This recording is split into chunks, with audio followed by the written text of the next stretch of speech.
How we doing, folks? Good morning.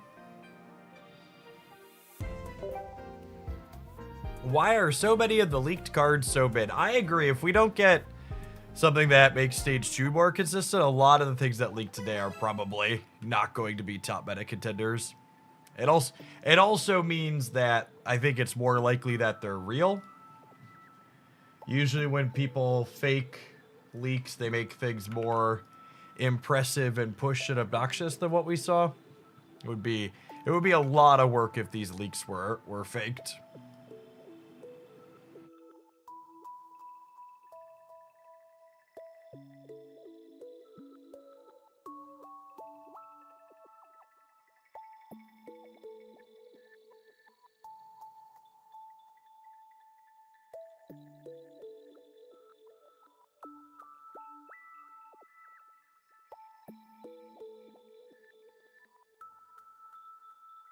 Get our poll set up on the YouTube side. Like button pressers around.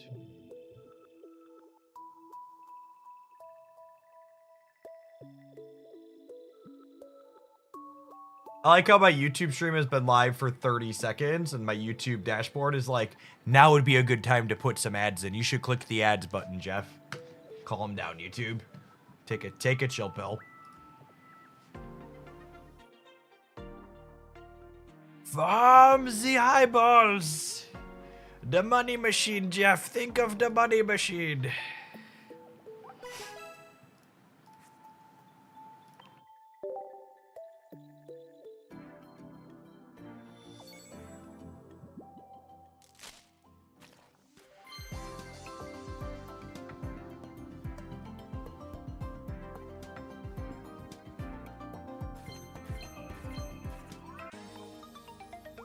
Yeah, so the way the free subs work, Witless, with the sponsored promo is I'm actually giving out the subs personally. I get a direct incentive from the sponsor when viewers hit certain goals inside of the game. So when they hit certain ones, I just gift the sub back to the community, basically. So if you already prime sub, I could gift it to a random. But basically, the sponsor doesn't manually give it out. It's me giving it out after the fact. Usual delusional. Thank you for the 2 years. Welcome back.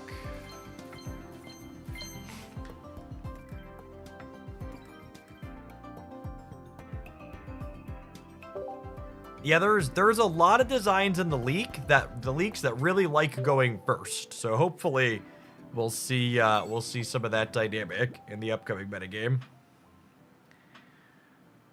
Is the release date still unknown? I assume it's like 40 hours from now tomorrow night. Because trading didn't go live today, and they said trading would be out the day before, which would put trading at the rollover tonight, and then the set release the rollover tomorrow.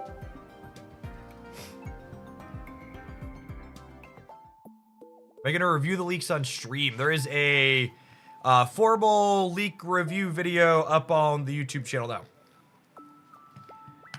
Rolled out of bed at 6 a.m. and started recording.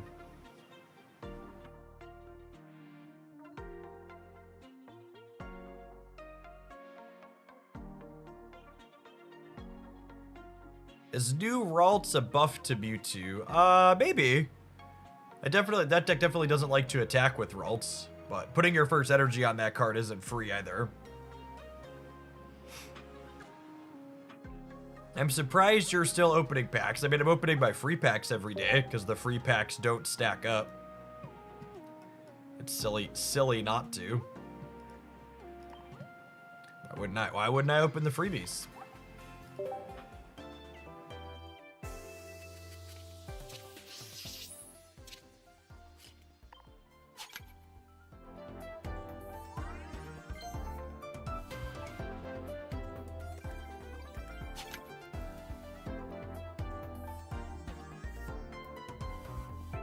They stacked till 2. They were literally stacked and maxed.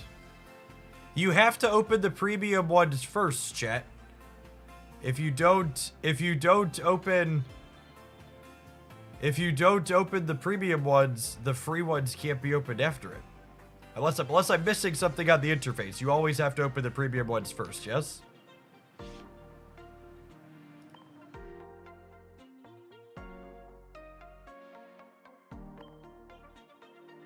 How did this stuff get leaked? Just some social media stuff?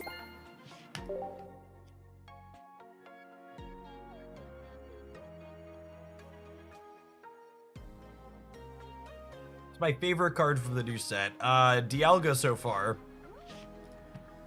Dialga's gonna do some solid energy acceleration on stuff.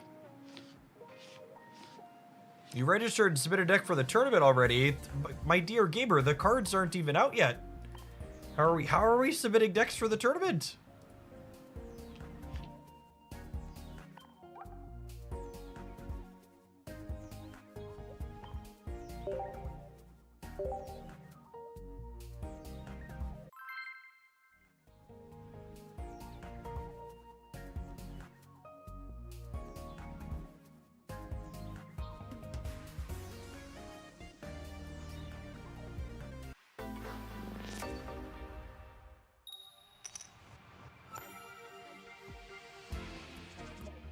Thank you for the 25 months. I appreciate it. Welcome back.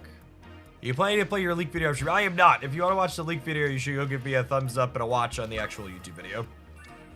It's much better for me and algorithm if you actually watch the video itself.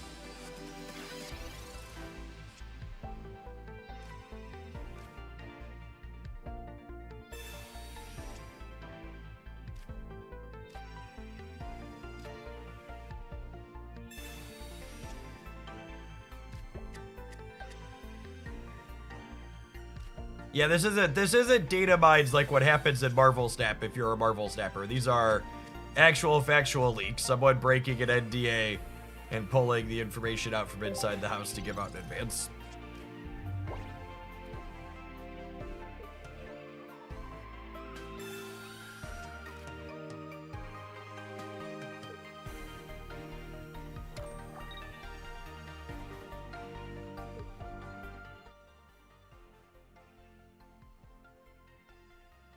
I think Baby Cressula is quite good that we reviewed from the official teaser. I think Cressula EX is absolute hot dog water.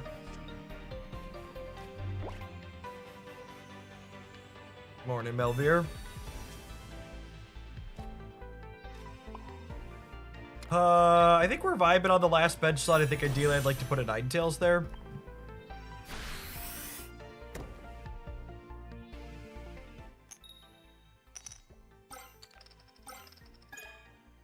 Play.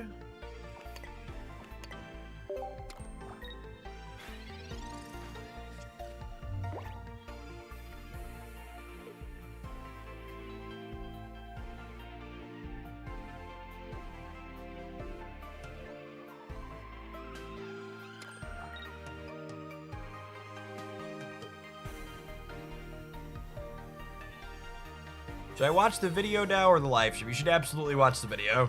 I'll still be here on the live stream when you get back. Video's like what, 15, 16 minutes?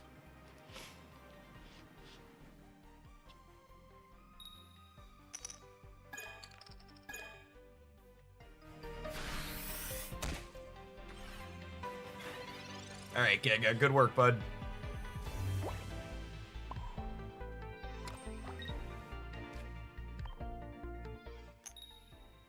Show mama how it's done here. Clean them out. Good night, my sweet prince.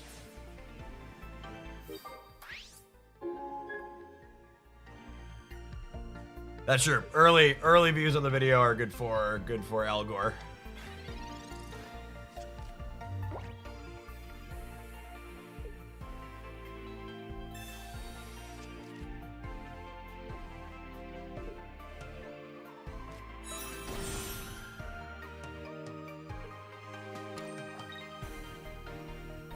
Toot our Magmar flute here. End of the game next turn, it looks like.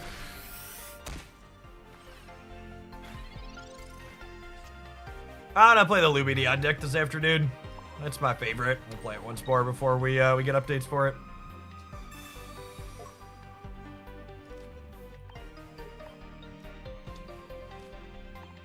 Toot toot.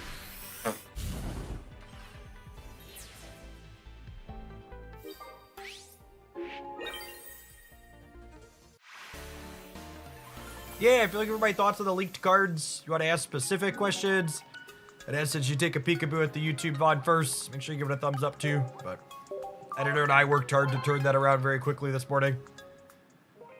Definitely one of the better looking spoiler reviews you're gonna find.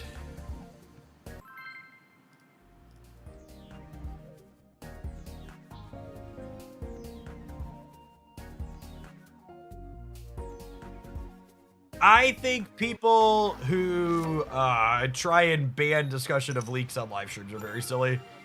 Once that information is out there, it's like trying to take the pee back out of the pool. It just exists and you should acknowledge it.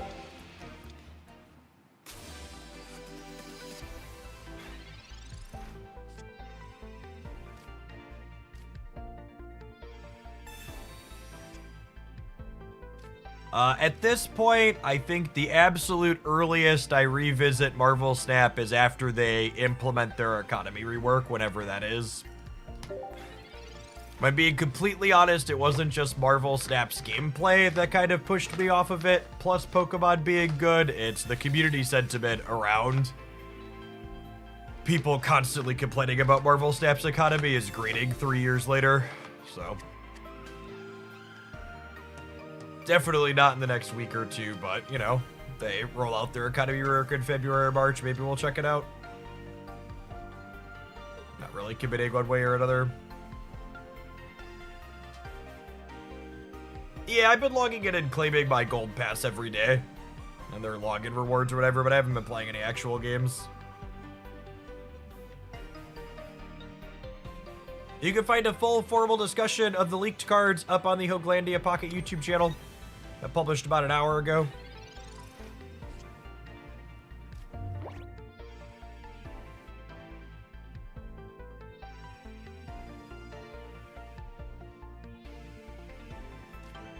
Did you see people on social media talking about Infernape being good with 4+ energy? Yeah, that sounds like the average mouth breather.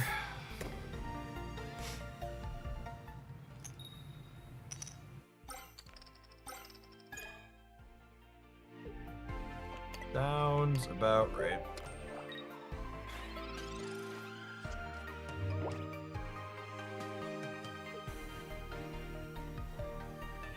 Rocky Helmet Kangamama.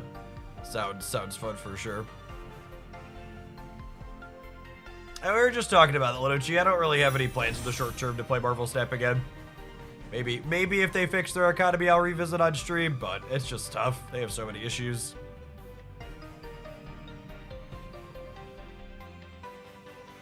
Yeah, Manaphy seems great. It's the type of card that'll encourage people to build better decks for sure.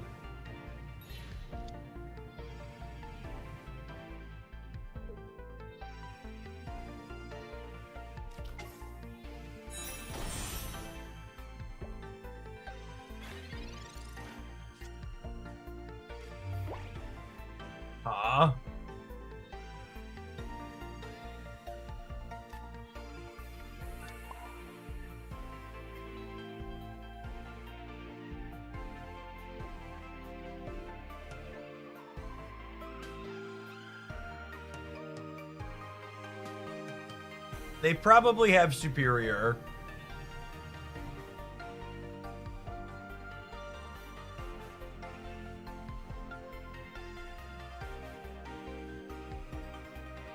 I think I'm just supposed to do this. And we crack this, and then we finish with the other Rapidash. Obviously, we only do 120 with the Headseer, but... 2 Tails clears this without an Erica, which is nice. Kyuden, thank you for the over 2 years. Welcome back. And if they Erica this turn, heads on this other one will still clear it next turn, which is nice.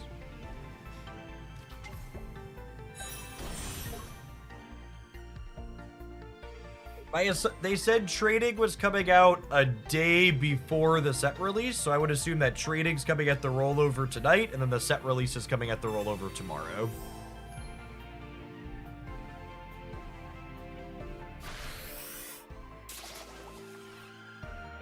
probably going to come down to if we can crack a heads on this. Are we still thinking Dark Gray EX is a thing? Yeah, why wouldn't we be? We got baby and EX versions of all of the legendary birds in Genetic Apex. What time is the rollover? About 14 hours from now. I think that brick beads were dead. I don't have any one energy attackers, so I think we just get cleaned out at this point.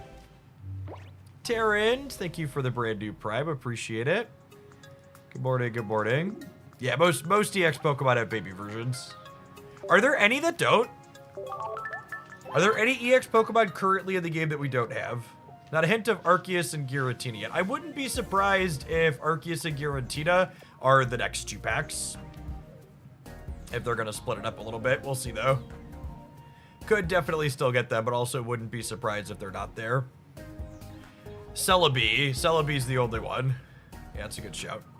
All right, I'm gonna tap our first ad break on Twitch in the morning. We'll make YouTube happy and do the same over there. We're gonna be chilling for a little while. We're gonna play a tournament at noon, which is in about 2 hours. Thanks for hanging out. Don't go anywhere.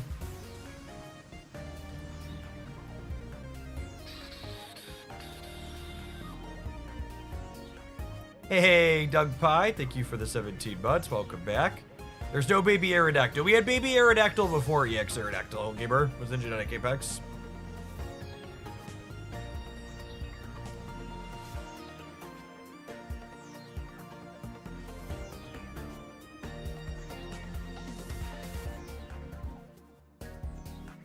I wonder why Darkrai and Sneasel have grass energy. So that was talked about in the Discord server a little bit.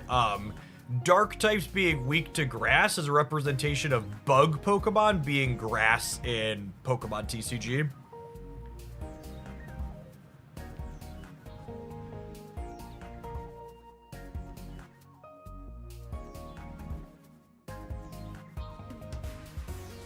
They're open physical cards. Occasionally with my kiddos, but not personally. I don't do like pack openings or anything like that as content. Hypertime Hero, thank you for the 27 months. Welcome back. I have a 9, 10, and 4-year-old who enjoy opening physical loot boxes on occasion.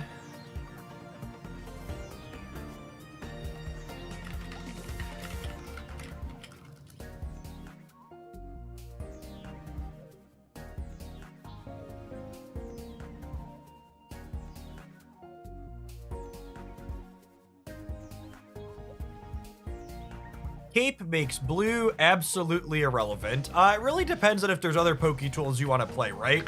And if we have other cards that punish Pokemon tools or discard them, like Pokemon tools are going to be a thing you can interface with.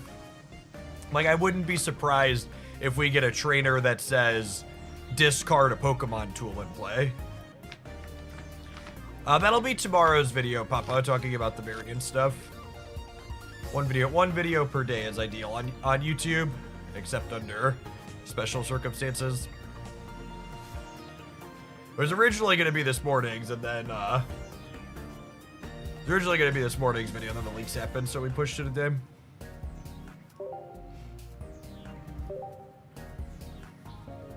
Oh yeah, I should plug the thing. The leaks got me distracted, but it's in the title. I had this company approach me that makes Twitch emotes into pillows. So, if you would like your very own Hoaglandia H emote pillow, I'm actually gonna have to buy a second one for my daughter. They sent me this one as part of the promo for it, but Haley came into my office and saw the giant H, and she was like, I want one of those, so I'm gonna have to buy an extra one for her. Those will be up for sale for the next couple of weeks.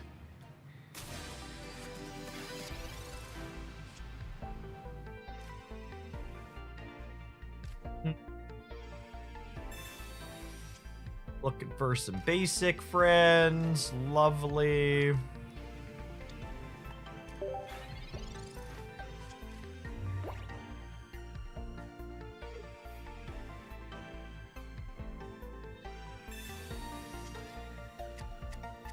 Wonder if the new Infernape could be good in this deck. I don't know. We're gonna have to see what the supporting cast looks like, but I'm skeptical the Infernape is good. Maybe there's something coming up that's gonna make stage 2s less inconsistent, but it's just, yeah. I don't know. If all of these leaks are real, I am definitely no longer concerned about sudden power creep in this game. We've got things to play with. There'll be stuff to explore, but it does not look like it's going to be rooting the metagame anytime soon. Yeah, Retreat 0 lets you feel smart and do some neat things. More leaks than I expected. I mean, I was expecting 0 leaks after the first set didn't have any. So getting any amount was a surprise. I don't understand the question and what page are you playing in the tournament. Maybe there's a language barrier there or something. All of the tournaments I play are on Limitless TCG. They host most of the community tournaments.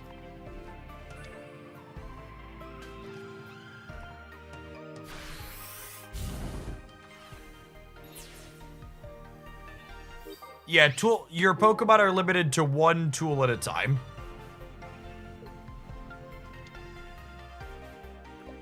Spoiler, the leak is bogus. I would be absolutely shocked if the leak is not legitimate. Putting those together is an incredible amount of work. Hey Jeff, what happened to trading? I would assume trading goes live at the rollover tonight, and then the new set releases at the rollover tomorrow.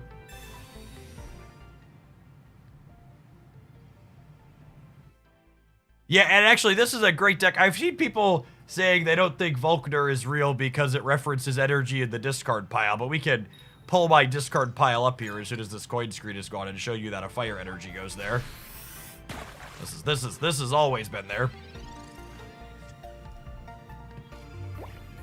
So we'll slide this on here and torch a Froakie and then show you that it says 2 over there now.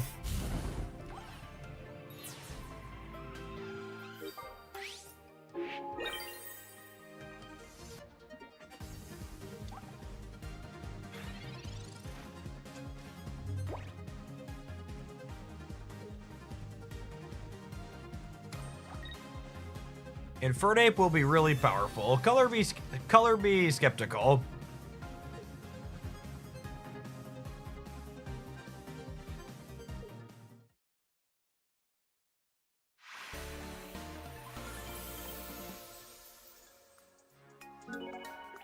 Yes, new Magnezone discards energy is accurate. Think they'll add more deck slots? I don't think they will. I wish they would, but I don't think they will. However these games are programmed must have some type of structural issue with giving players too many deck slots, because none of these digital card games give players enough deck slots in my experience.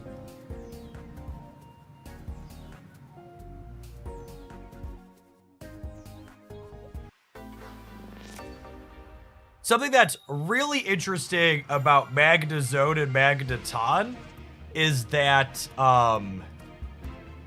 Magnezone and Magneton lets you play in decks that don't have lightning energy in their energy zone by default. Because Magneton lets you put lightning energy onto itself, and then it only needs colorless. So you like hit Magneton twice and then evolve into Magnezone and then get 2/1-10 hits. So you could splash that stage 2 in a non-lightning deck.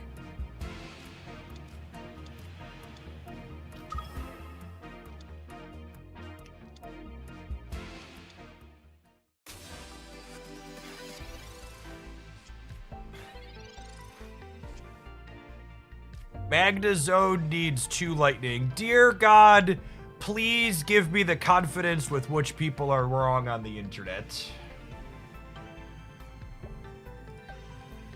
It is free 99. It is free 99 to be quiet.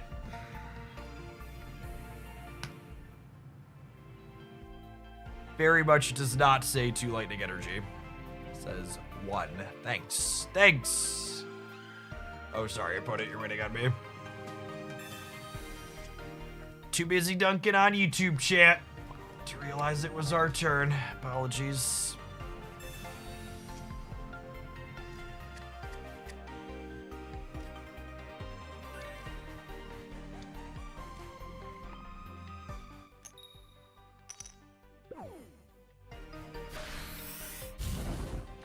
Yes, Magna Zone with Dialga could be sweet. Agree. Could be solid.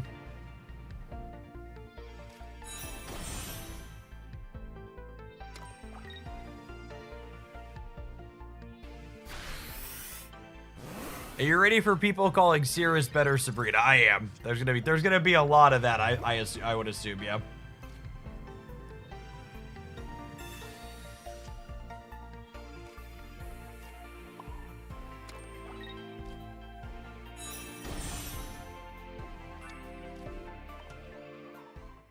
Hey, Decomp, thanks for checking out the Dice Streams promo. Enjoy your free sub.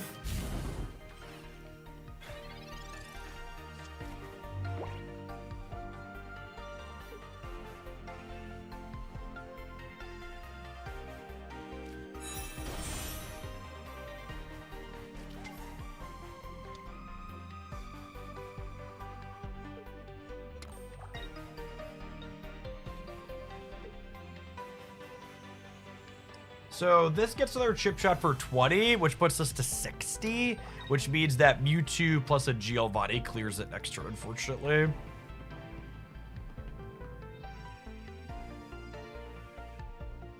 Can you take energy from the pile that isn't there? Yes. Yeah. Things like Misty and Brock and Magneton don't need the energy to be in your energy zone for the deck in order for you to pull them out.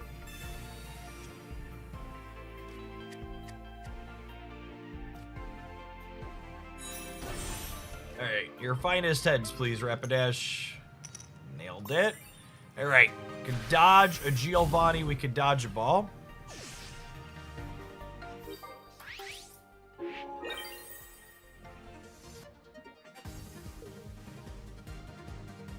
And we can see here, there's 2 Psychic Energy in my opponent's discard pile because Mew was knocked out with Psychic Energy.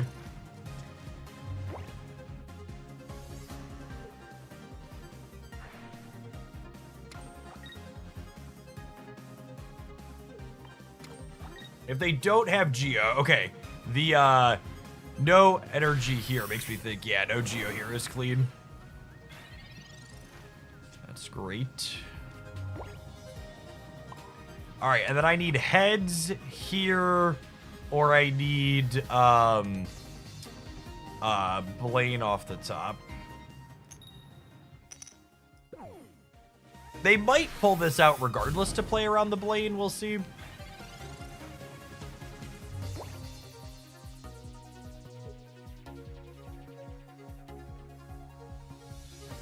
Yeah, you'll definitely want to test Palkia in this Army deck. You'll need to play Leaf probably alongside it, but it'll be something we want to try for sure.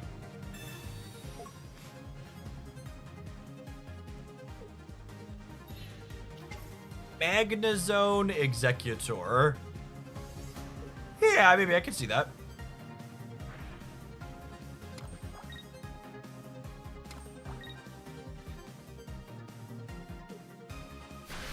I would assume trading is coming at the reset tonight, and then the set release is the reset tomorrow. Would be my expectation.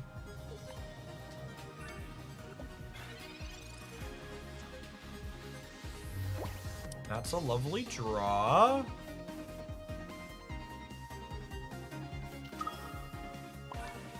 So do this, we do energy here.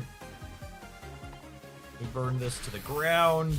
2 copies of Blaine in my deck. Blaine lets Rapidash clear this without a heads.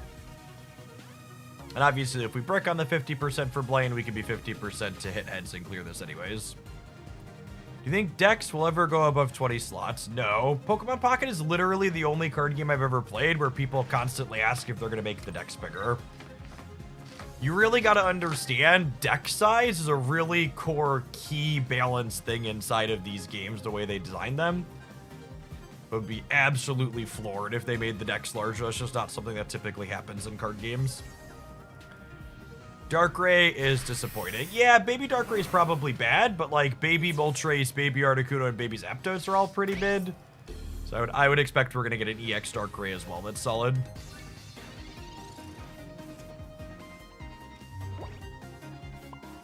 Make it a miss. Should you have put the energy on Magmar instead of Ponyta? You'd only need one hit with him anyways. I didn't know exactly how the game was gonna line up. So the way this game is lined up and not drawn the Blaine, sure, the Magmar would have been better, but I couldn't know. Like, the decision isn't, should I have put it on there 3 turns later? It's just like, in the moment, should I have? I don't know, maybe, but also unlikely.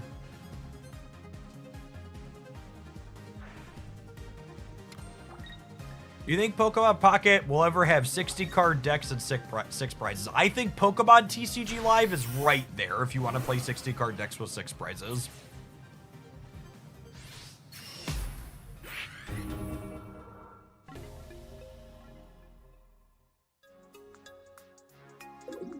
But again, I just want to say, Shay, like, all the other card games that have ever existed also add more cards and things over time, and they don't make the deck sizes bigger.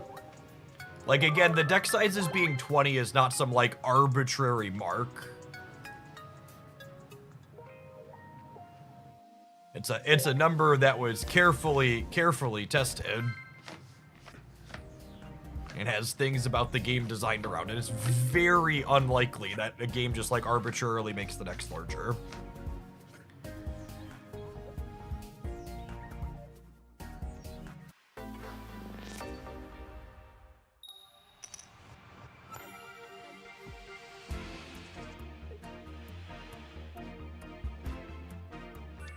Not an ideal start. They both have first energy advantage, and this is our least ideal opening basic. Hey, that'll do, pig. That'll do.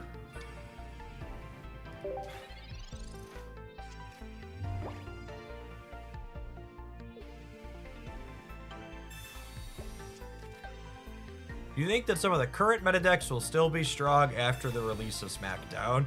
I mean, if all of these leaks that we have today are real, it doesn't look like we're going to have much power creep in this set.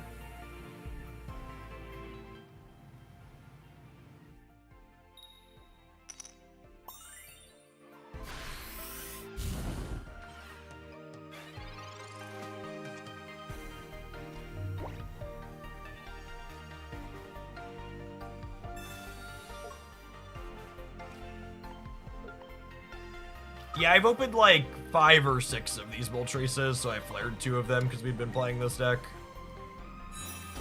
Trading likely drops at the rollover tonight, which is in about 14 hours.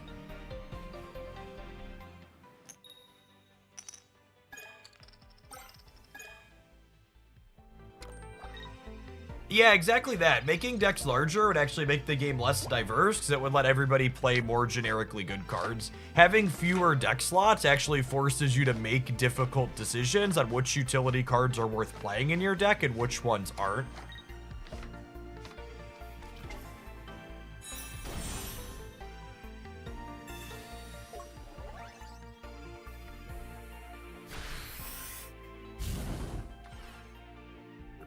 I noticed in your video you didn't cover all of the leaks. Did you just pick the ones that were interesting? No, I skipped. I covered all of the ones that I had accessible to me. It looks like there were a few different sources that were posting leaked information. And I probably missed some of them because there wasn't one condensed, easy to find source. And videos like that, it's important to get them up sooner rather than later. So I'm sure there's ones that I missed.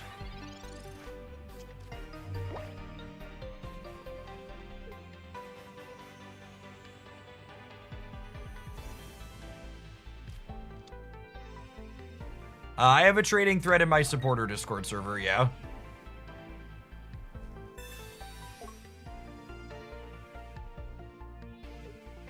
I think one of the most puzzling things about the internet consistently to me is how I can sit here and articulate that card games don't make decks bigger arbitrarily, and that's not a thing you could expect, and then someone will be like, but Jeff, the original card game is 60 cards. What if we just added 2 to 5 more? That would be fine, no?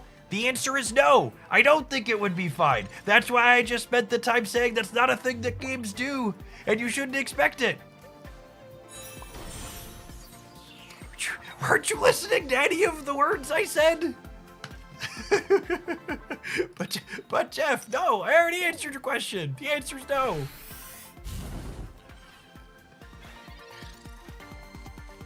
I think we're probably dead at this point. They've got 2 points for the bull trace.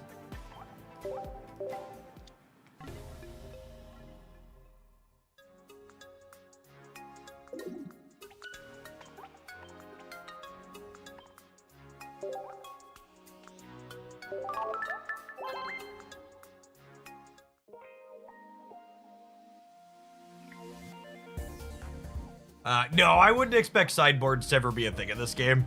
Paper Pokemon doesn't do sideboards, and I'd be shocked if they implemented it for Pocket.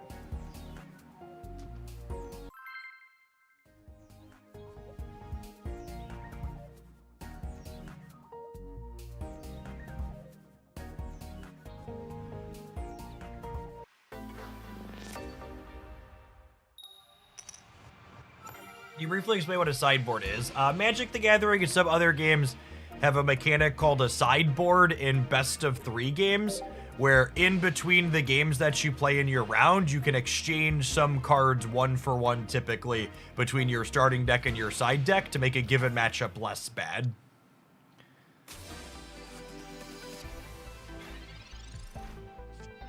Hearthstone doesn't use a side deck format, I don't believe. It's common in Magic. I think Yu-Gi-Oh does it. I haven't played Yu-Gi-Oh, but I think I remember someone saying Yu-Gi-Oh does it last time we talked about this. Yu-Gi-Oh does it too. Okay, yeah.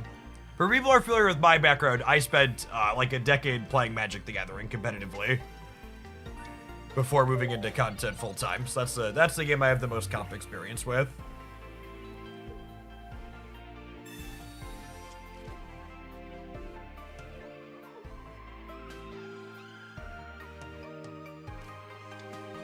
Deck sizes are actually 16 cards, so it's 2 Pokeballs and 2 research field necessary. But that's the point I'm making. The decks are designed to be 20 cards with 2 research and with 2 Pokeball. It's not like the game designers built this game and didn't know Pokeball and research were going to go in every deck. They assuredly created Pokemon Pocket with the idea that every deck would play both of these cards because those cards make the decks more consistent and reduce variance over the gameplay.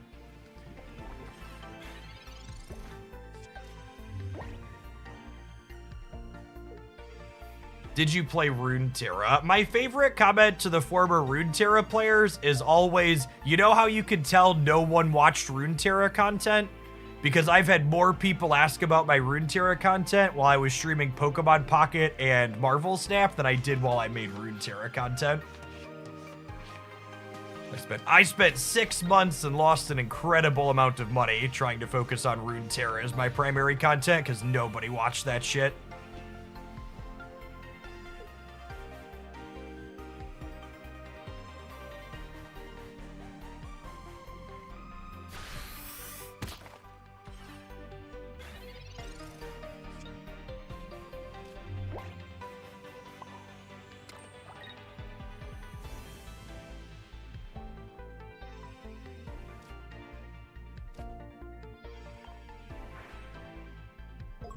I don't use Pokeball and research because I don't like being a meta slave. I'm a free spirit, Hogland. You're not gonna force your meta cards on me. I don't wear boots or a coat when it's cold, and I never put sunscreen on when I go to the beach because I won't be controlled by the big people that want to take over my brain. I'm a free thinker, Hogland.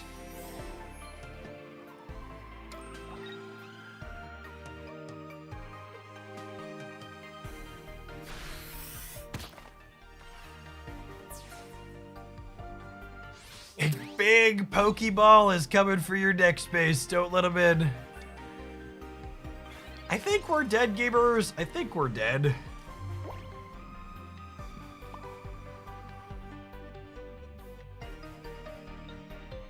I believe we have died.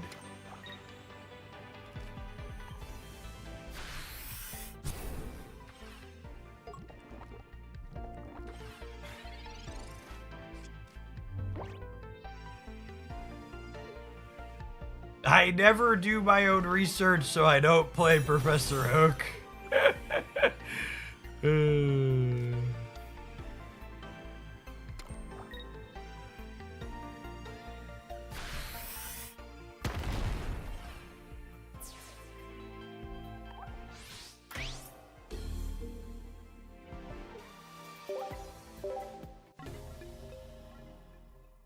Is the premium pass worth it? The premium pass is the best ratio of dollars to booster packs you can get in Pokemon Pocket by a solid margin. If you log in every day and claim your extra premium pack, the premium pass essentially turns 10 USD into like 18 Pokegold per USD or a little bit more. And the base rate in the store is about 6 to 7 Pokegold per USD. So it's about 2.5x the base rate. Hey, glad you're having fun building your own decks, Mahone. Thanks for hanging out.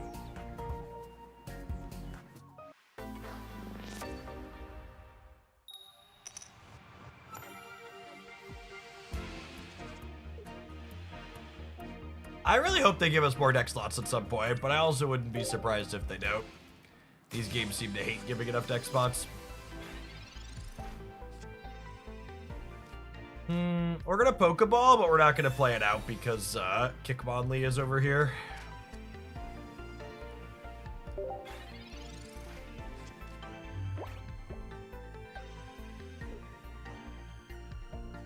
Am I crazy or is Jolteon really good? Jolteon's a solid card.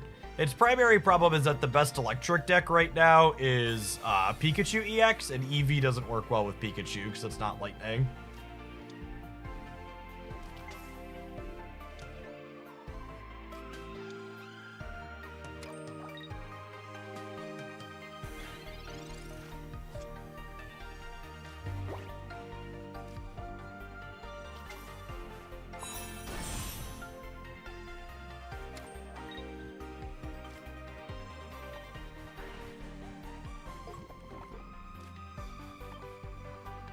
Yeah, I don't play the Lumineon deck today. Do you enjoy playing non-meta decks more than meta decks? Yeah, typically.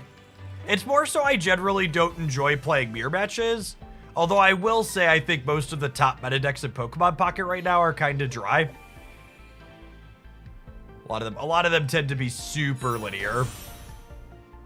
Mewtwo, Pikachu, or Mewtwo, Gyarados, Celebi, Charizard, they all tend to be very straightforward in how they play, which I'm not a huge fan of.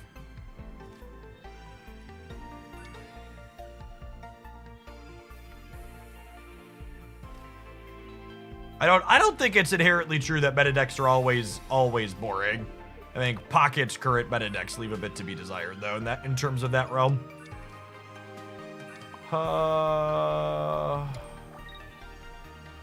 You know, maybe I was supposed to just poison gas him with the Weezing and not put an energy on here. It's very possible.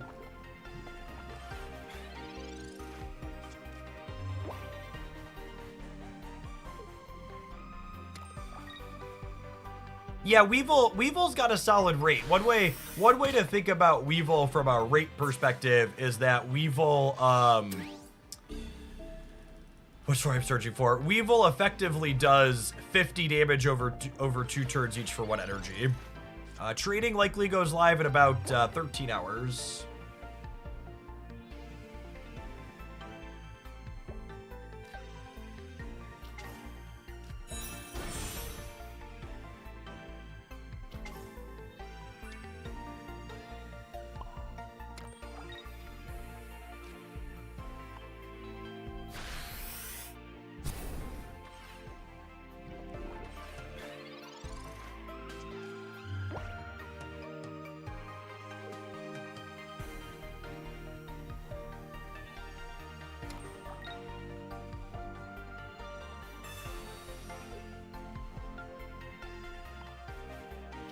Oh, they can't GOB though, right?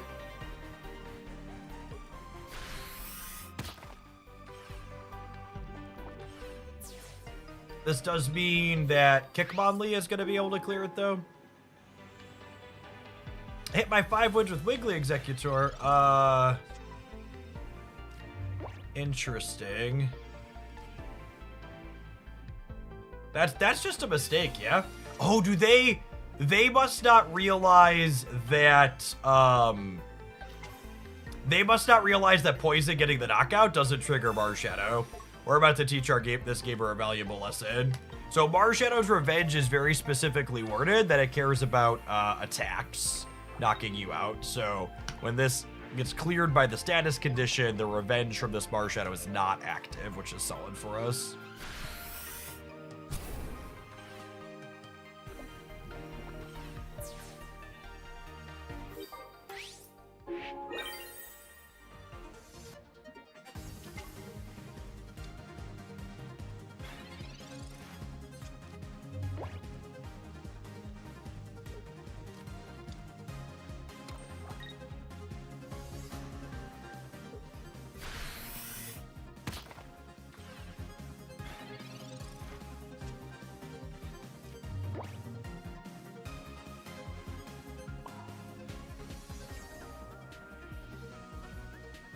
You prefer Muck over Scolipede? Yeah, 100%.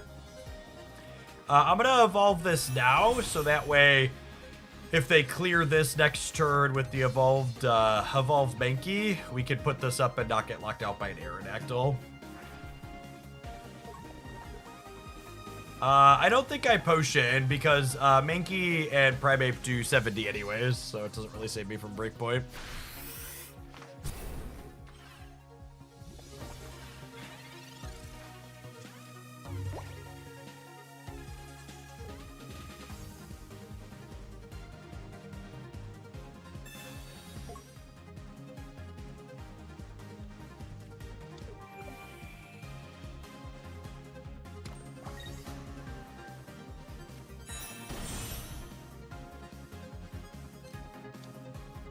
Do you think we get all of the Gen 4 mods of this expansion? I would be surprised if that was the case.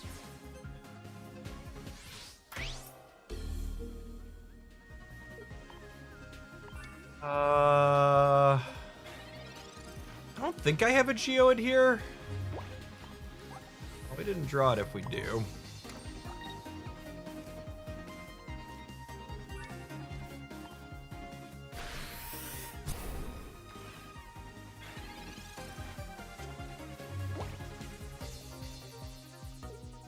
Which of the new expansion packs is better?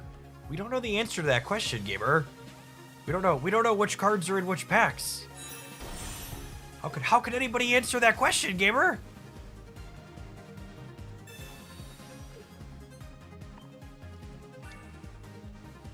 GG about it.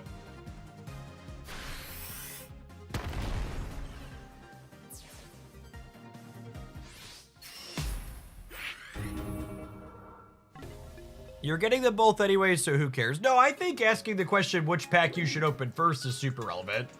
I will definitely be making a best first pack to open in the set, talking about which cards are in it and why I think it's the better one once we have the full list. But, like, we literally don't know which cards are in which packs outside of the face cards as of yet, so definitely can't answer it right now. Hey, Murloc Holmes. Welcome to Hoaglandia's latest Shillionaire. Be sure to ping me on the Discord side to get access to Beverly Shills. Thanks for watching so much over the last year and more. Make sure that trickle down stays in action. We need to take a brief pause for the cause and let some adverts roll. We're gonna play when we get back. I haven't decided yet. Just gotta kind of jump around to different things before while we wait for the tournament to start. I'll do some more of this. I was liking this yesterday. Let's say this. We'll play some more Flareon Arbok when we get back for the break. Thanks everybody for hanging out. Don't go anywhere. If you're watching on the YouTube side, consider tapping the like button on the live stream. Got almost 600 viewers over there and not even 300 like button pressers as of yet. Can certainly pump those numbers up. John O'Mac, thanks for the over a year and a half. Welcome back. You take a viewer submission. What do you got for me, Bardic? I can be persuaded. Try Florges. We've lost a lot with Florges on this stream. Card's just not very good.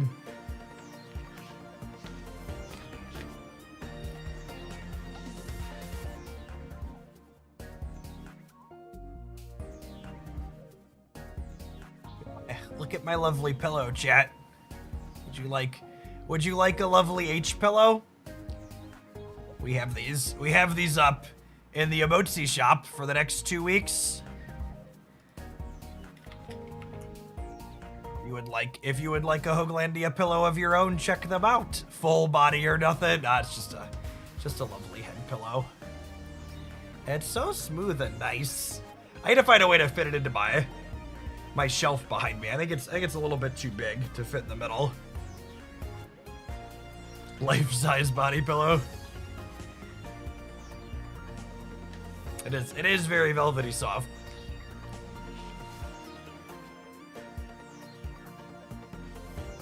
Golem eggs monograss. Yeah, super in.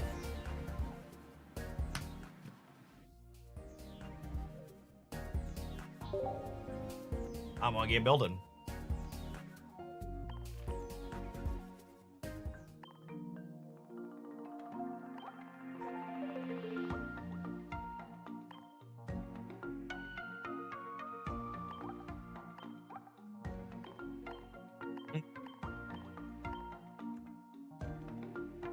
Trading should be available with the rollover tonight.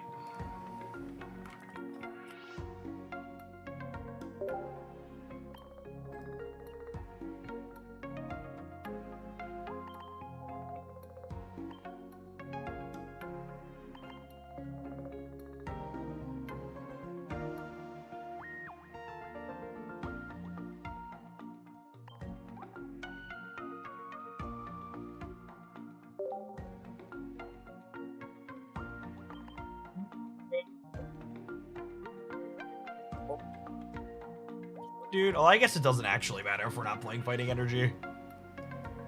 They're all the same HP.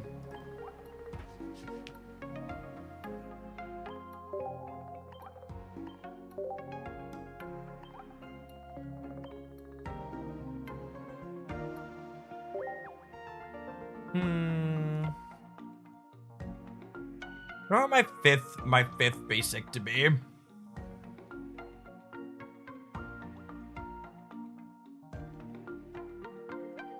I think the people running botted accounts are almost certainly going to get banned, yep. Are you suggesting we wait a few days before digging it? I'm suggesting you don't optimize your joy out of the game.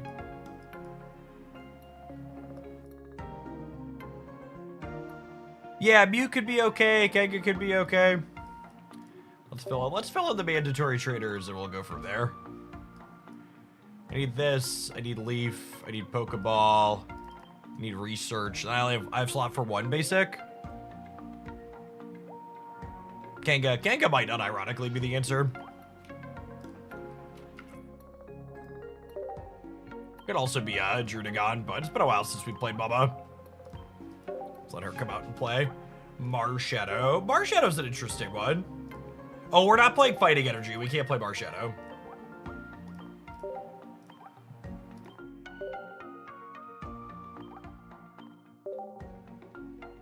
Yeah, we're gonna play Brock with no fighting energy. We're playing Old Golem, who only needs one fighting.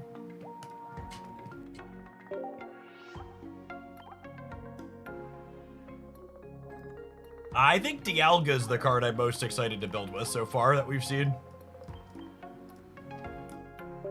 I think past going in a Melmetal deck, it's gonna enable like Mew Tauros stuff, which are fun anti-meta cards. No, Brock's on the short list of full art traders I'm missing. I don't have any of them.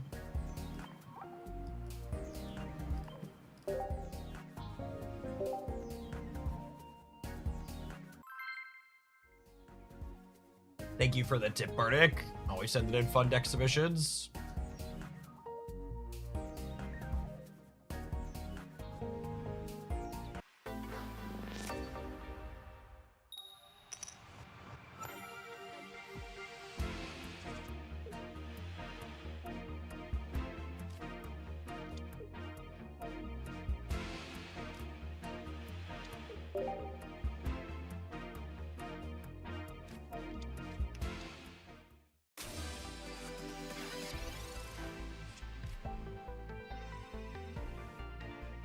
I really hope the Pocket and Dita team get better about more specific communication on things. There is way too little clarity about what's coming when with both the set release and trading.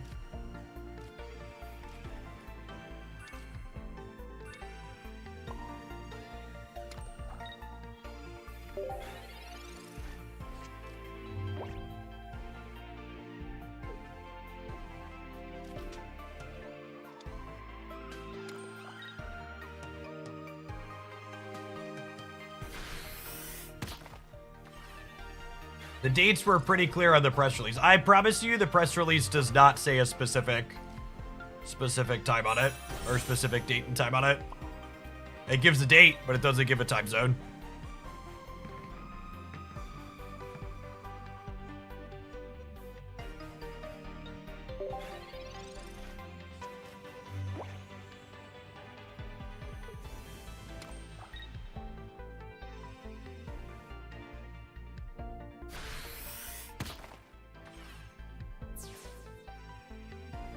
Top deck a golem and win the game here.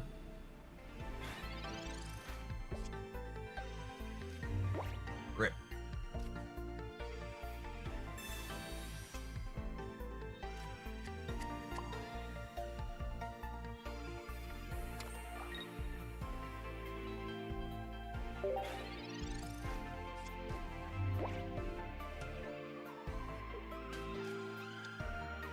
CO, thank you for almost 6.5 years. Welcome back. I'm super excited for our tournament on Saturday as well. Oh, Bar Shadow as a draw probably means we're dead.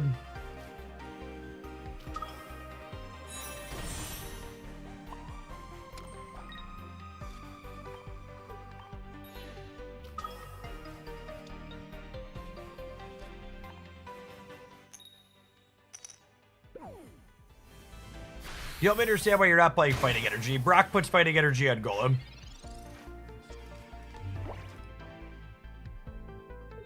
I didn't evolve the first egg and I let it die because we didn't have the second Executor guaranteed. If I knew we were going to draw the second one right away, I'd evolve it, but we don't.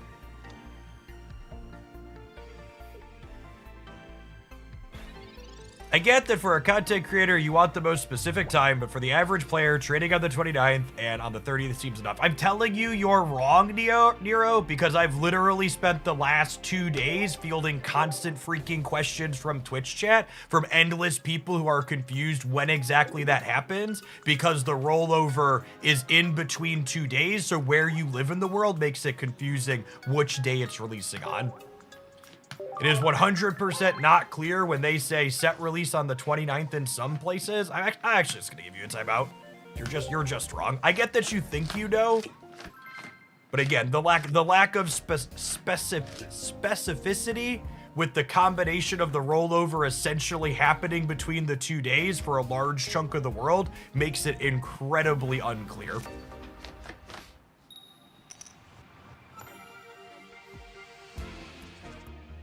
Don't show up and actually be.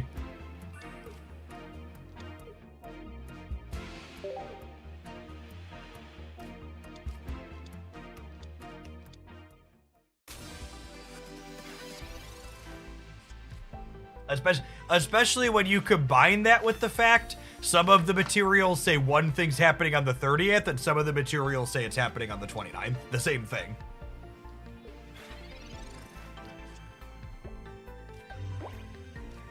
Which adds the confusion on top of it.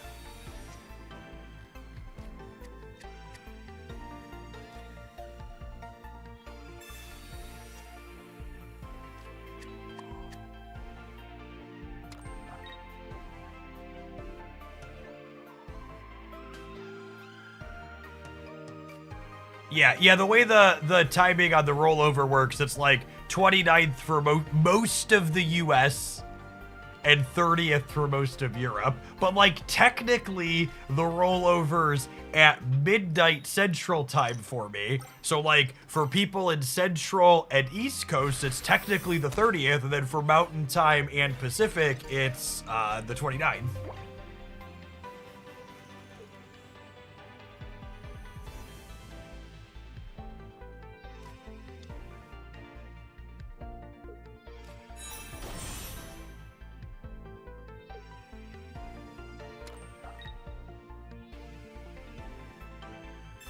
I really don't understand the attitude of, I really don't understand the attitude of, no, we don't need more clarity. Like, why wouldn't you ever want it? Why would you ever be on the side of, no, I actually think it being obfuscated is good?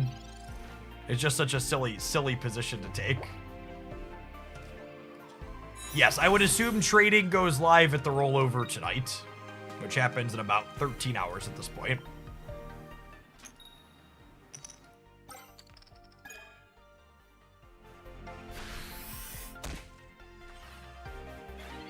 When you go second, do you bench the Pokemon in case of Misty? Misty or red card, usually, Bandana. People play too much red card.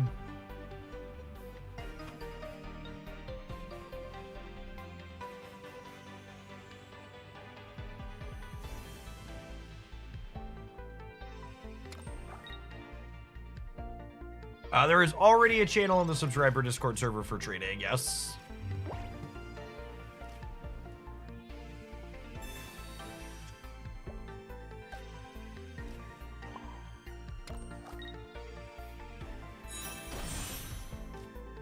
You want to start building up a second Golem? Probably. So again, the reason why there's only grass energy in this deck is that genetic Apex Golem here only needs one fighting to attack, and Brock can attach that one fighting energy. So we get to consistently have grass for our eggs, but still use this to power up our finisher.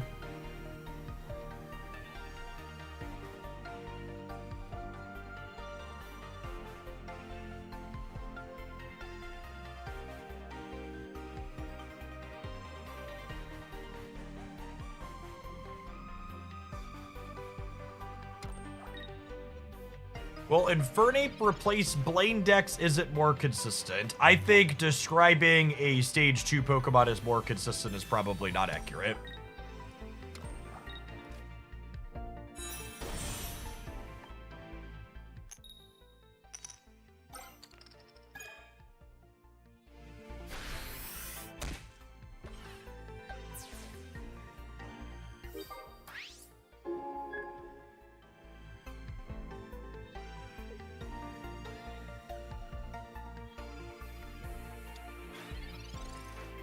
Why is trading same rarity for same rarity? Because I want to discourage people from rolling lots of free accounts, I would assume.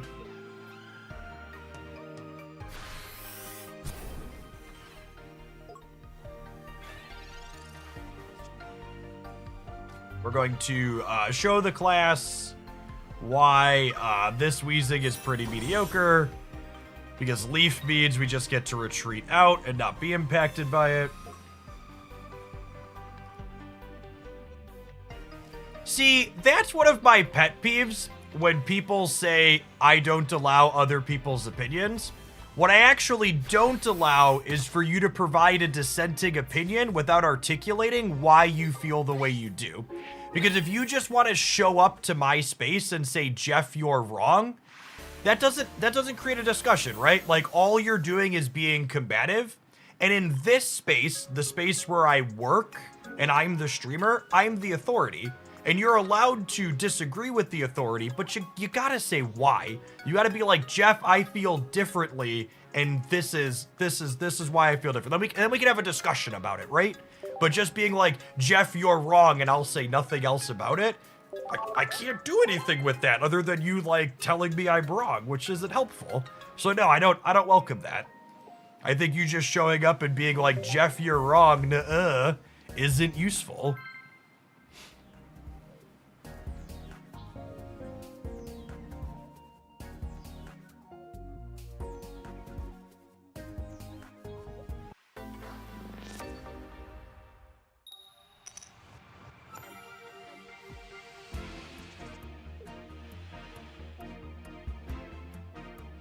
Do you think having 2 packs is better or worse than 3? I think if they did 2 packs every set, I think that would be really good. I think from a theory perspective, I like 2 packs every release more than 3 packs and 1 pack alternating. I don't know what a binder review is. You want me to like look at your shiny cards? That doesn't seem very interesting.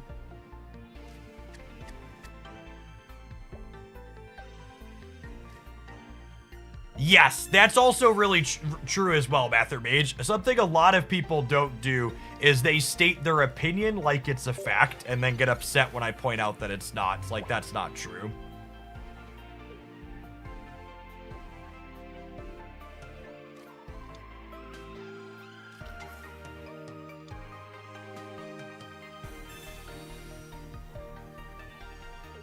Ditto, Gamer. Cute.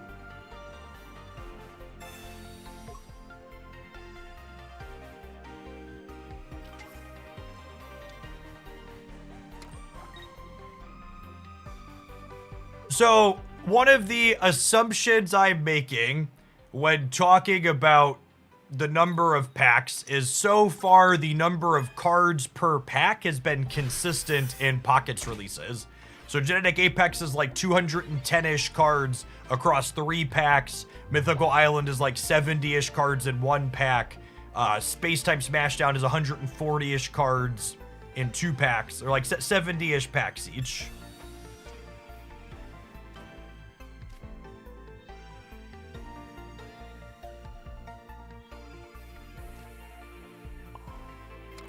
So the number of packs dictates the number of cards.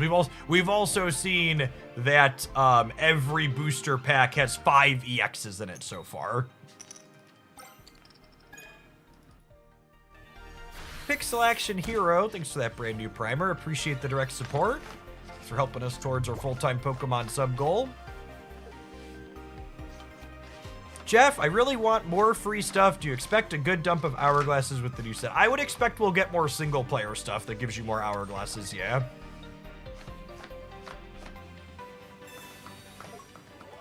Ooh, I love the Giovanni high roll confidence here. This is cute.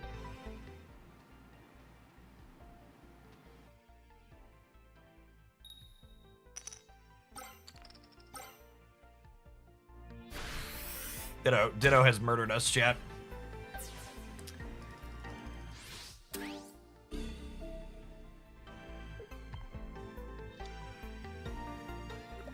No, 1 Pokemon tool on a Pokemon at a time.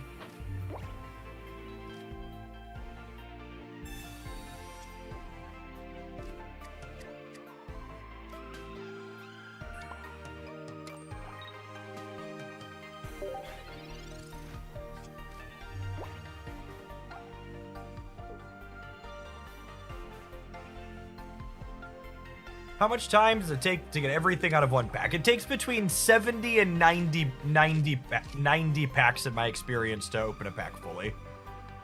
To get 2 of every mechanical card out of it. There's some variance in that, obviously, but loosely that many in my experience.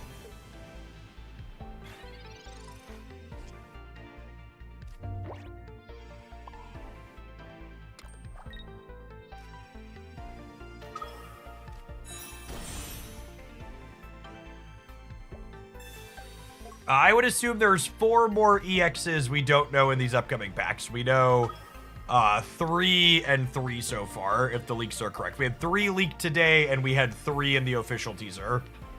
My assumption would be that we'll get 4 per pack or 5 per pack like we have.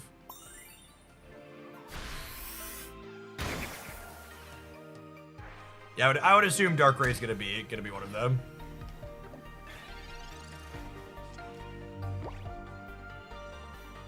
Oh, yeah, the other 2 starters are probably 2 of them as well. And then Darkrai and then 1 more. Dialga, Palkia, Pachirisu, Infernape, Gallade, Weevil. Those are the 6 we've seen. And then the other two starters, Darkrai and then 1 more. That would be my expectation.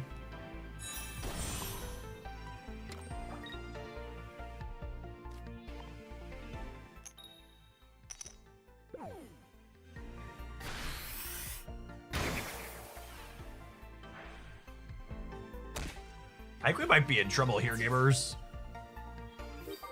Yeah, I need a leaf to get this execute out. How do we know Darkrai will have an EX? We don't. It's speculation.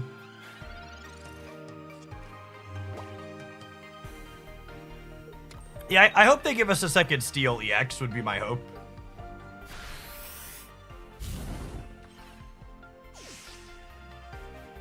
Oh, I forgot about weakness!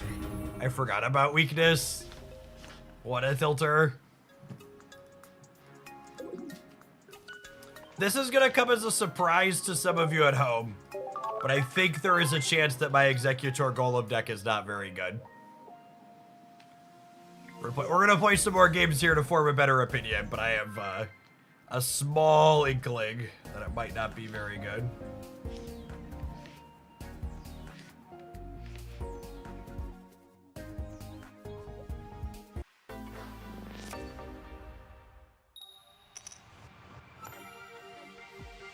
It's really interesting to me how many comments on the teaser video. I should have put an example of energy in the discard pile in that video, because there's like half a dozen comments already this morning for people who are like, energy doesn't go to the discard pile, Jeff. How does this card work?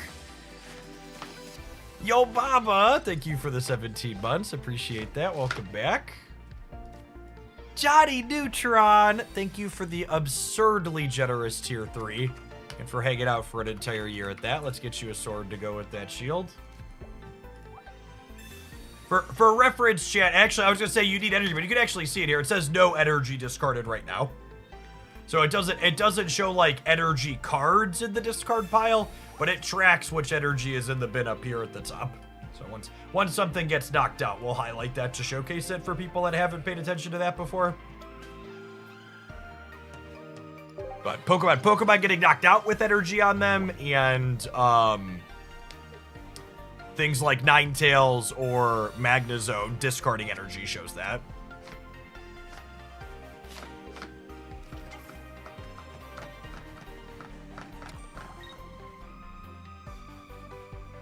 Retreating puts it in there as well. Yes. Okay, yeah, good show.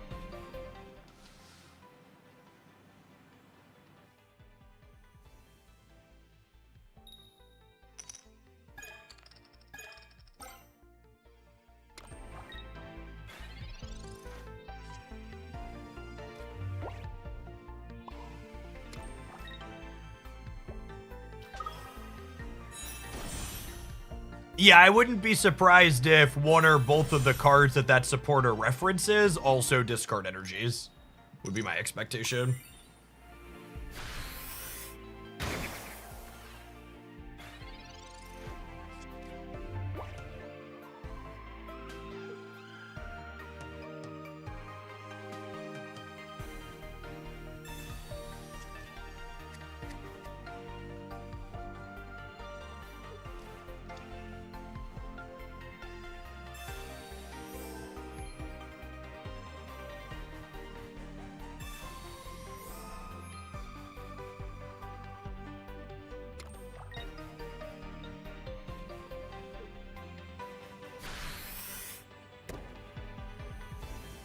Oh my goodness.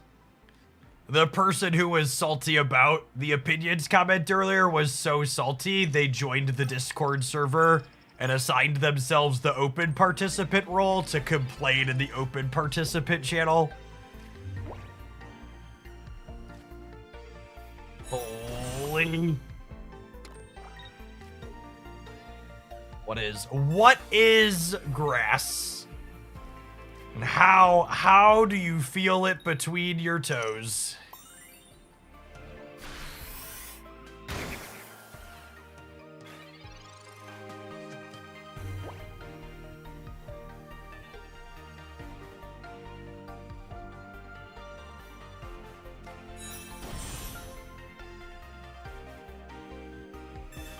Can you elaborate on your initial impression of Manphy from the video? I'm confused. What, do you have a specific, Nix?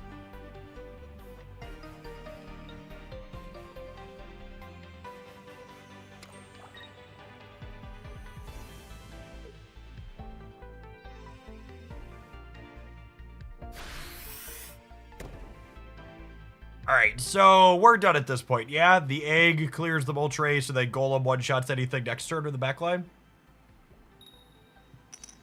We get a full set before releases. No, We won't. We didn't last time, at least. I would be surprised if we do this time.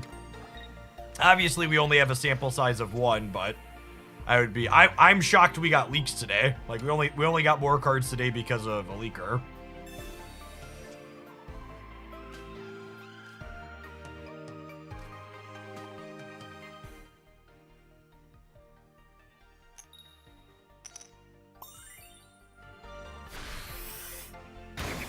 Whether or not a card like Manphy is going to be viable depends on how aggressive the format is. So, like, if there's a lot of Pikachu, probably not. If there's a lot of Drudagon, almost assuredly. Do we get data mines a few hours beforehand? We did not. They patched the game data, like, as it went live, Incredible Edible. So it wasn't there to be data mined.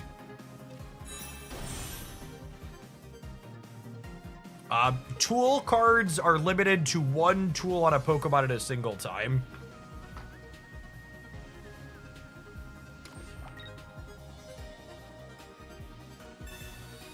Oh, they took my leaf away. Read. Got me.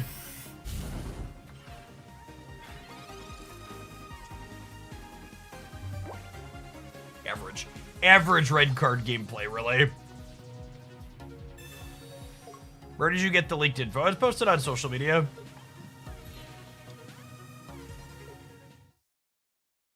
Do you think Dialga Snorlax will be A tier or S tier? Average loaded question.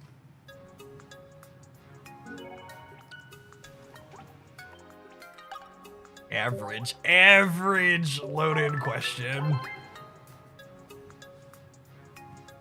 Yeah, that's true. It's probably ASS tier. I think Dialga Snorlax. Probably thick ASS tier because, you know, you've seen Snorlax, right?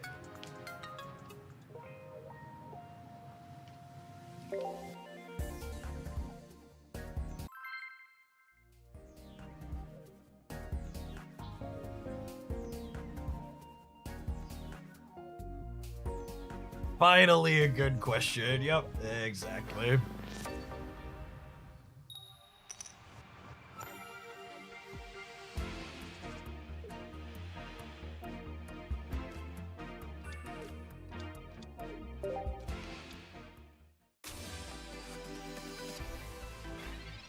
I wonder when, if ever, they'll add baby Pokemon. Riolu is in the upcoming expansion.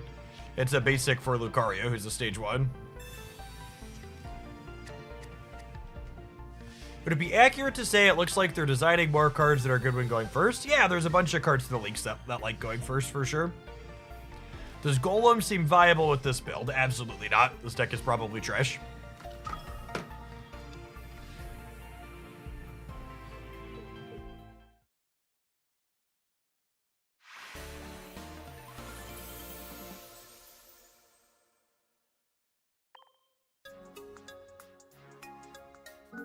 Listen, gamers, if you're new here, I'm not here to tell you our deck that's likely unplayable hit a win streak and is magically good, okay?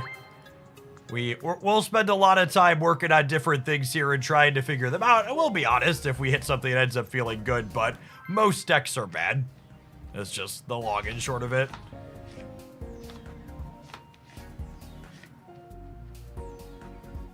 Especially at this point with how developed the metagame is. Pretty unlikely this far into a established format you find something entirely new that's competitive.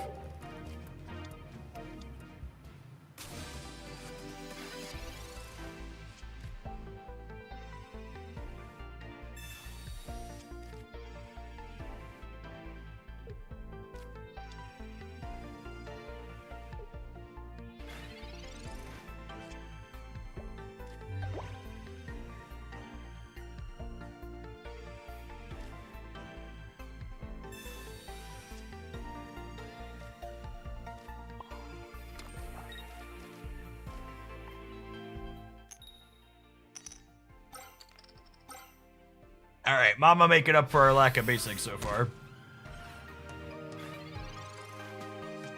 Stage 2 Pokemon are inconsistent, but this Golem deck is basically Stage 3 because you need Brock. Accurate.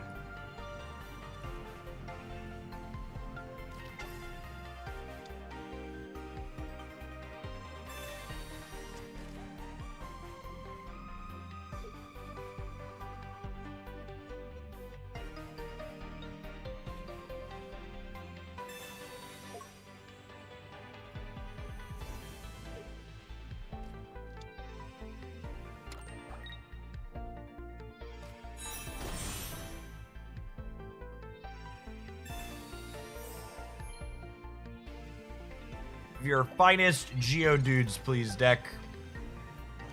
That could be a Geodude and an egg, which would be better than just top decking Geodude.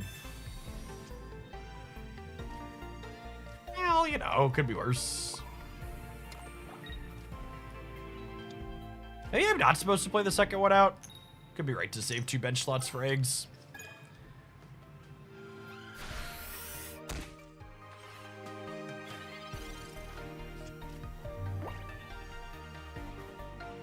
I see some people talking about Cirrus on the YouTube side. Cirrus lets the person playing Cirrus pick the Pokemon that's being pulled up. So if your opponent's bench all has damage on it, you pick which it pulls forward. So pretty powerful difference between the two. Not quite Boss's Orders, not quite Sabrina. A little bit of a middle ground between the two, which I think is probably a good thing overall. Yes, he's like Victory Bell with the condition it needs damage marked on it already, as opposed to the condition that your opponent picks. What is Boss Order? Boss Order is a supporter in the regular TCG that lets the person playing it pick which gets pulled up.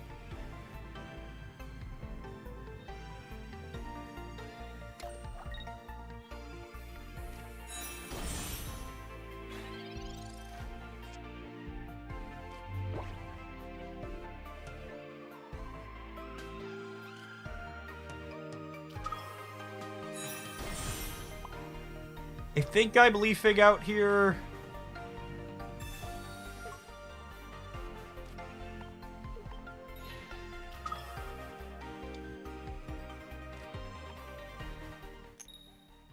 Cirrus existing is actually a pretty sizable nerf to the Pikachu decks, I would wager, because a lot of the EX Pikachu's deck strength is its ability to bob and weave its Pokemon around, and Cirrus is going to make it so you can't just hide your EX on the bench.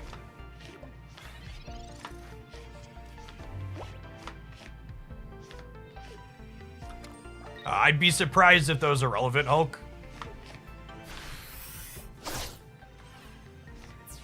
I didn't mention them because I don't think they'll matter.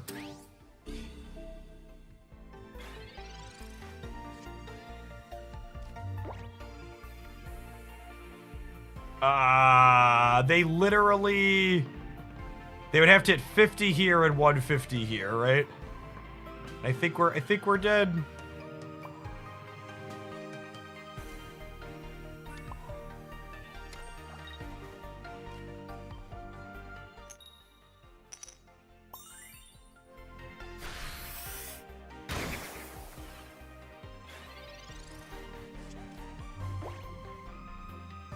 I mean, we have outs here, so we'll stay while there's still a sliver, but probabilistically this game is very over.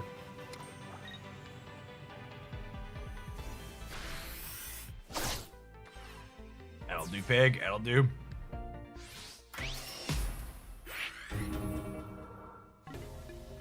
Wraith, thanks for the third of a year. Appreciate that. Welcome back.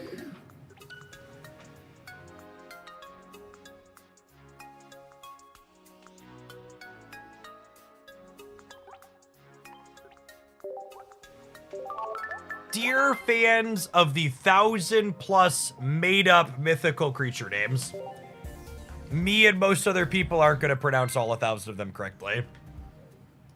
And even if I did take painstaking effort to learn all of the pronunciations, there would be aggressively wrong people who don't know how to pronounce it that would still tell me I was doing it wrong. Because anytime you ask for the pronunciation of a Pokemon, you get 3 or 4 different phonetic pronunciations typed into chat or YouTube comments. Valkyrie, thank you for the Prime. Appreciate that. Welcome back.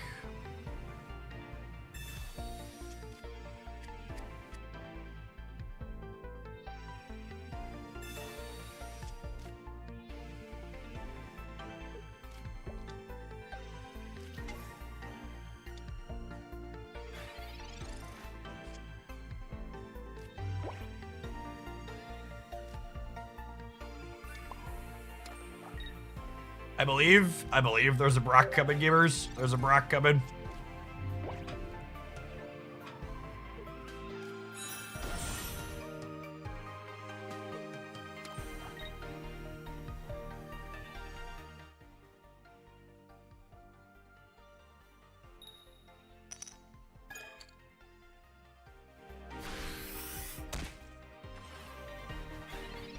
Oh my goodness, pronouncing Pikachu Pikachu? I 100% need to start doing that. That'll, okay, that's like a new level of triggering nerds. We're gonna do that from now on for sure. It's like Magento instead of Magneto for the Marvel gamers. You can just like feel them rolling over on the other side of the screen. Pikachu. All right, yeah, that'll rustle some jimmies for sure.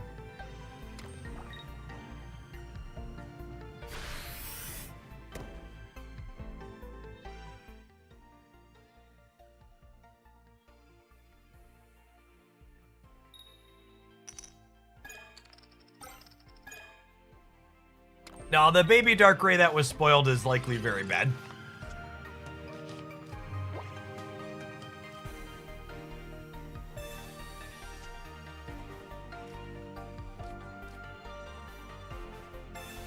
But I also would not be surprised if we got an EX. I would not be surprised if we got an EX Darkrai in the next set as well, though.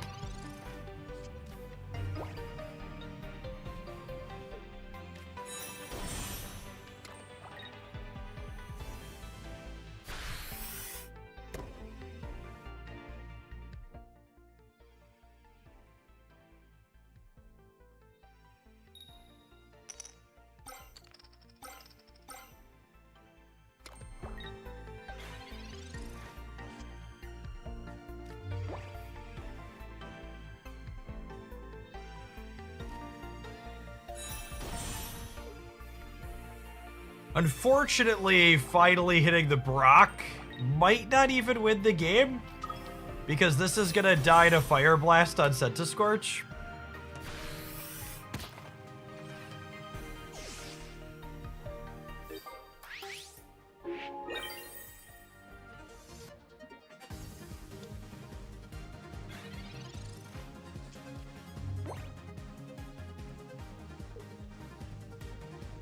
I did see the video from the content creator that called out Magento and thought the person was being serious when they said it.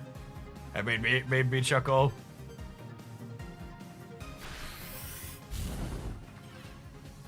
The rest of that video also made me really eye roll though, and it made me remember why I was enjoying not making Marvel Snap content, because most of the things that creator said in the video was pretty silly. It's always amazing to me how many people spend a ton of time playing mobile games and just don't understand the economies or systems they engage with at all. We are dead to a Giovanni here, but outside of that, looking okay. This heads. I guess they hit us for 150 even without Geo.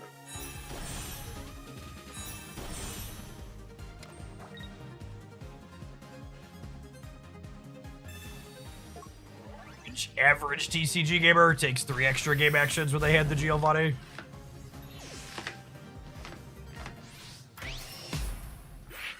Yeah, maybe we're supposed to lead Kenga because they land 1 knockout point.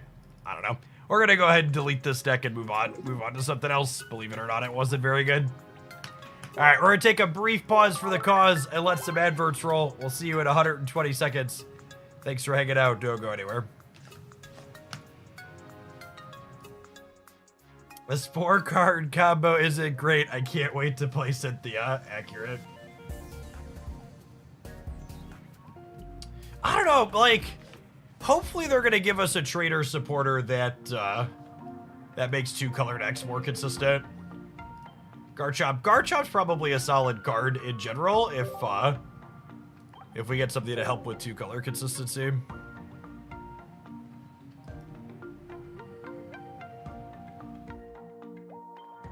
All right, now we're gonna play this one. We're gonna play this one, and then we got a Golem submission, but I'm gonna do this now. You need a copy of Manamorphose? Exactly. Yeah, if you're just coming in, you missed it. We got a bunch of leaked cards this morning. Garchomp, Togekiss, and some others.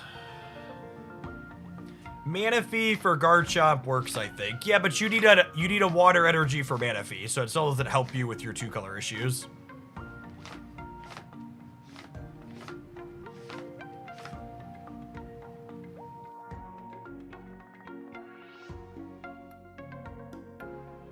I'm looking forward to crushing 2-color dreams with Porygon Z. I don't know, right? So, like, a lot of 2-color decks as constructed tend to play a lot of colorless energy to help up for the 2-color inconsistency.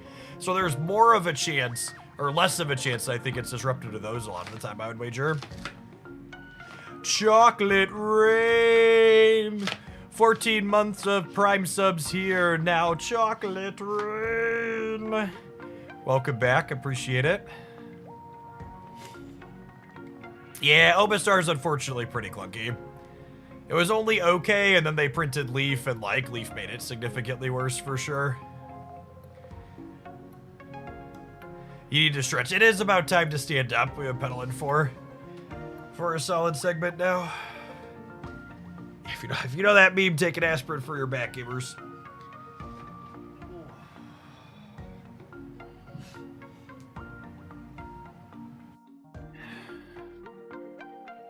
Rebirth was super fun, Bully. It's definitely gonna be something I'll finish at some point. Maybe on stream, maybe off. I haven't decided yet. I played the first installment of the FF7R and enjoyed it.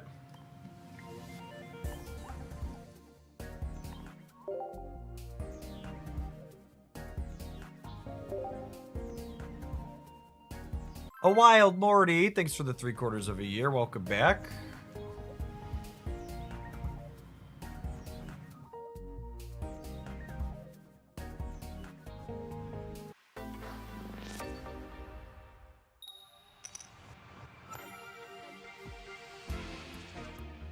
I might have taken a sick day to do some chores and play Rebirth this afternoon. Godspeed.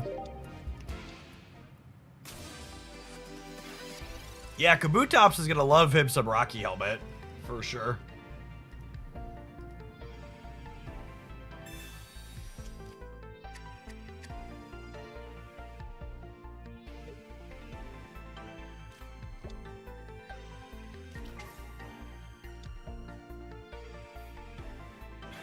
Tournament starts in about 40 minutes, top of the hour.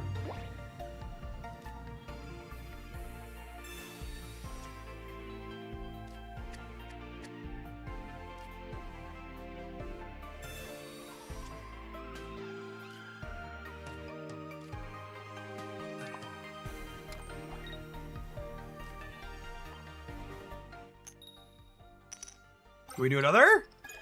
Rats. Kabutops, Cape, and 2 Locarios. Can you only attach Poketools to the active Pokemon? No, you can put 1 Poketool on any Pokemon at a time. You just can't put a new Poketool on something that already has one. Should have played the Geo and Believe, that's true. I might have been lying, honestly. 50% of the time it works every time. What's your favorite generation? I'm a millennial, so Gen 1. Grew up playing gold, silver, crystal, red, blue, yellow.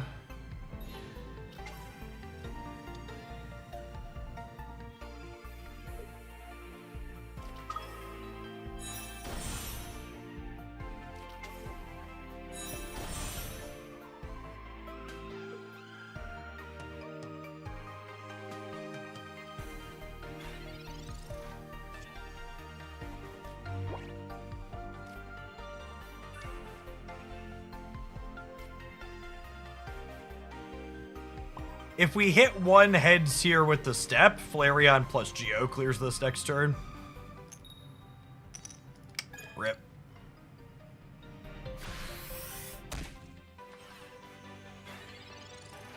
Thanks for the 20 months table play. Appreciate it.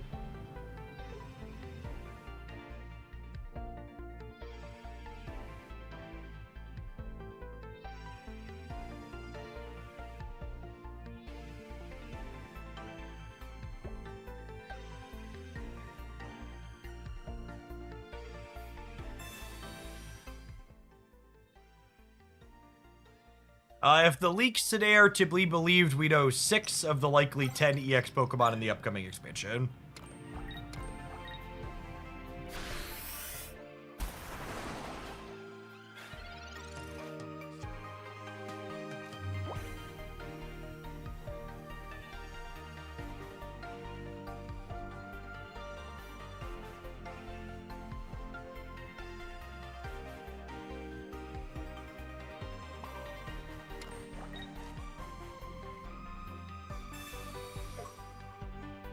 I think we're doing this and giving up the duck as a knockout.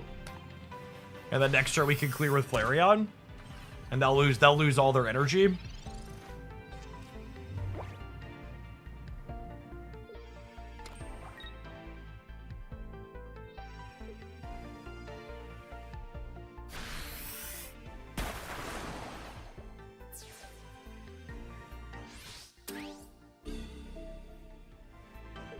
To claim your gift sub from the Dice Streams promo, slide into my DMs on Discord.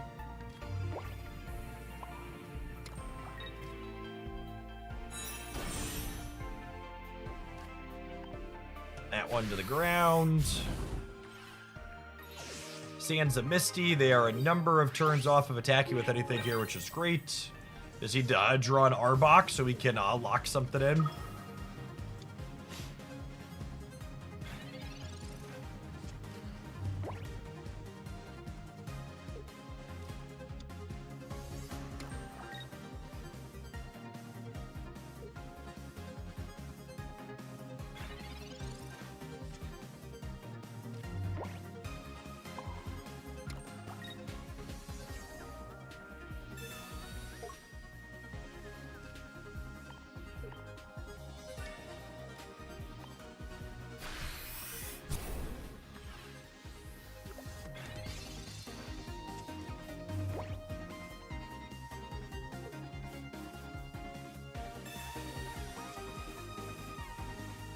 Need to draw our big snake and our next draw or two here. Got 2 big snakes and a research and 7 cards.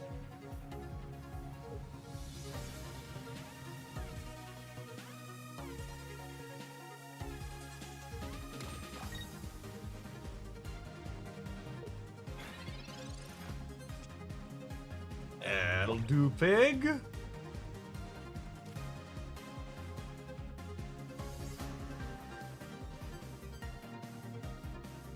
Do we Sabrina? Rena, the Vaporeon hits me for 60 next turn, but then they also die if they don't have potion.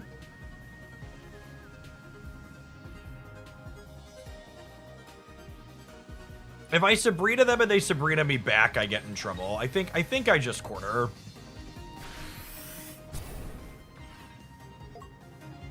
And then we're just hoping that there's a fire energy under here to finish this up, or that we draw another snake next turn or Farfetch'd.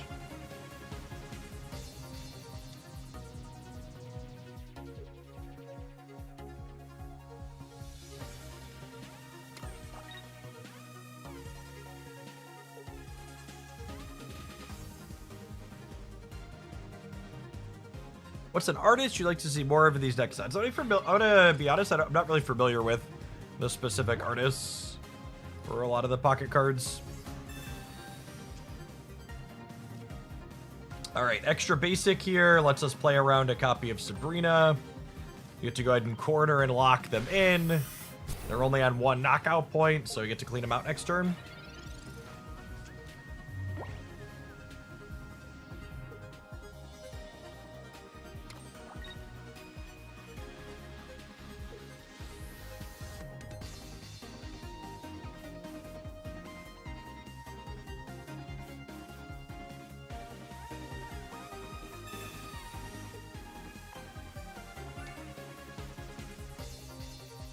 spinning their tires with some game actions here, but we're very done because the snake locked him in.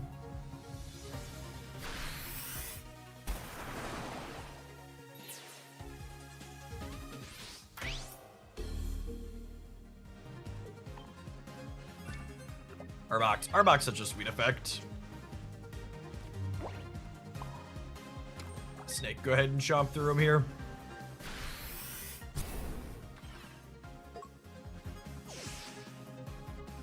Yeah, I like most of the full art cards in this game. They have a good range of different artworks. The snake really highlights how overpowered retreating is, it's true. Cyrus coming to make retreating a little bit worse is going to be a big deal.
I was trying not to sound like a complete doomer in my review video, but if we don't get something that makes assembling stage 2s more consistent, I would be kind of surprised if many or any of the stage 2s from the leaks end up being competitively viable cards.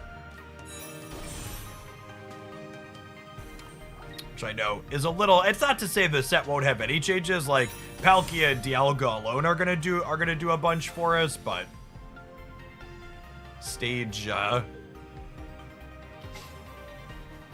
2s really have to have a big power lift to be worth playing.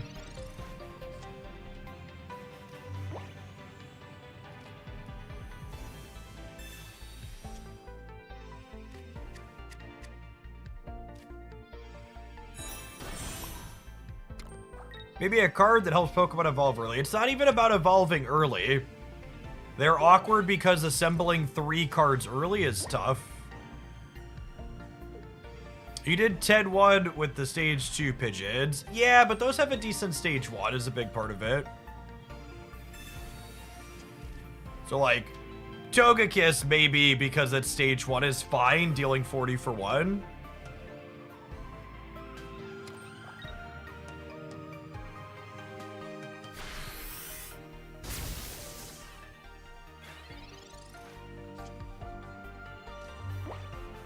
So, I get to clear this with Geo, but without like a Duck or an Arbok in the back, we're in a little bit of trouble here. The Magneton cleans us back. And then we're still up knockout points, but I don't have any energy left on the board.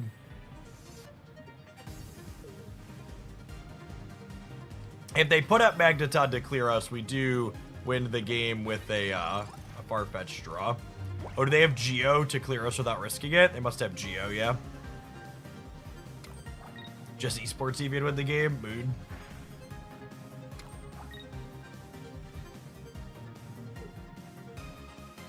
Trading should go live tonight. Wait, what? Friendo. Alright, we were probably good either way, but we're definitely good now. Flareon's one of these cards that's just so close to being good. This shell has typical 2-color inconsistencies, but when you hit your energies, it's felt really powerful. Both Flareon and Arbok are solid pokes. I like them a lot.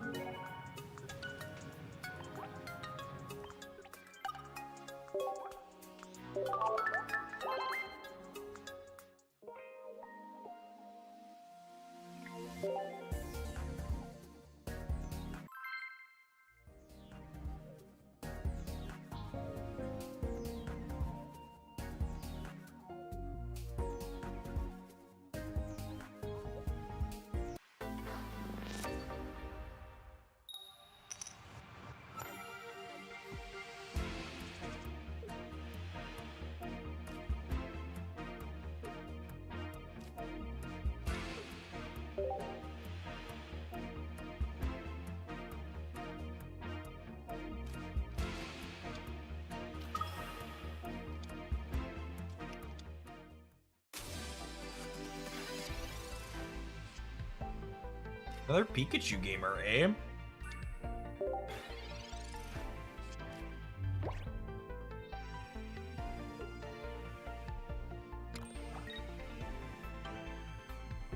Yeah, I see people talking about Bidoof. That's the 2 colorless energy, deal half the character's health. That doesn't sound very good. I missed that one in my review roundup. It was one of the places I didn't pull spoilers from, but...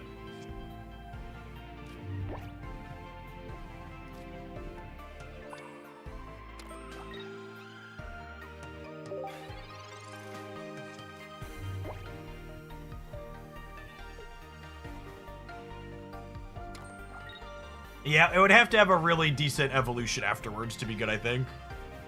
I think is accurate.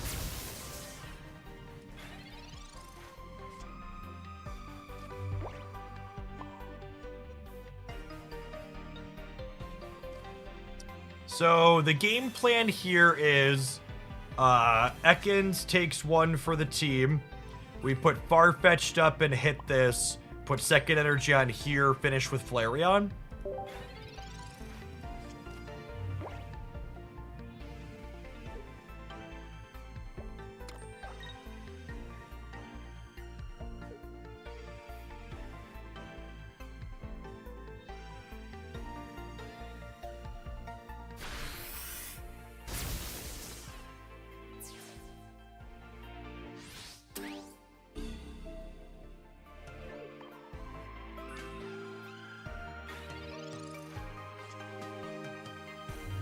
You're late to the party, Arbok. I'm gonna hold the Flareon back, so there's some question about whether or not we have it, so hopefully they clear the duck.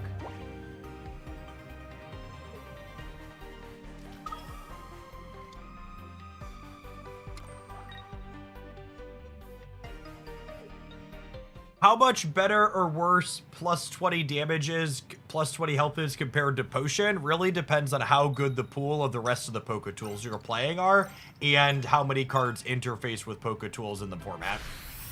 So if there's lots of ways to just discard a plus 20 health, or there's other Poke Tools competing for the 1 slot on your Pokemon, it becomes more complicated. As is often the case, it's not a case of strictly better, strictly worse. It's a case of, well, it depends. But I'm going to go ahead and evolve this benched Eevee as well, so that way they can't put up Pikachu, play a bench Pokemon, and Sabrina this one up to clear it. And then with our Giovanni in hand, we're likely done here. Truth's Advocate, thank you for the 15 months. Welcome back.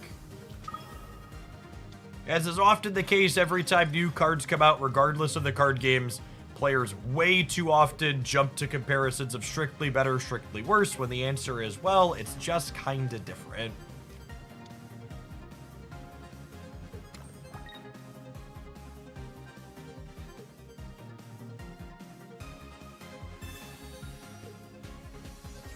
And then double X speed means we still have them here.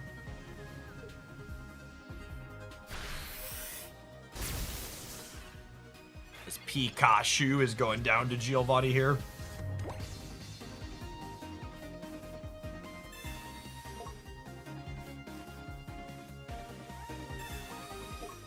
How do you value between opportunity costs in this game? Experience, gut feelings, anecdotes.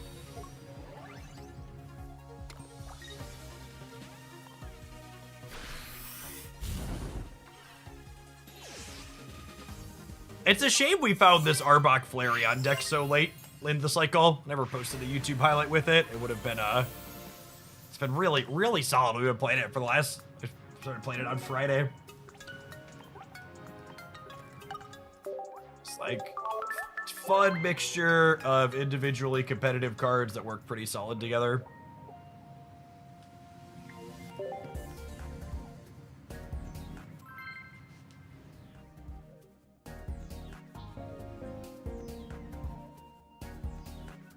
Pedaling segment before lunch, huh?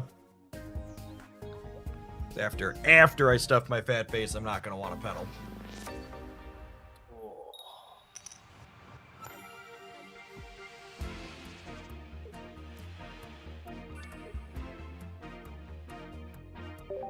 HF, I want to take a minute and say the Pidgeot Aerodactyl deck you'd previously posted has been the most interesting and fun deck I've ever played. Hey, Havoc, glad you're having a good time with it.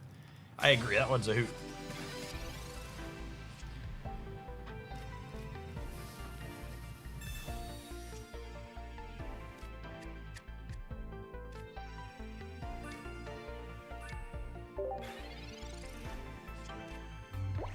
Does Arbok's no retreat effect still work if the active Pokemon evolves? It does not. Evolving clears all status conditions like that.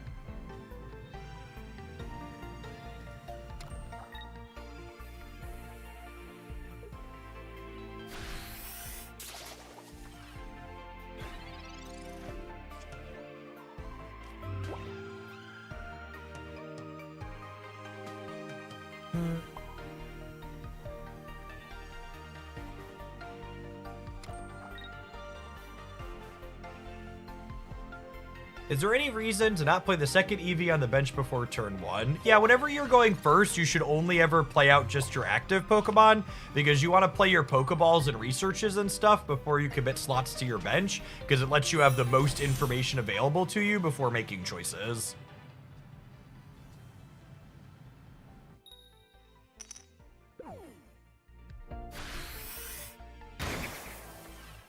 You're supposed to Flareon there. Quite possible. Fast Executor is going to be tough for us. We have to, especially when they had first energy advantage.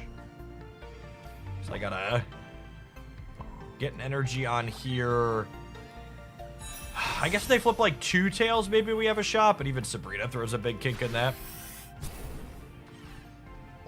Yeah, this deck was a build around request for rip a pack and then build the deck with the highest rarity thing, and the highest rarity was Arbok, and I wanted to do something new with it instead of just regurgitating.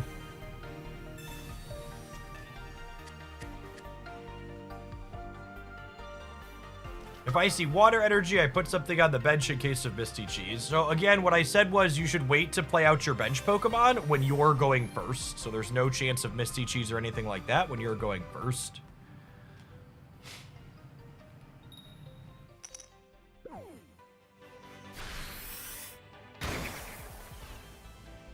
Thanks, Sunset. I always try and be very clear with my audience on the quality of the information I'm communicating. I think it's important.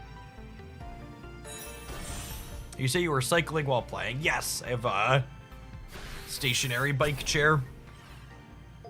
I have 3 small children that make it difficult to fit cardio time in outside of work with all the extracurriculars we do, so got a double dip. All right, 1 more Tails here and we'll have a shot, I think.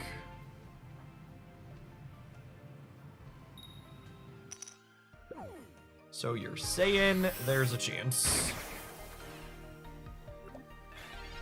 I have a affiliate link. You can check out my bike from Flex the Spot there.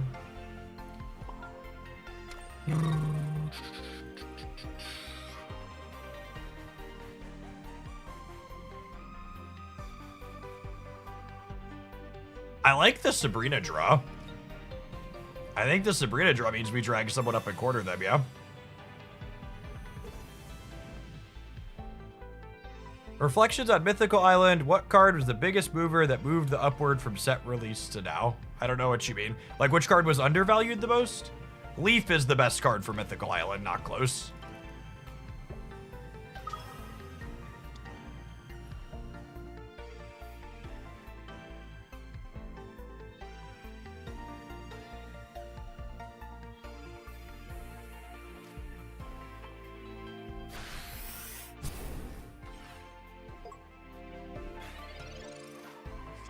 I'm gonna wait for February before mass opening for the sub to reset. If you mean my sub goal, this is never gonna tick to 0, ideally.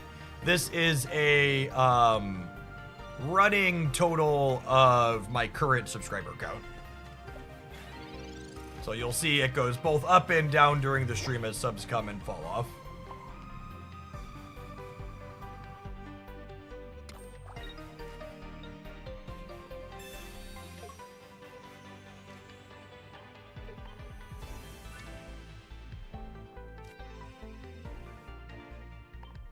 I guess if they have a Giovanni, this Mew clears the Flareon back, which isn't good for me. You think Pocket will ever have Twitch drops? I hope so. My wallet would enjoy that.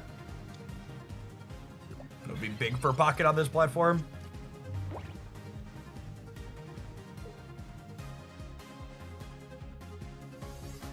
Should we Giovanni and corner the Celebi? That gives the Arbok knockout up next turn guaranteed, which I don't think I like.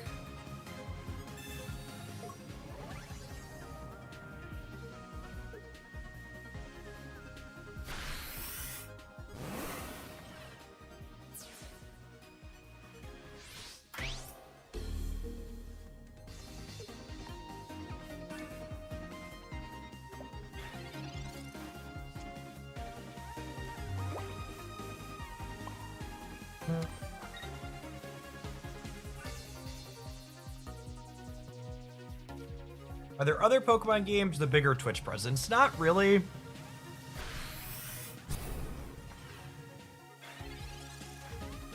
Oh, you know what? I messed up here. I should have Giovanni'd, so that way Arbok with Sabrina is lethal on the Mew next turn. This is a small mistake, but it could really matter.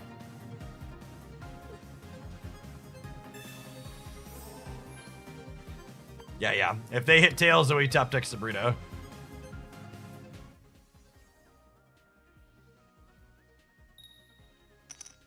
Did anyways. Did not catch up to us.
What are your thoughts on Garchomp and Togekiss? You should check out my leak review video where I talk about both of those and more.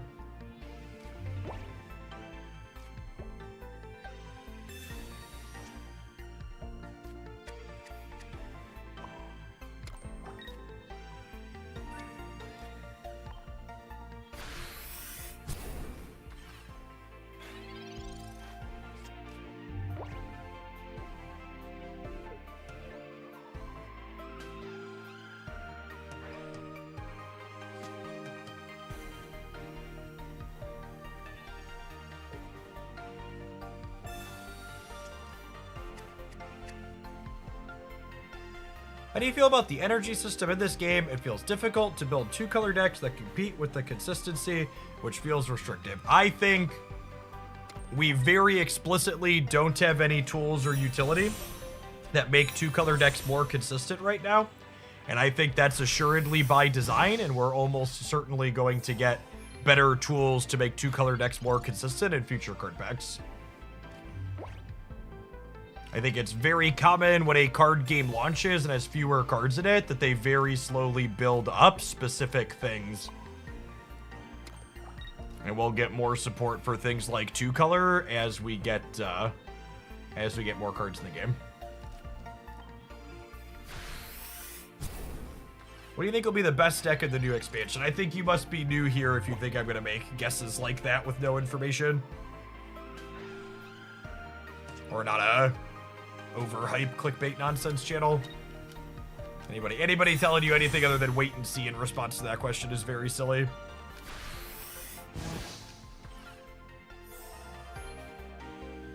I think Dialga and Palkia look like they'll be playable.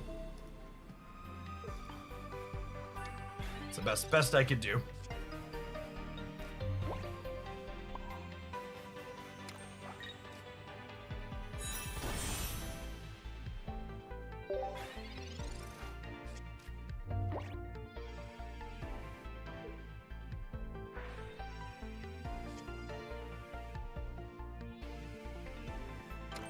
What's the clicky thing? This is one of my wallet sponsors. I just always have some of them sitting on my desk, so I push the buttons occasionally.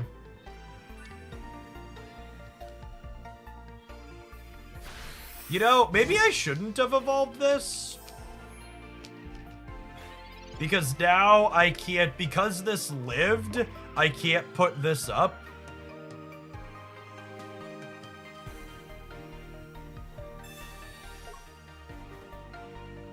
There's no click noise.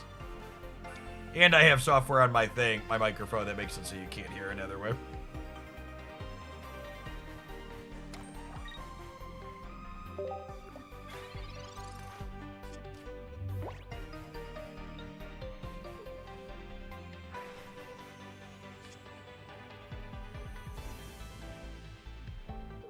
Flareon needs 3 energy to attack Tide.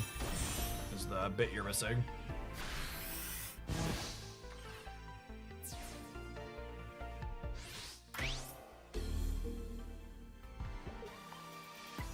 I'm surprised you didn't mention the synergy with Articuno, Hitmonlee, Greninja with Sirius in your video. That's because if you have any of those cards online, you tend to be winning the game as is anyways and don't need Sirius to make up for it.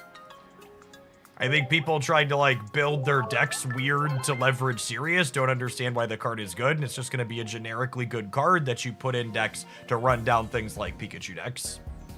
Like, Hitmonlee's a generically good card, and Greninja's a generically good card, but it's like, you're gonna, like, put those cards in those decks just because they happen to be there already. Like, you're not changing your deck building or warping around it, right? Trading isn't out because they don't post exact times anywhere, and when the rollover happens later tonight, it will still be the 28th in some places. They're very bad about their communication. Oh, gamers. I shared this in the Discord server earlier, but I want to share it on screen too. This is our thumbnail for tomorrow's YouTube video, talking about variants in Pokemon Pocket and how it compares to other popular card games. My editor is so good at what they do. So I'm gonna need all of you to make sure you click on this one in the morning, okay? I was gonna go up today, but then we had the leaks, so we had to cover those right away.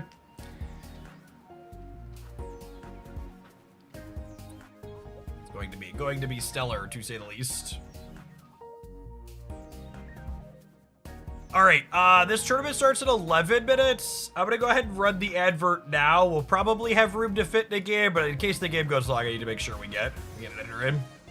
Your editor deserves a raise. Your thumbnails are amazing. The best way you can give my editor a raise? Is there a typo in the thumbnail? What did I miss? Oh, is that the one with the typo? Is that the one that still has 2 ends in it? Yeah, we fixed that. Sorry, there's like six thumbnails here. One of these doesn't have that in it. I don't know. There's too many images here. I fixed it at some point. There you go. Too many files, too little time. Sorry, to finish my thought, if you want to give my editor a raise, the best way you could do that is to watch all my videos on the YouTube channel. I have a very fair agreement with my editor that they get 50% of the ad revenue that my YouTube channel makes, with a guaranteed minimum of $50 per video. So, I'm a very bad capitalist. I believe in sharing the profits that our stuff makes with the people who contribute and actually do the work. So, you think my editor deserves more money, make sure you watch everything on the channel. Let's go ahead and tap an ad break. We'll see you in 120 seconds. Thanks for hanging out. Don't go anywhere.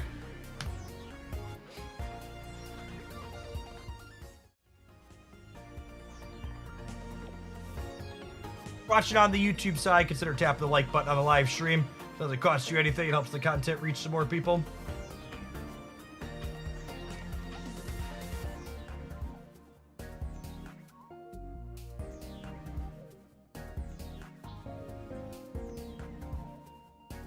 Flareon Arbok or Flareon Greninja, which do you think feels better?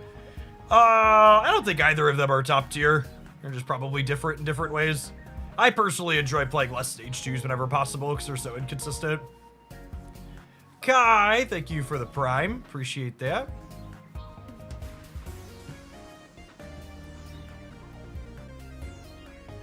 This was a viewer build around to do something new with Arbok. Is this deck good? I think it's not terrible. You have some typical two-color problems, but we felt competitive in most of the matches we've played.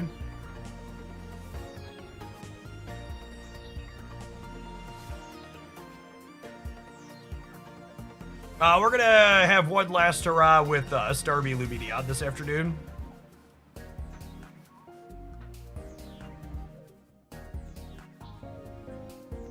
Trading comes out 12 hours from now. New card pack should be 36 hours from now.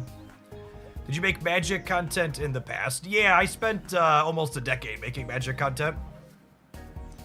Was what started my full-time content career.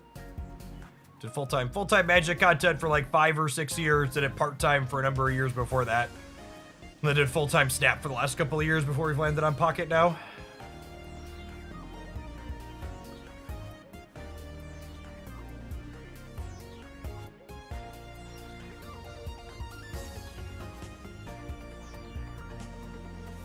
That's where I remember you from. Yeah, I had more hair and less children back then when I was making Magic content.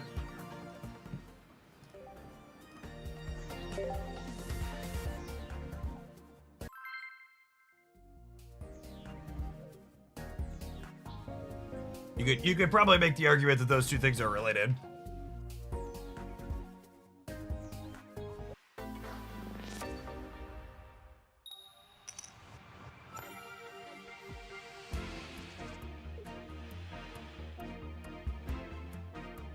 You didn't have much more hair back then, to be fair.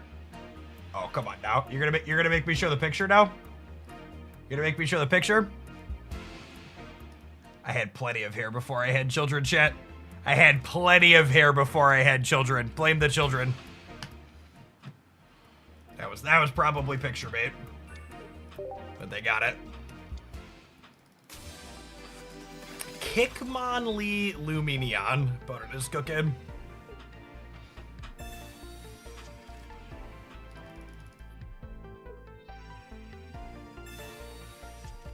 If I recall correctly, that photo was taken right before we went to see Rocky Horror Picture Show live, which is an excellent experience. I would 10 out of 10 recommend. The easiest way to tell that that show is excellent is that Republicans are trying to ban it in states where they control the legislation.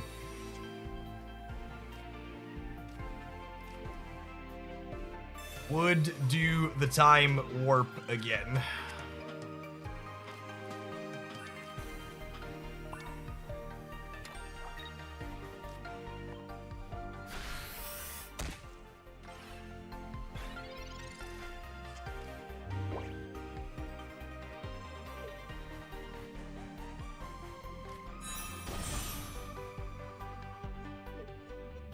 Beetlejuice is a good show too, to be fair. My wife and I saw Beetlejuice on Broadway in Chicago last year. It was excellent.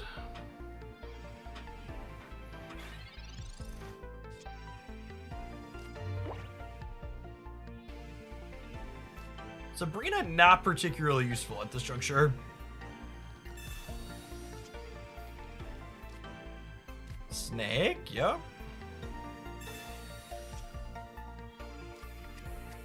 I think this is Ekans into energy on Snake, and then if we top deck Big Snake next turn, we can clear the Drudagon, yeah?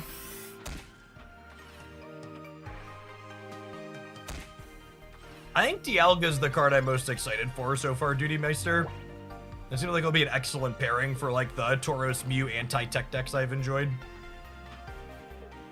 Any good movies you've watched of late? I can't remember the last time I watched a movie.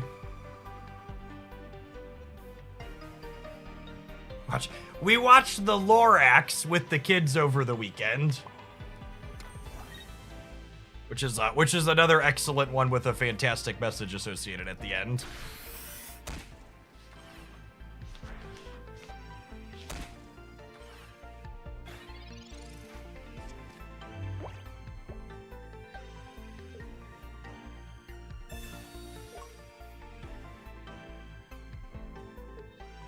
Oh yeah, Sonic 3 was the last thing I saw in theaters for sure. I think we're cooked, gamers.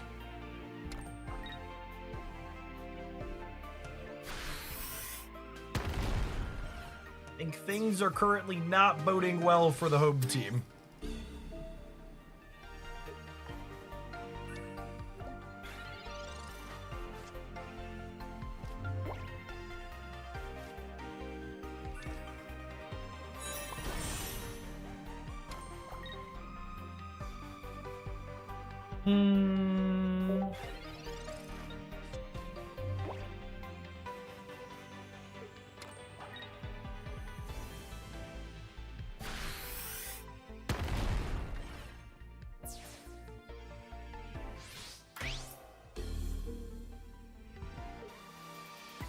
I'm the Lorax, I speak for the trees, chop one more down and I'll break your knees. Now we're memeing, gamers.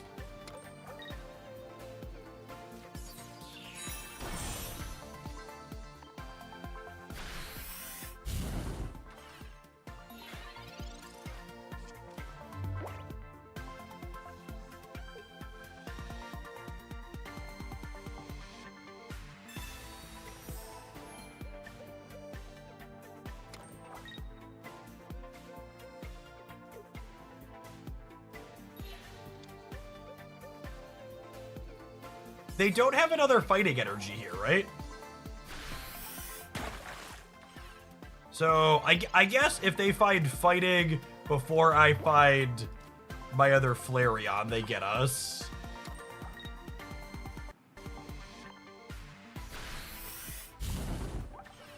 Got 3 cards left.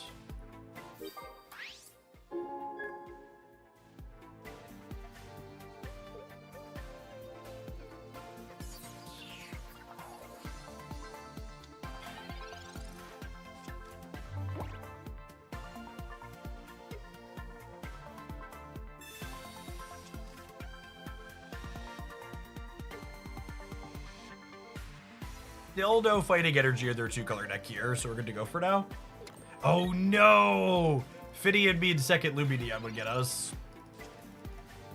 Oh, that sucks. My other Flareon is buried.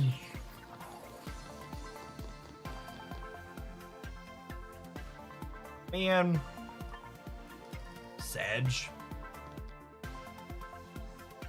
Not have any outs here, right? Nah, I haven't played Magic in a long time. Wizards of the Coast doesn't make the game that I used to enjoy anymore. Alright, well, we'll make them have the second Lumineon. Their second Lumineon could be buried in their last 2 cards, just like my Flareon's buried in my last 2 cards, yeah. Oh, wait, this line means I just died of the Aerodactyl. I'm dumb. That's fine. Our tournament round's gonna start here in a second anyways.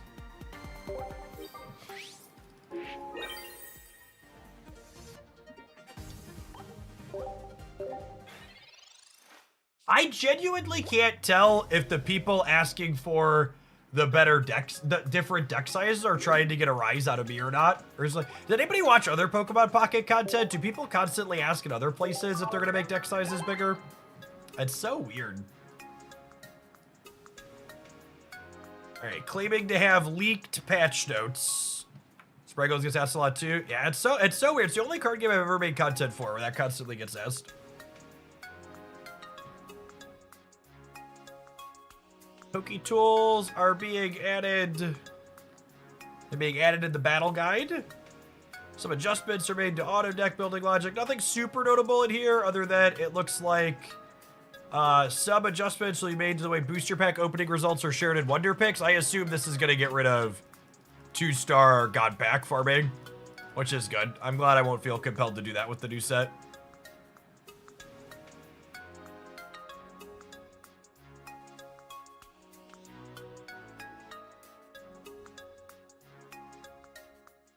Step up battles added.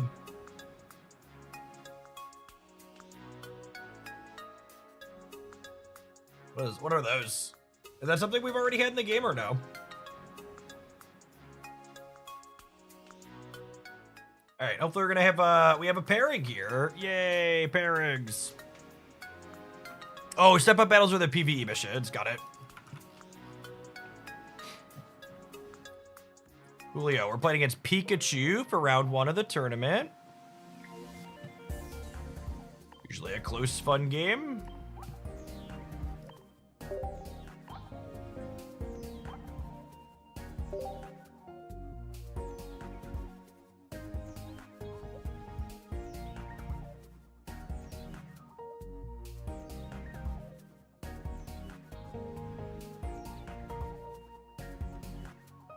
Oh yes, playing against Pikachu this round.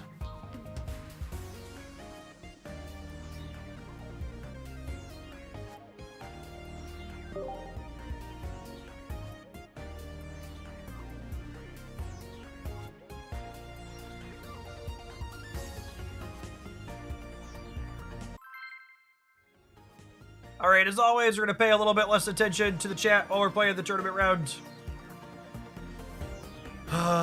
Pikachu EX from our opponent, 1 Zapdos EX, 1 Didion, 1 new Electabuzz, 2 Zebstrika. First energy advantage here is a big deal. We want to open on a duck, ideally. Opening on Staryu is pretty bad for us here. It means that if they have Blitzel into Zebstrika or Zapdos with their 1 Giovanni, they can clear us on their first attack. So the rest of this hand is amazing, but opening on this is not good. Them opening on Pikachu makes our Staryu a little bit less bad, but still not ideal.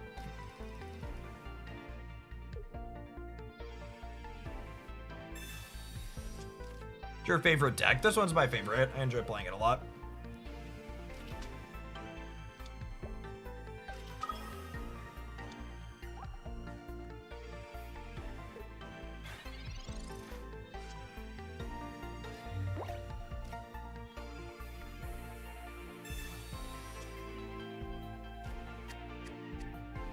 If I peel at X speed, I think we swap to the duck. Yeah.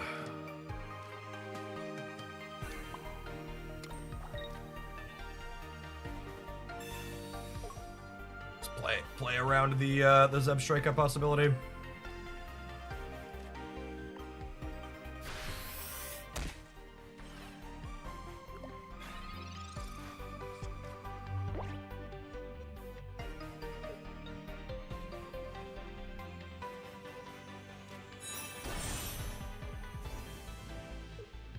They could have X speed and Sabrina here. Be not good for our hero. But I didn't have any agency to play around that. We played around what we could.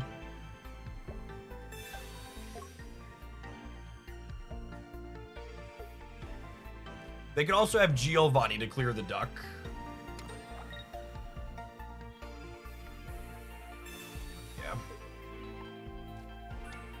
They have it all, unfortunately.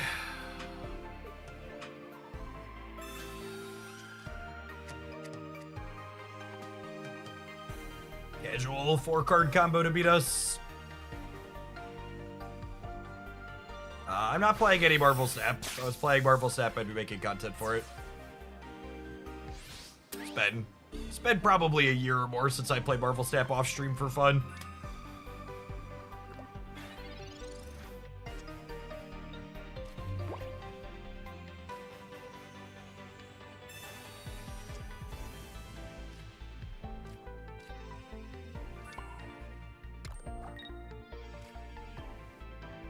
See if we can dodge a Giovanni this turn.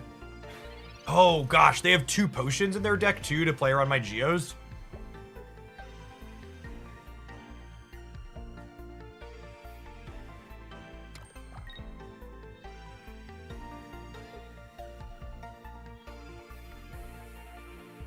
There's just so many cards that are bad for us here.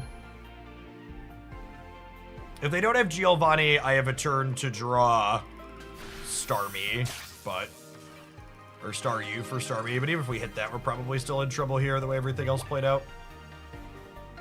Yeah.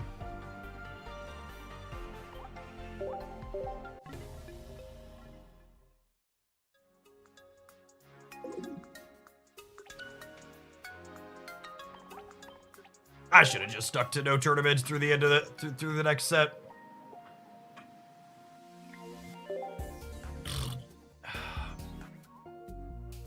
Getting the 4-card combo to lose the game on the spot feels bad, man. Did you already look at the promo leaks? Yeah, there's a video covering them up on the YouTube channel. You're commenting on Memphis. Just check it out.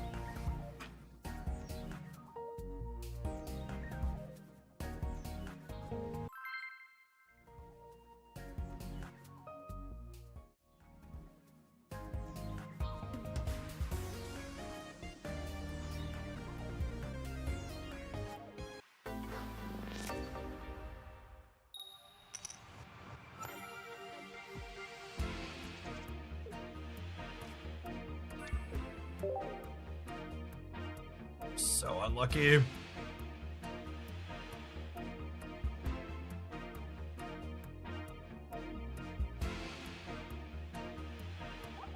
So unlikely to be forced to start on Staryu.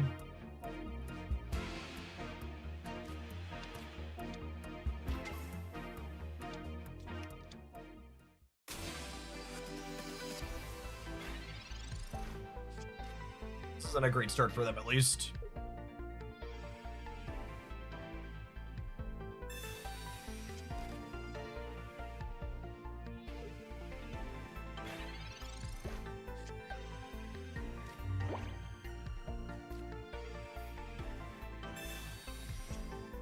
You know, this might actually be a spot where I'm supposed to research first. I'm kind of looking for 2 basics with this hand. We hit 2 basics, but I think I was wrong there. I think I should have, researched before.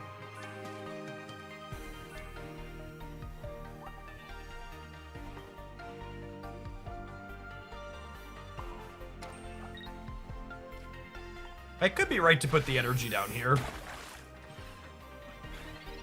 But they would need Zapdos, X-Speed, Giovanni to clear the Staryu this turn without the Zebstrika. Which is pretty unlikely.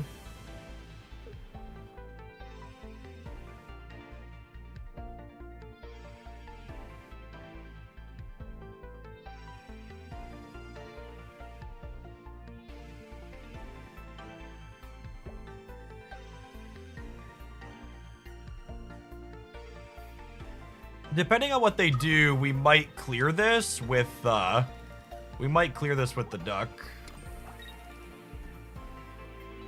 They like Thunder Shock and don't potion. Okay, potion forces us to keep the Starmie in.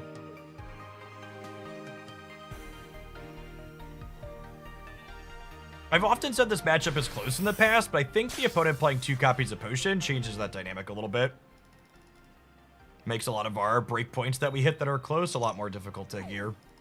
And this coin obviously doesn't matter because we have Revolution.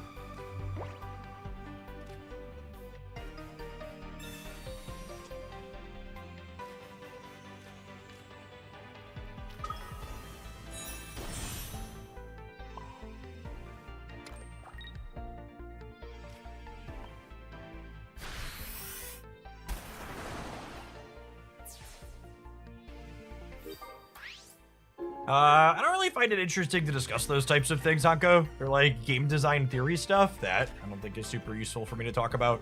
There's just so many different avenues. And I'm not a game designer, I play games.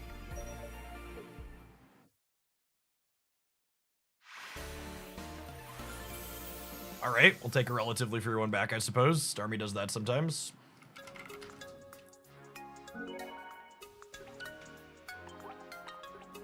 All right. Let's not start Staryu for the 3rd time, huh? Okay, 4 60 HP basics.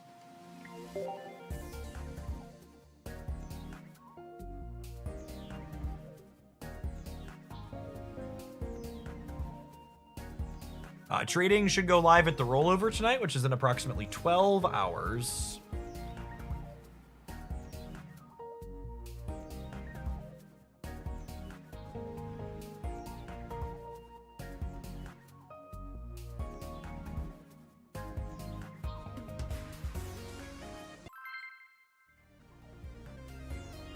I will open the maximum amount of packs both tonight or like 2 or 3 days in a row until I have all the cards. Once the new packs drop. But if we can be clear, the new packs aren't likely dropping tonight. Those are probably tomorrow. Trading tonight, new packs tomorrow. Fortunate 50-50s for us. We had first energy advantage 3 games in a row. And we have a Farfetch to start this time, which is what we're looking for. This matchup and Mewtwo are the reason why 2 Farfetched are important. It's your best lead here. There's a maximum number of packs per day. Yeah, you can only spend so much Pokegold per day opening extra packs.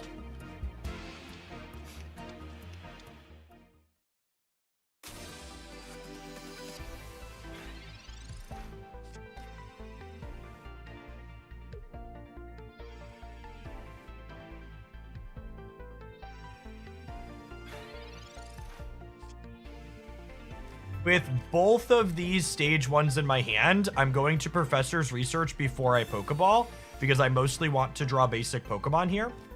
So researching before I Pokeball makes it more likely that I draw 2 basics. And look at that, we found both of them.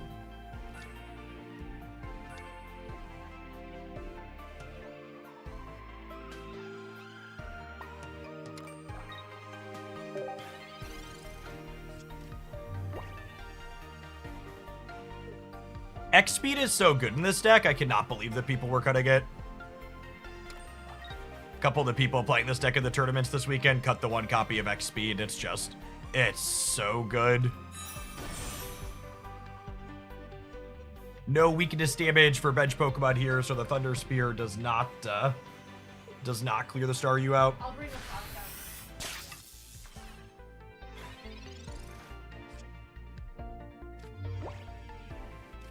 An incredible start for us here. Our turn to be lucky.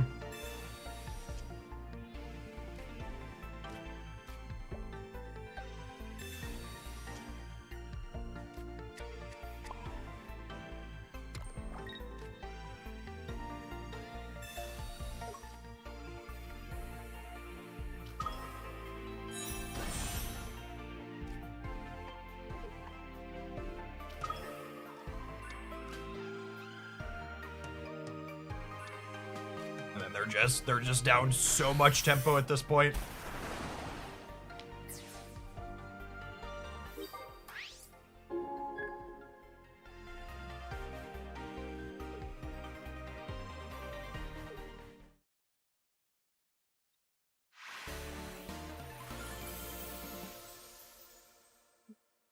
And then,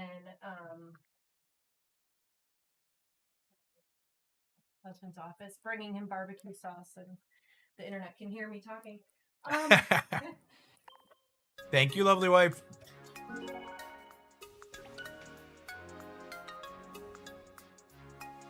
Starmie is such a good card. Listen, chat, sauce is what makes life worth living, okay?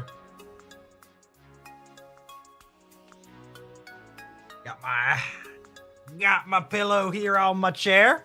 It's so lovely, my pillow. Yeah, put this up behind me. Oh, down here. Kind of in the microphone. There. See it mostly? Alright, we'll call that good. That's my emoji. That is, yeah, we put those up. If you would like a Hoaglandia branded pillow. We're gonna have those up for the next 2 weeks before we produce them. Give us the tour. Can you see the bike? I have a better picture of the bike. Where is it? So this is the pedaling apparatus that I use. Overweight white man and adorable toddler not included. That being said, I've seen my audience demographics. I know many of you at home can provide your own overweight white man for the chair.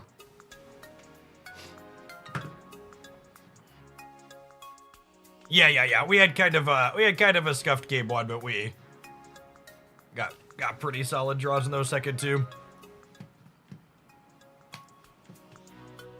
Yeah. You check out the bike from Flex's Spot on Amazon at my links there.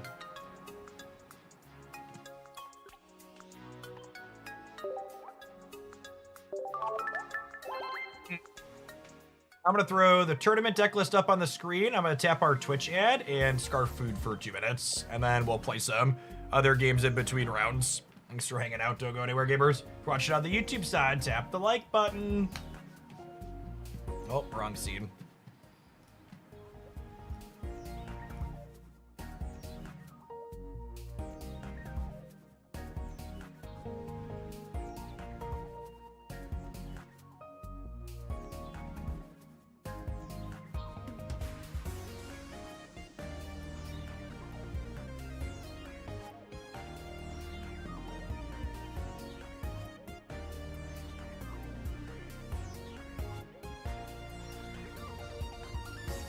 Yes, there's a video for the leaked cards up on the Hooglandia Pocket channel, up about 3 hours ago.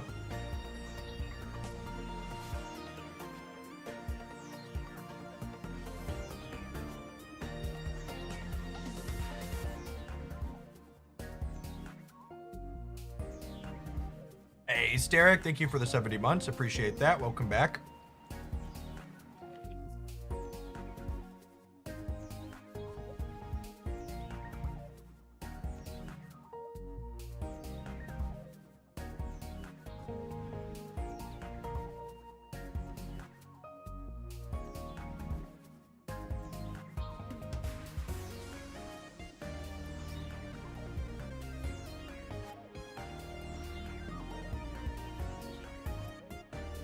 As worded, Cyrus lets you pick the damage Pokemon, yep.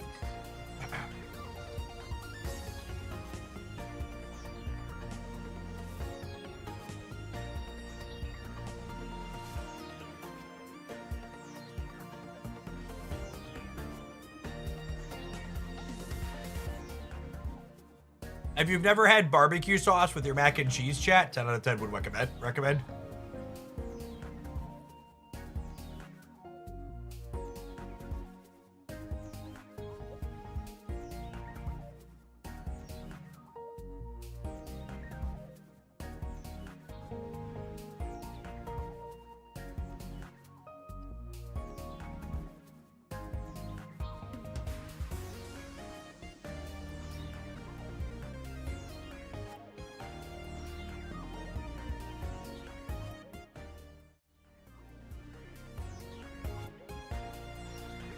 So our tournament today is a smaller one, as it is a paid entry fee tournament. 0 copies of Gyarados. That's a little sad. That's our freebie. Bunch of gamers playing Pikachu, and then a smattering of a bunch of others. I think the only one I really don't want to play against is Arcanine. Can be a little bit hard, but it's less bad if they have Charizard too. These matchups are both close, which is half the field. All right, we're gonna play some more of the Flareon Arbok deck between rounds here. I've been enjoying that one casually.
Do you like Balatro? I'm not a fan of single player card games personally.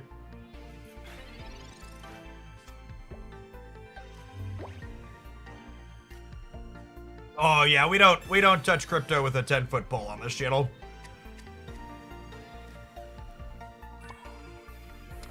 The only scams I enjoy are loot boxes. Nah, not even Slay the Spire. If anything, and I don't know, maybe this will be a hot take that'll upset some people. I actually think Slay the Spire is one of the worst single-player card games at this point. It obviously, like, spawned the genre, but I think a lot of the things that came after Slay the Spire took their base and built on it better.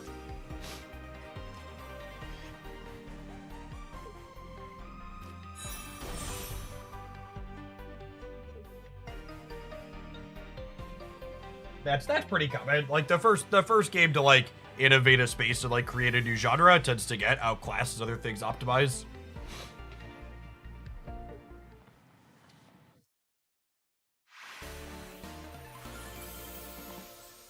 The handful of single player card games I've found enjoyable are things like God, I'm blanking on the name. I think Gordian Quest was maybe one of them. Ones that have a story. I don't like single-player card games that are like, when I play a single-player game, I want it to be like, have me invested in characters and be telling me something, as opposed to just like making my numbers get bigger usually. That's deeply subjective. If you enjoy those types of things, that's fine. More power to you. Yeah, I thought the Genshin card game was great. It's actually really disappointing that Hoyoverse hasn't made a standalone Genshin TCG client. I'd probably stream the crap out of that. It's really good.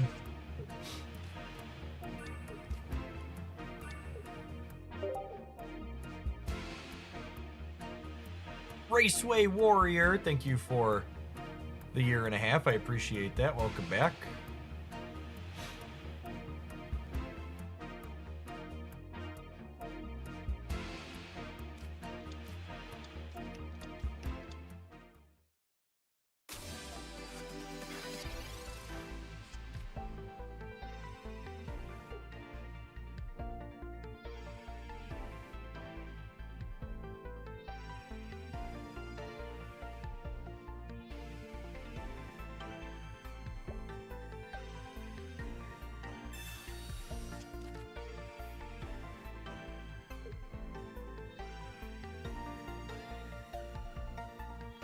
Tomorrow they release the new set. Kinda, depending on where you live. 36 hours from now, give or take. Hey Zegna, thanks for checking out our sponsored mobile game promo and getting a free sub. If you're someone at home that wants to support my content and get a free sub for yourself, you can check out our sponsored game Dice streams for the next month. Shouldn't the trade system be out already tonight? At the rollover, I would assume.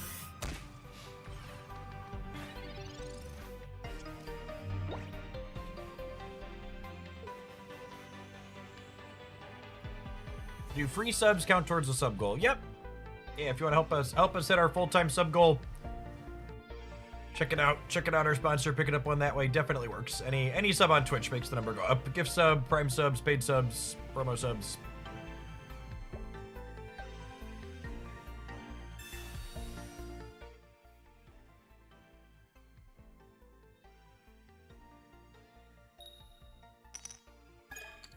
Subs. Anything that I can turn into a sub.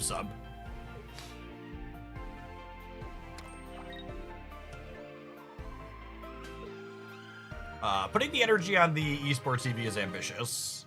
If this isn't high roll and clear my duck, we're in a very good spot here.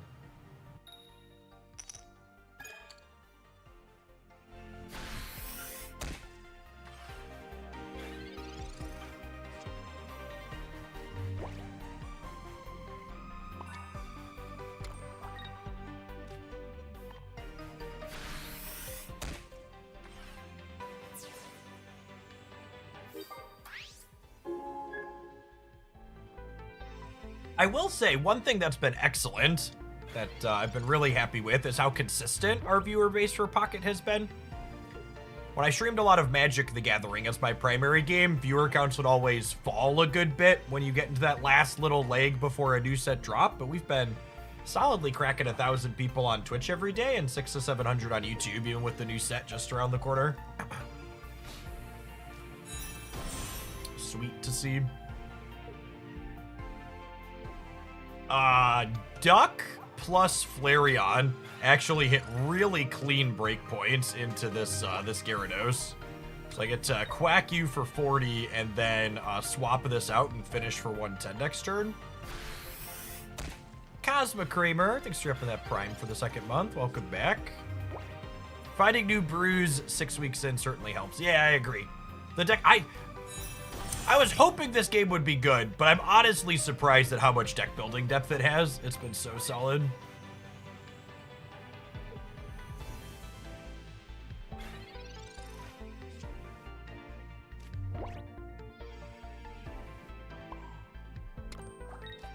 I think this is an X speed angle, question mark. This game's probably done with them investing on this Gyarados that's going down. Opponent really needed to put something up front to take hits.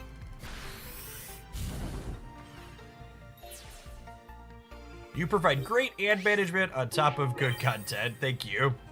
If I'm being honest, so many Twitch channel these days have such poor ad management. Half the time when I want to watch something, I open my Twitch player, find a channel to watch, and then go open their YouTube stream.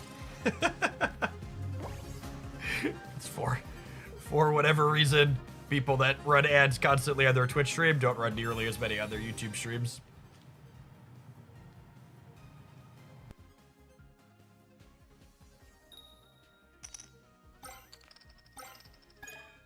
Oh, double Misty could drag them back into this game, kicking and screaming. Top deck Sabrina, please. Top deck Sabrina, we have 2 of those. Unlucky.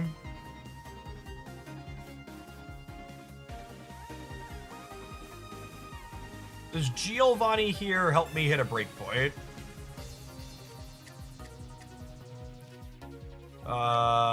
Yes. It means we beat Potion, but do I need to play it?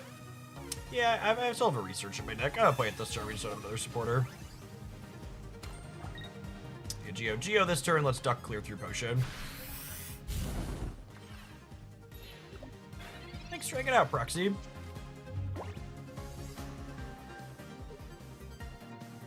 We were fortunate against Pikachu in the first round. 2 very fast RB draws in games 2 and 3.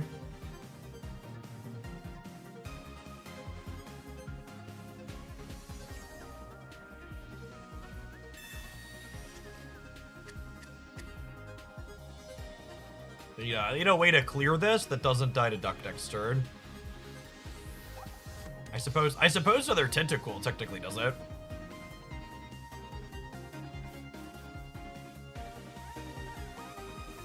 Is the new expansion a meta changer? I think the new expansion is going to add new decks and new cards to play, which sounds fun. Dialga and Palkia alone, if there were no other cards in the expansion, would be enough to change things up.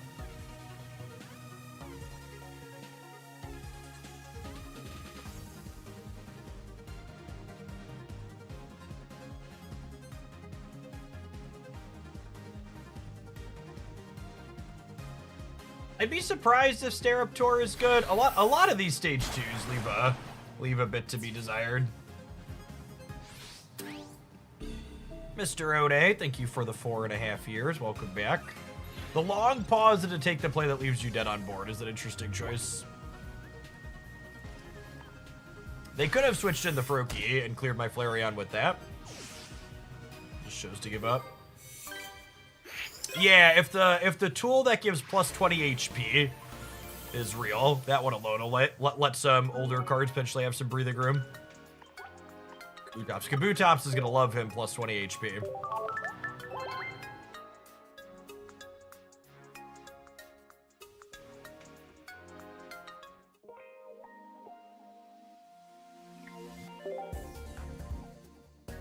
Mew EX definitely isn't going anywhere. That card's gonna be great consistently.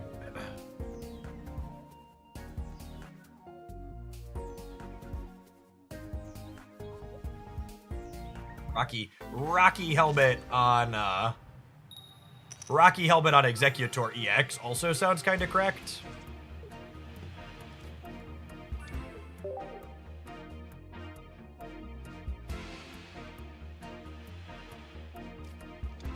UEX is going to be evergreen. Completely agree.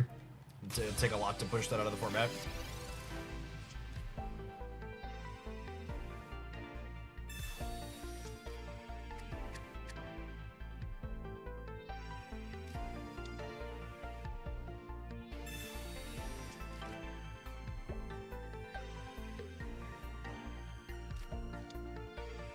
They have a Carp. Like every deck that can't attack the bench, this deck's Gyarados matchup is pretty scuffed. If they have an average draw, they probably run us over here.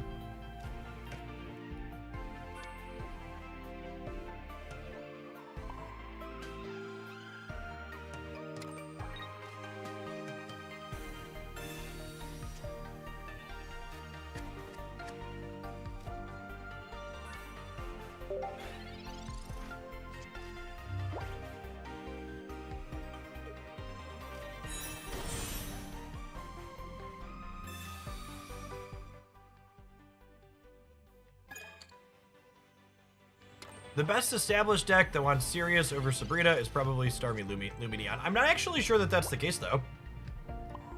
Because Starmie Lumineon often wants to Sabrina a full health thing up so they can Lumineon a thing that's injured on the bench. They got moved to the active spot.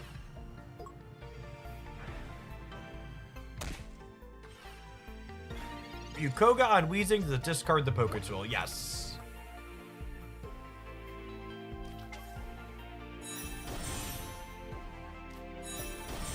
Greninja and Gyarados. I think we're cooked.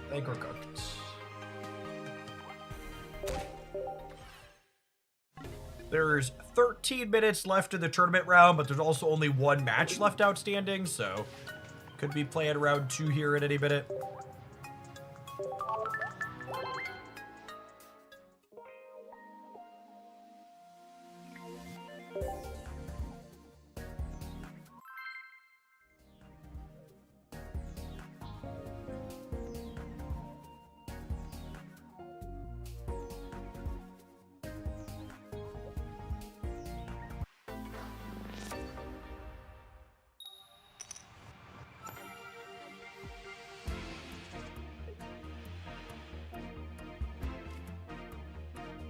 Are tools one per turn like supporter? They are not, but they're one on a Pokemon at a time.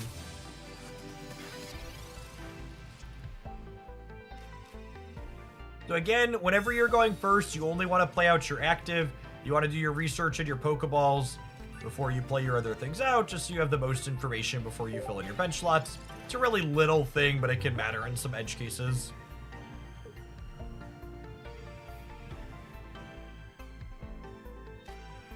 Yes, the tool stays when you evolve a Pokemon. Goodness, this turn is absolutely quacked. Be very quiet. We're hunting Helix fossils.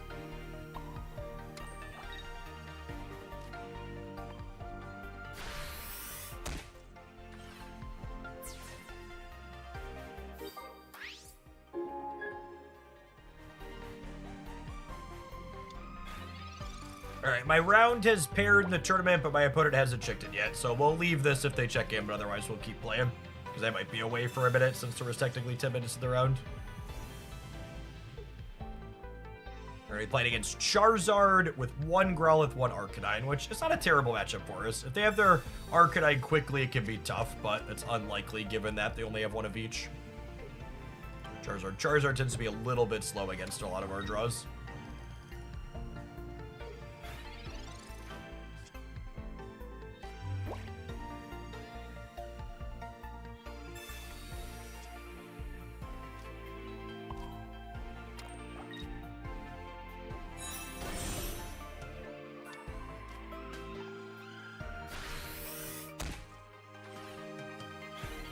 Hey, Chromo, thank you for the brand new Prime support. There's a ton of people you can send that to every month. Thanks for sending it this way and helping keep me around.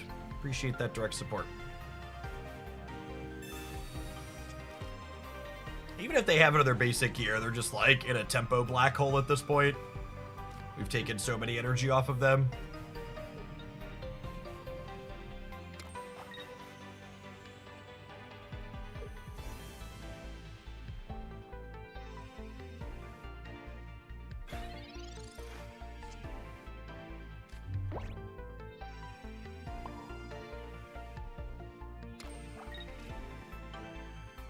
I normally watch on YouTube, but I decided to send that your way. Thanks for taking the time to click over to Twitch to do that. Anytime You can send that sub over. It takes a couple of bucks from Jeffrey Bezos and sends them my way. All right, we have an opponent in the tournament, so we're gonna gift our opponent a freebie here.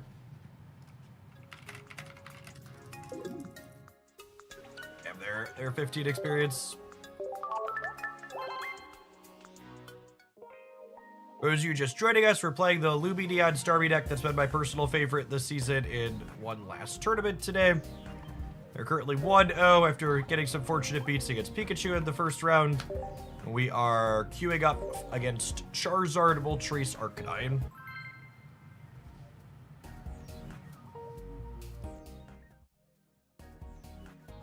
Notable inclusions. Our opponent has 1 Giovanni, 1 Potion, 2 Sabrina. They only have 1 X speed and 1 leaf. First energy advantage is good for us.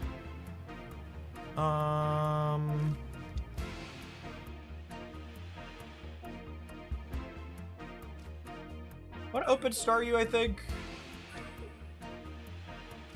I'm not going to play the Farfetch'd out, though, because I don't want them to be able to Sabrina it up. Opening Staryu still does 40 against Growlithe and Charmander, and more importantly, it lets us go Energy Staryu, Energy Starmie if we hit that.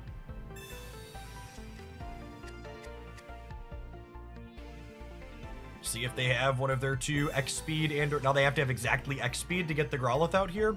Getting 40 on the Growlithe to start is a big deal because it would mean that they can't Arcanine us without getting cleared on the backswing by a Starmie. It also means that Lumineon can threaten to clear this from the back later. This is 50% to be a Finian. Swing and a miss.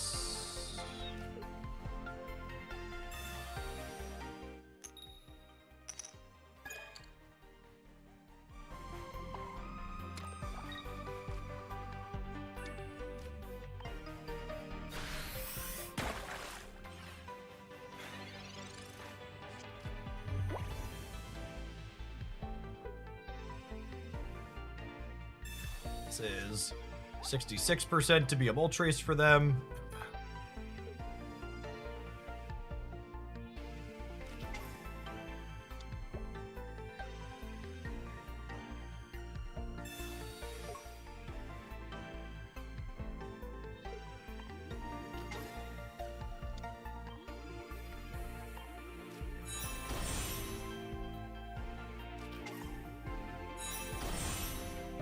Good setup for them.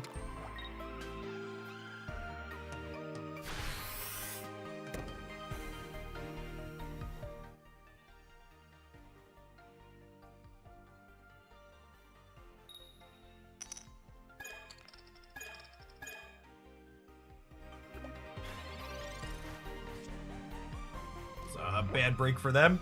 All right, can we hit our 66%er? Can. Okay.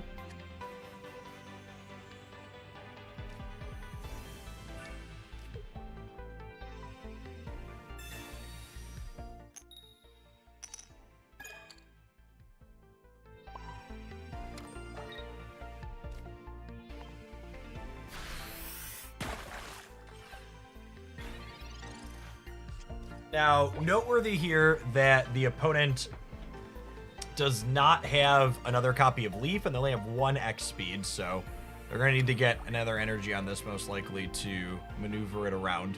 They have 1 copy of Giovanni, which means the Giovanni with Moltres is a little bit scary, because it means that it can threaten to clear Lumineon in 1.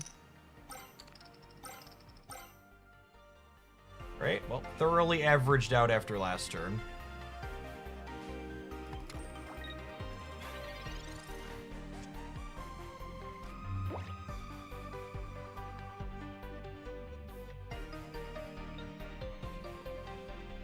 Our lack of Misty hits and Starmie here are both very unfortunate. It means that I can't put Lumineon up and still be able to attack with Starmie next turn if we top deck it. which is pretty bad for us.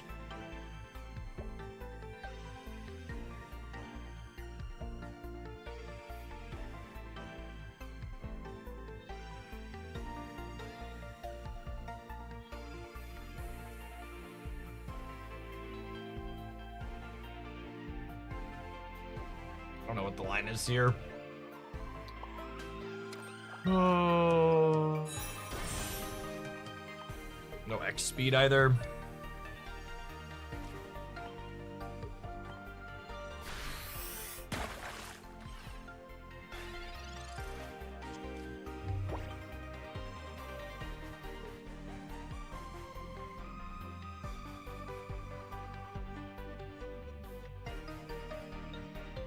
It could be right to Lumineon this, because it has 40 on it, and then with recoil we could have cleared it with duck, I guess.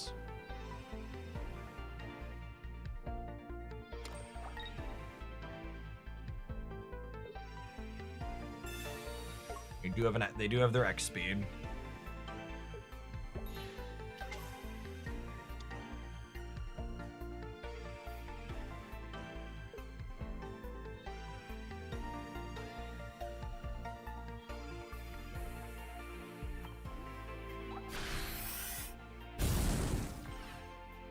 Yeah, maybe I was supposed to hit the Arcanine.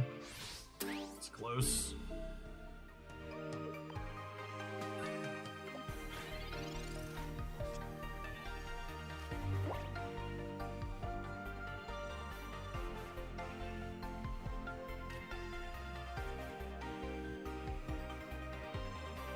So this is a pretty solid tempo black hole, because they don't have another leaf for X speed.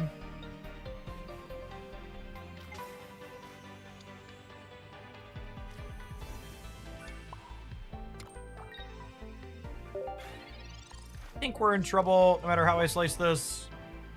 Hitting the Arcanine was probably better. If I would have hit the Arcanine. The problem is if I hit the Arcanine, they probably don't switch to it, right? But I guess if they don't switch to it, then I could just keep Lumineoning them.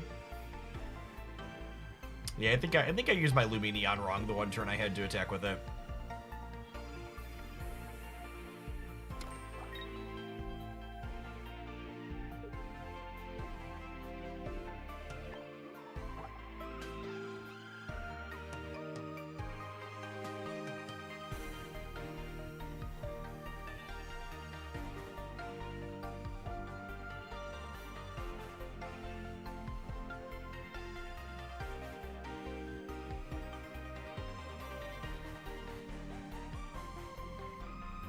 Am I the only one who thinks the deck building, the UI and Pocket needs an update? No, I think having waiting for opponent covering most of the relevant information on my opponent's game board is really good design.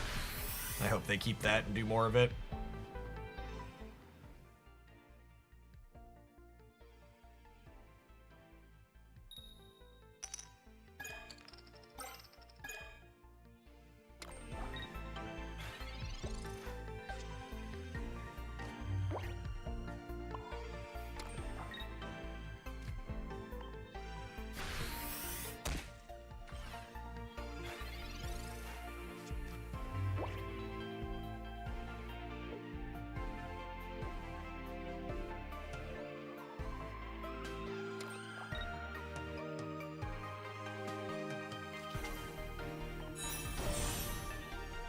We're not quite at a 0%, but we're getting close here.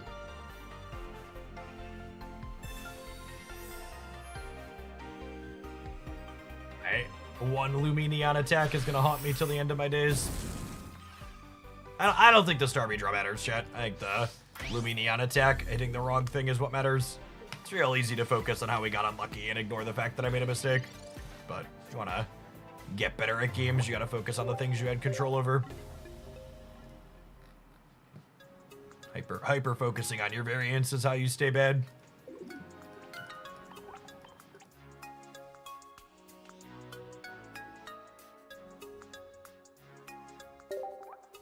Choices in the next game, huh?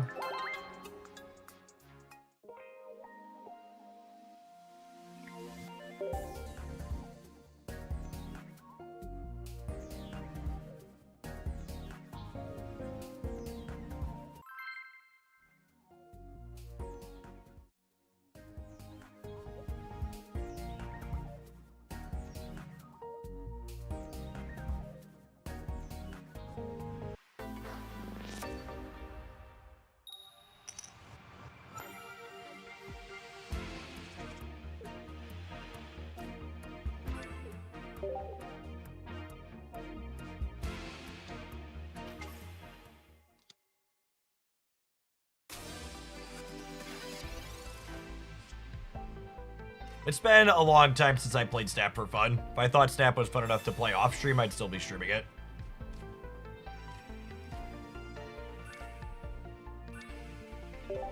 All right, if we hit 1 heads on this Misty and get to start hitting with Lumineon next turn, it could be a really big deal, game winning.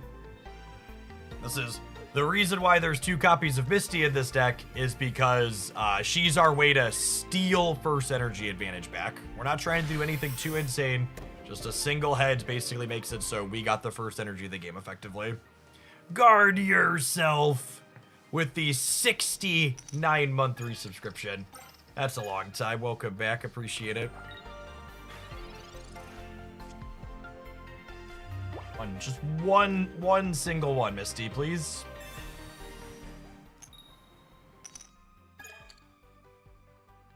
Oh, it's so frustrating.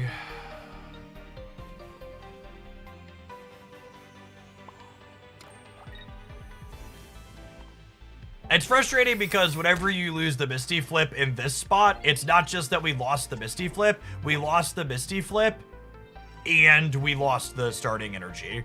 So we're not down 1 coin from this position. We're down 2 coins. So we're not just like, oh, this is a bad beat 50%. It's like, oh, this is a bad beat 25%er. The card really doesn't matter. I really can't emphasize enough that Pocket's not a game about card advantage. It's a game about having the right cards.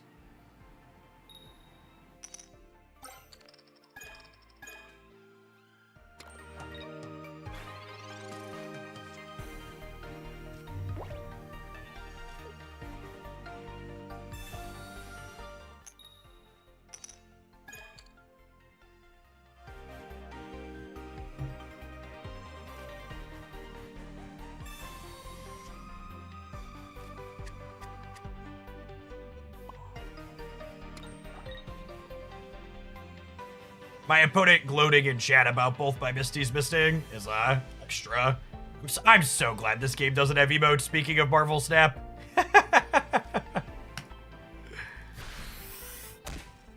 My limited experience with people being humans on Limitless TCG while playing tournaments is just like a good reminder that I just want 0 human interaction if possible when playing my card games.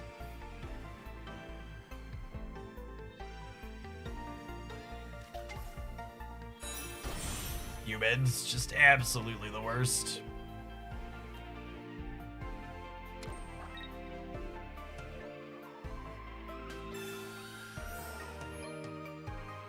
Real bad potion. Hopefully we draw Starmie and punish it.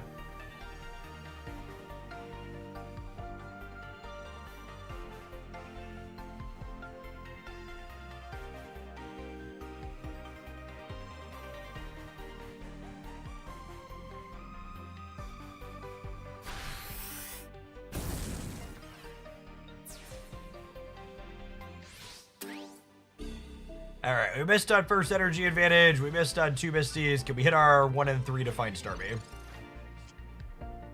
Sometimes lucky, Rubber Ducky. Not a guarantee, though.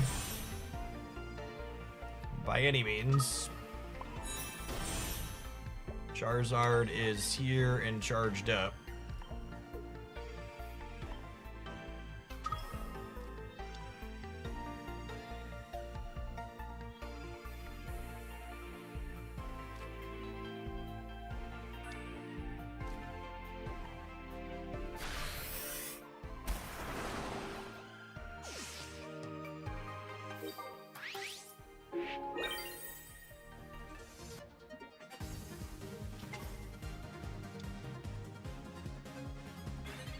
I don't think I have any lines here, right? They go 60, I go 40, they clear, I could deal 110. I can only deal 150. So even if I hit running Giovanni's, I only get to 170, right?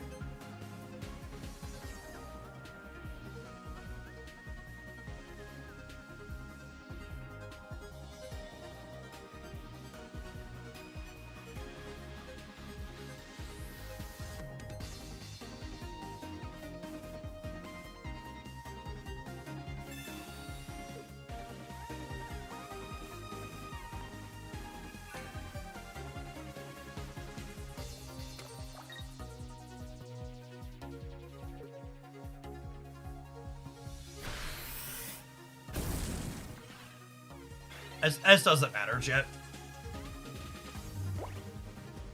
Actually irrelevant. It literally does not matter.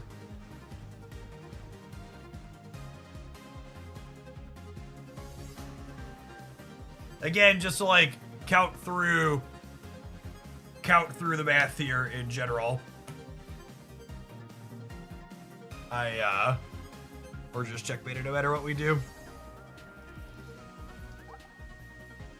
I think it's incredible. This is the, again, if you want to get better at card games, I really can't emphasize enough how much you can't be hyper results focused, because someone on the YouTube side just commented, this matchup seems rough in general.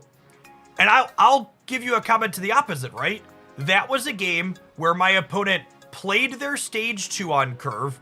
I missed my Starmie evolution early. They had first energy advantage, and I missed both Misty flips, and I was 1 turn short. So, I know we lost the match, and we lost 2 games, but like, that game was so incredibly close, given all of those things that broke across that set. Yeah, like they hit their 37%er on top of having their perfect lead, which is Moltres to start, and I had a bunch of things not go my way.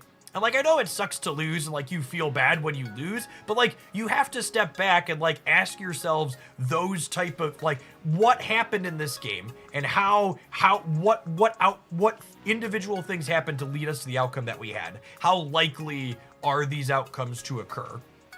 That type of stuff, right? And I made a small mistake in the first game as well. There's a chance that we get a game 3 there despite the bad beats in the next one. The more I play with Misty as a card, the more I roll when people say it's a bad design because of what it does. Honestly, my opinion has changed on Misty playing her in this deck, trying to get 1 energy with it.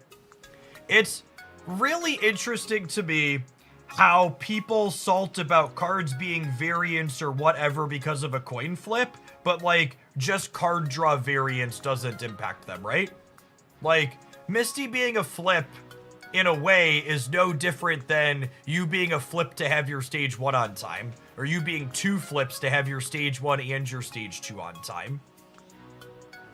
Like card games are riddled with variance. There's so many points where you have to hit your percentage plays, and it really just comes back to those feels, right? Like it feels bad to brick on my card with a coin. Whereas like if you're a longtime card gamer, you're used to not missing what you draw, right?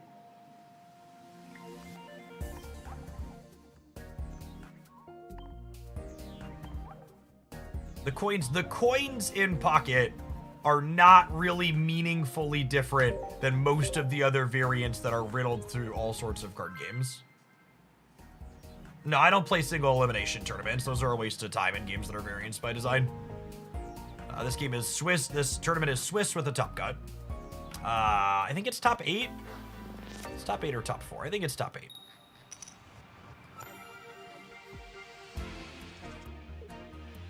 What's the cut? 6 rounds, top 8.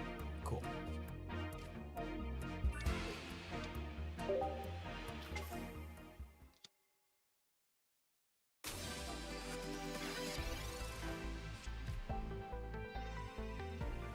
We currently have no indication of promo cards returning.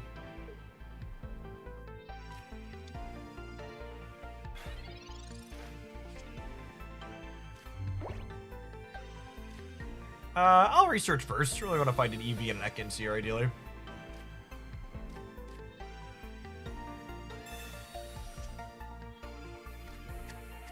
Potentially winning the game on turn 1 is bad design. All right. What about the games where my opponent leads a 40 HP basic and then I leak slap them and they lose the game on turn 1? Is Farfetch'd a bad design, or are 40 HP basics a bad design? Or was that just like variance that inherently happened because that's how card game variance goes sometimes with decks that are otherwise fine?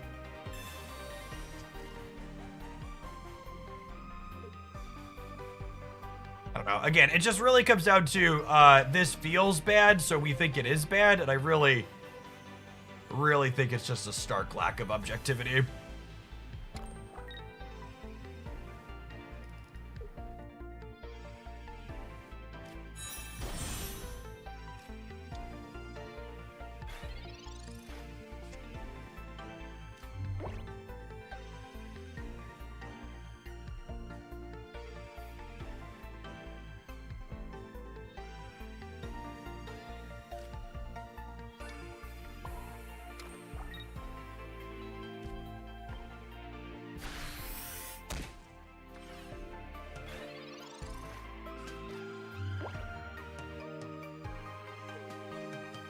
Yeah, I also think that's a good point too. I think the length of the games in Pocket contributes to that too, right?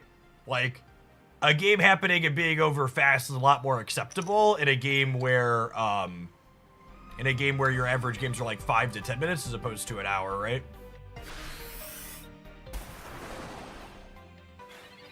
What did I miss? Did I miss a spicy one?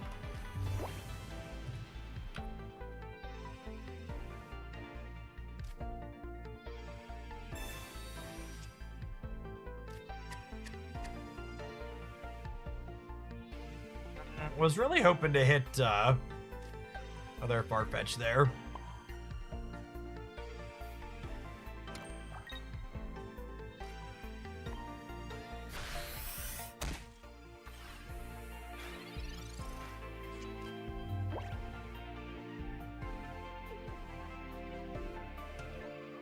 I would be very surprised if they ever did live balance for Pokemon Pocket.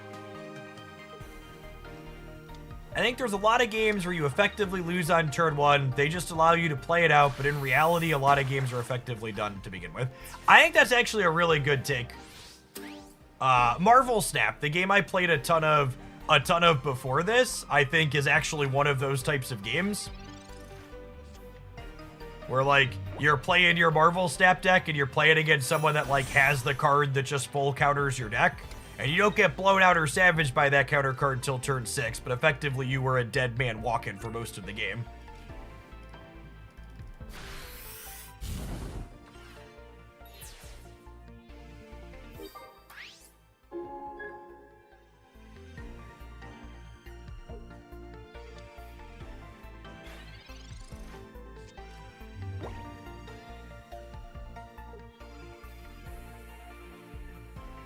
Chess has 0 variants. Chess has variants you can mitigate. Most chess tournaments require you to win a round on both white and black because white has an advantage when going first. So, in order to balance that variance out, you're expected to win from both sides.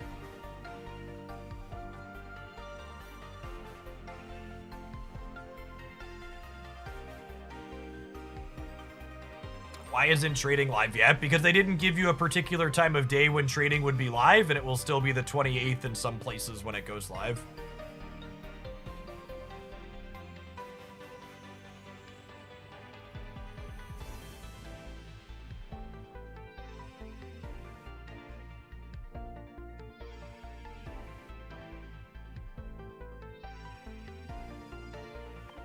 We're open to top deck one of our copies of Sabrina so we can cook this Lumineon and then Sabrina up one of the back ones to finish through a Starmie.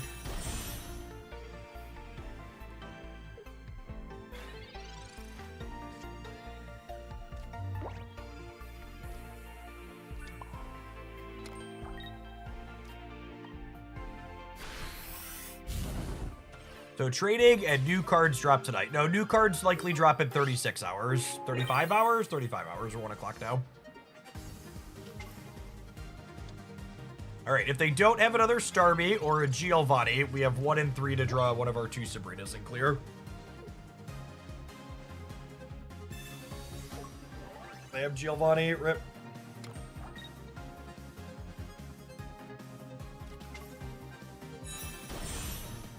I don't know. Oh, our tournament round just fired anyways. I actually need to take our ad break before the tournament round starts, which is fine. We have 2 minutes to check in. I'm gonna run these Twitch ads. We'll be back with round 3 of the tournament when we return. Thanks for hanging out. Don't go anywhere, gamers. They have an advert over on the YouTube side as well, because why not?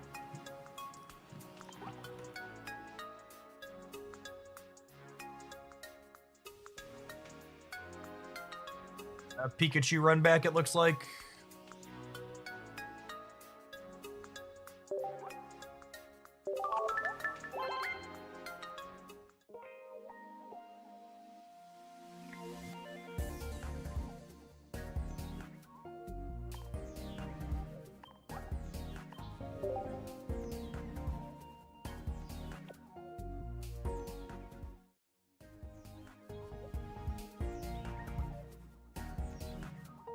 Well, these are the exact 20 cards we played against Pikachu in the first round. This must be a list that topped something recently. I didn't look at big tournament finishes this past weekend because I skipped doing a meta report since the format was almost over.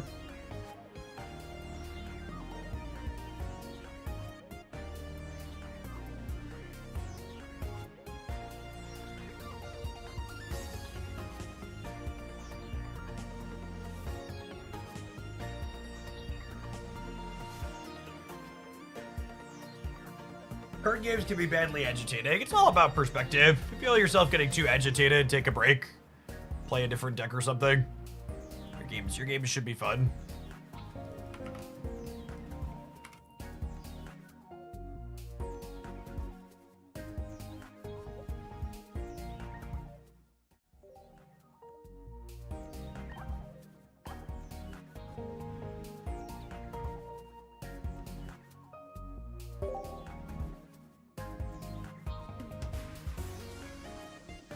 Yeah, taking my bad beat from the comfort of my basement is lovely. Not flying across the country to have it happen.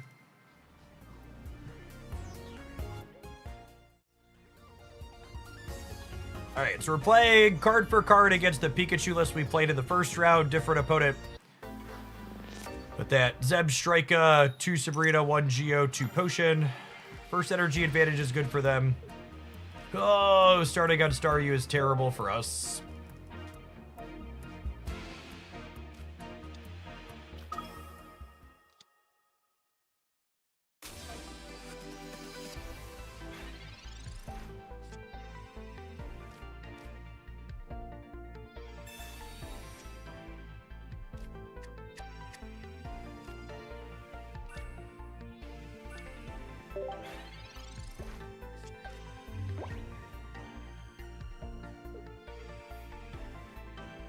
The second Staryu's actually not terrible here, because it means I can put first energy here, and then draw Starmie in our next 2 draws and put that up after Pikachu clears.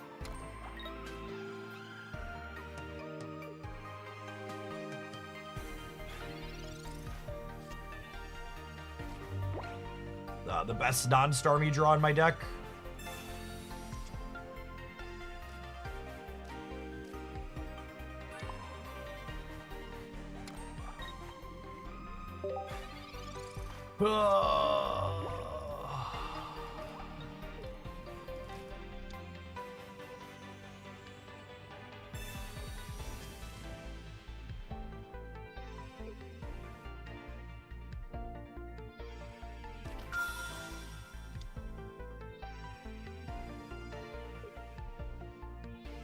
So after they clear the Staryu, we put the Finneon up because we have the evolution.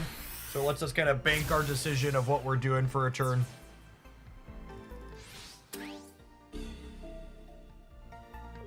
We top deck Starmie, we move into that. If we don't top deck Starmie, we move into Farfetch'd.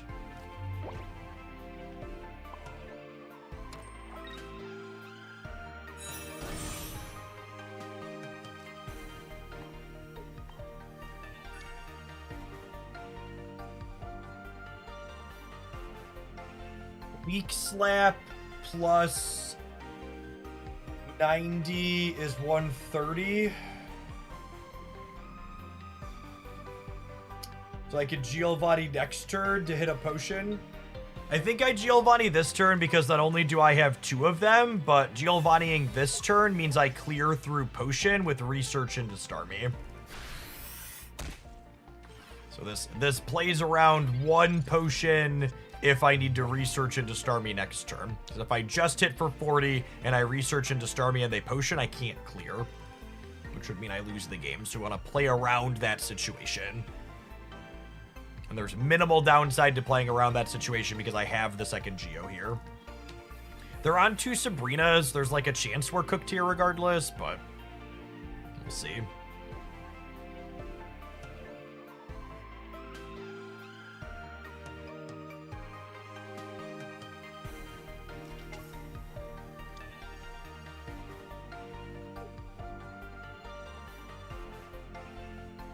I assume they just put energy on the back Pikachu, and then they clear us, and then Sabrina clears the Lumineon the following turn.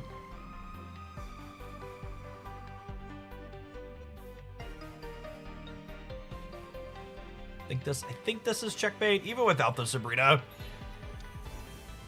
That's interesting. They have Geo? Yeah. Okay, this is smart.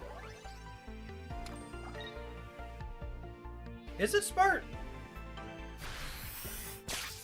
Now if I draw Starmie... Now if I draw Starmie, I clear this, and then their line is like, put energy on here and paralyze me?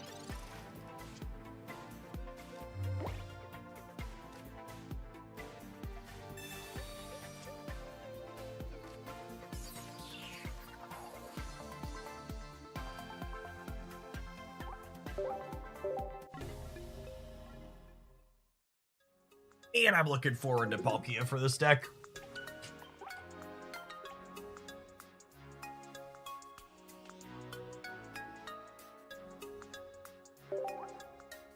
Wasn't trading supposed to come out today? It's still today, isn't it? Last I checked.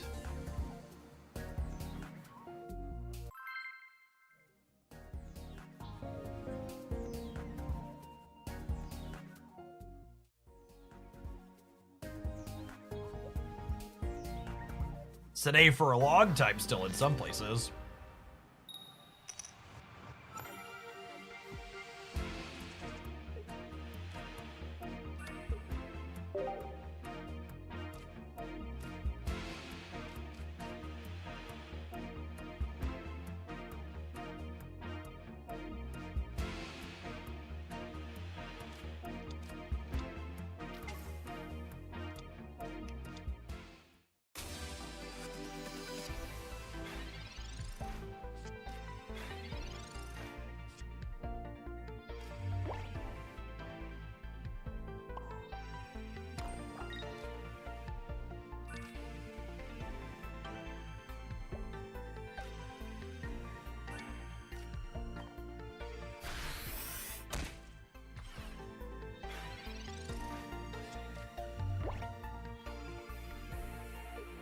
I think Pocket will ever be included at official Pokemon events like Regional and Worlds. I wouldn't be surprised to see it at Worlds next year. Definitely not this year, but 2026 I think so.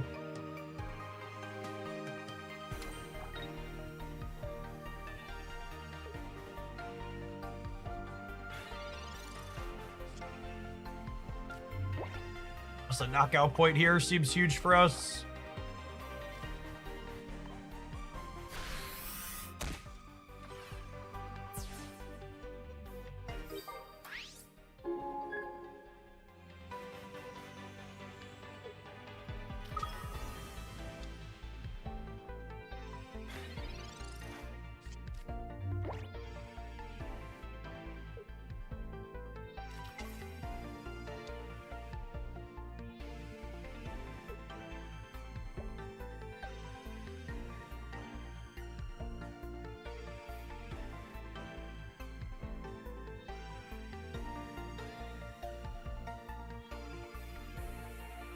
Why don't you play Mewtwo EX in tournaments? Because I play card games for fun, and I think the Mewtwo EX deck is pretty boring to play.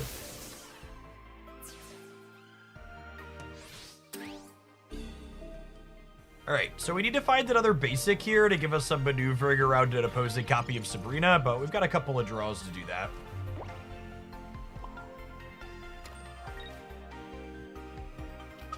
So I'm gonna do this. We'll crack them for 90. They'll probably retreat to the Zapdos and crack us for 40, which then means the Pikachu could threaten to clear this for the rest of their knockout points, so then we'll have to move to the Farfetch, which means we need another basic next turn, so they can't pull the Starmie back up. I don't think I had any lines to play around that, though. I don't think leading on the duck is right. I don't think Sabrina-ing here is correct either. I want to just get damage on the Pikachu. OBS Studio is the industry standard for live streaming, is what I use. They are on 2 copies of Sabrina. And you see this back and forth where I'm thinking about how the attacks line up and what I'm going to do and what they're likely to do and things I need to draw and lines I need to take. This is how you want to be thinking about Pokemon Pocket to get better at the game.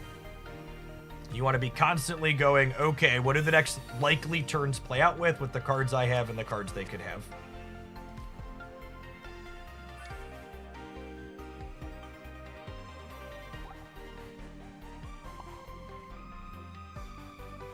Like this turn, for example, we know my opponent's on 2 copy of Potions, but even if you're not in an open decklist format, Potion's a common Pikachu card. I think I want to go ahead and Giovanni here, so that way if they have single Potion for their Zapdos, a second Giovanni lets us clear it next turn and still win the game. So I'm using the Geo this turn, so that way I have the option to top deck my second Giovanni and clear this through a copy of Potion.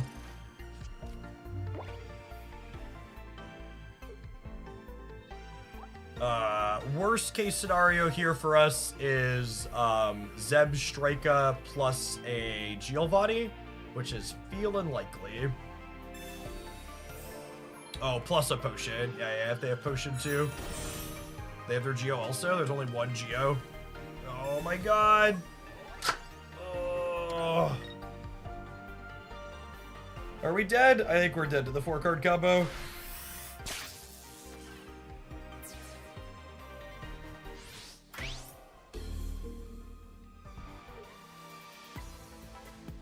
Misty Heads would let me not be dead on board, I suppose. I guess the Pikachu's not killing this Starmie. They need 2 basics. Okay, I guess we're technically not dead on board.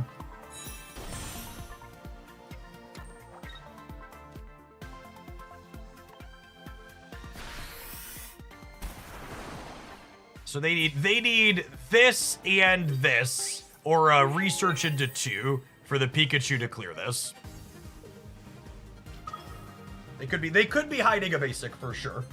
I don't have any lines to play around it. They are on 7 basics, and we've cleared 2 things.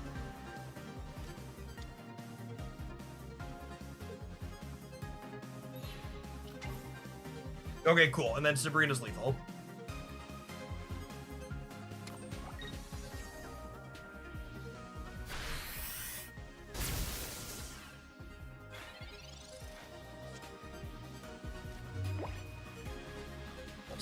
Also lethal.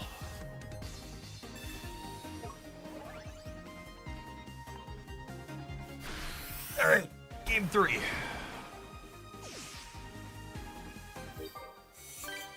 Yes, fantastic example of talking out the lines. Those types of games, the types of people that say Pokemon Pocket has no skill and it's all coin flips, like they're not able to do that. They don't understand that that's the thing they should be doing. This game is very close to how you're supposed to be playing chess, with elements of variance mixed in, where you should be envisioning the board and thinking through multiple turns in advance on what you can and can't beat.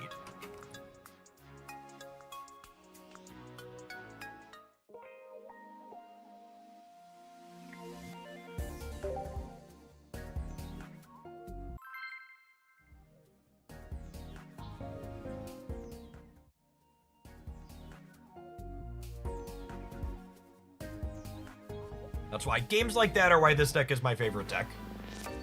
You're never winning every game with any deck, but this one just has so many satisfying back and forths and lines to execute correctly. And then there's the games where you lead on Starmie against Pikachu and you just want to curl up in a ball and cry. It's fine. I have X-speeded a Pokeball, right? Everything's gonna be okay. Everything's gonna be alright. Do do do do do do.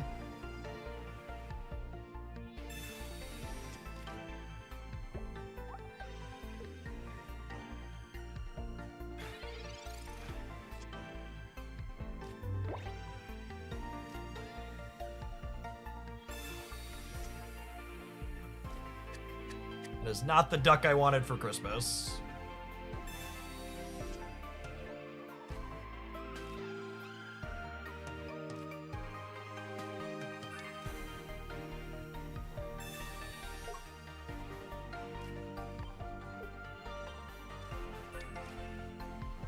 We're playing out the other Finian to play around Sabrina. We're pulling this out so they can't clear it. And then ideally, we draw Lumineon next turn, or we hit heads on Misty, and we go Starmie, clear your lead. So, 1 in 5 to hit the Lumineon. If we brick on the 1 in 5, we have a 1 in 2.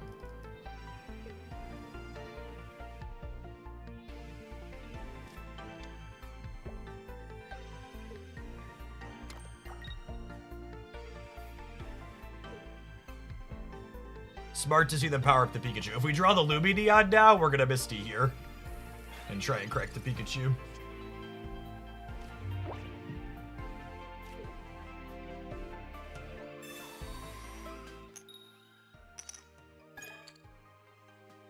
I think that's our 6th Misty Tails in a row in this tournament.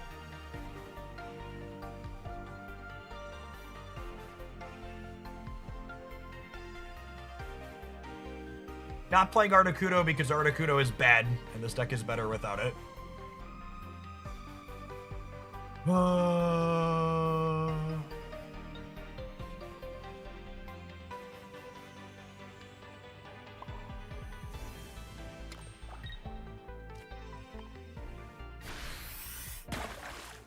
I think moving Starmie up and letting it get hit by Pikachu EX to start here is a mistake, so I'm gonna take this a little bit slow.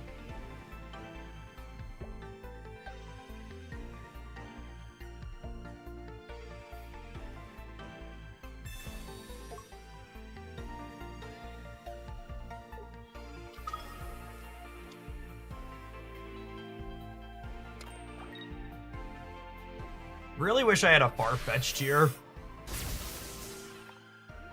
So I could quack this before I put the Starmie up.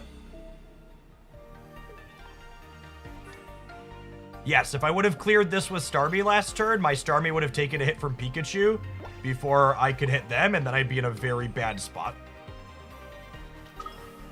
I'm still in a not great spot, but...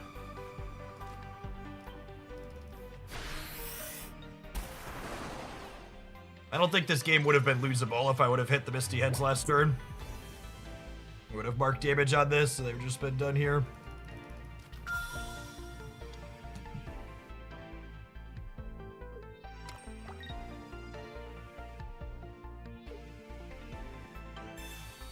I'm just dead, right? Yeah, GG, put it.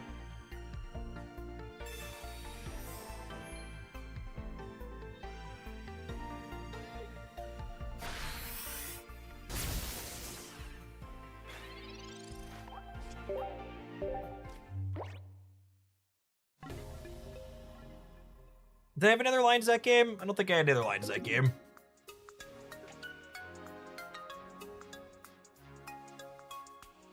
I don't think so.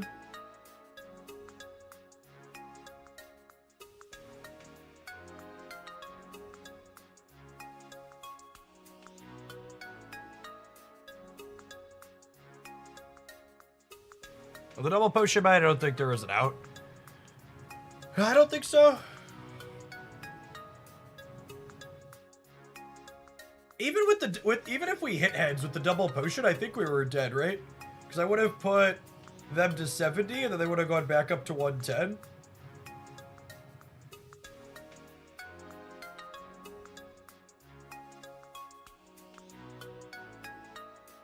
Yeah, the Starmie's at 20 and just loses his M Strike at any point, OD.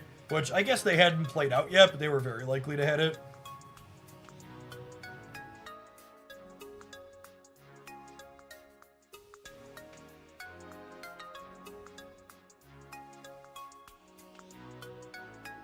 I want to set the tone that anytime anybody tells me a matchup is hard after they watch me lose it, I'm just going to give them a timeout from now on. It's such a peak live stream chatter interaction. For reference, I've played the Pikachu matchup with this deck probably a dozen times at this point, and I'm pretty sure I'm 50-50 in it. I'm pretty sure I'm 50-50. This build playing 2 potions seems like it's maybe a little bit harder with how some of the breakpoints line up, but we're also 50-50 against it in this very tournament today all the same. Like, can you filter your limitless matchup? You can't, Steric.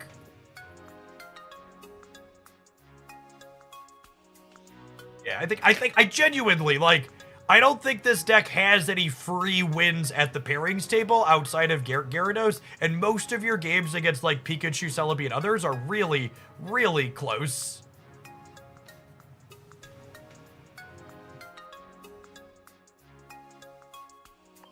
All right, I'm out of water, so I'm gonna run and fill that. We'll play at least one more round of the tournament. It's a small event, and some 4-2s are gonna make the top cut, I think. We have 22 people with 6 rounds. Top cut is 8. Yeah, there'll be a bunch of 4-2s that make it, so we'll play it out till one more loss, I think. All right, I'm gonna put this up. I'm gonna run and fill my agua. I'll be back in a minute. Thanks for hanging out. Don't go anywhere.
Stand up for a little bit, gamers. I've been sitting for a while.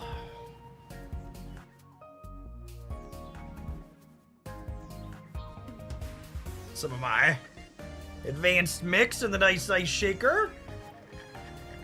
Something a little bit sweet to drink in the afternoon.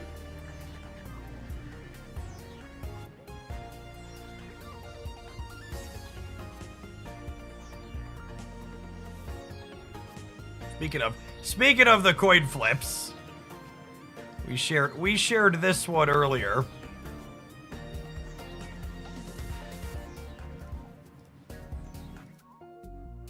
The comments on tomorrow's YouTube video are gonna be, oh my gosh, where is it? I don't know, the one without the typo. I really need to delete these extra ones. All right, I know. Oh, that's the right one. There we go. This is gonna be the thumbnail for tomorrow's YouTube video, talking about pocket variants and comparing and contrasting it with other card games that I've played competitively. I think there's just so many bad and awful takes about how the coins impact this game and whether or not it's skill-based or not. There's way too many lazy reductionists. There's coins, so it's all variants. It's just very silly.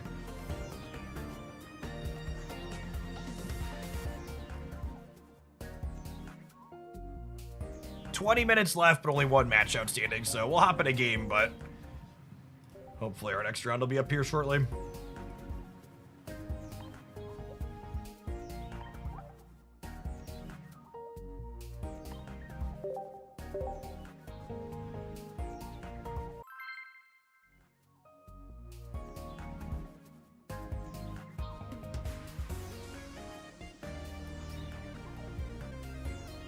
Your arms have a great amount of muscular mass. What's your exercise routine? One of my buddies and I follow the Shiko lifting routine 2 to 3 days a week. I think it's some type of Russian powerlifting program. I don't know. One of my buddies has like $3,000 worth of weight equipment in his garage. So I go over there a couple of times a week and I pick stuff up and put it down when he tells me to.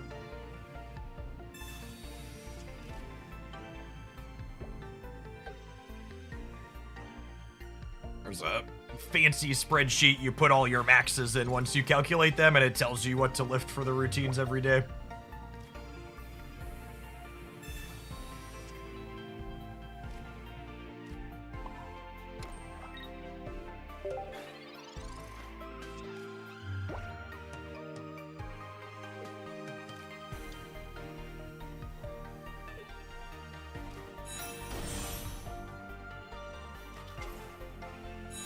If they have Victory Bell on curve here, it's not going to be great for our hero chip. If they're missing it, Arbok could do some work here.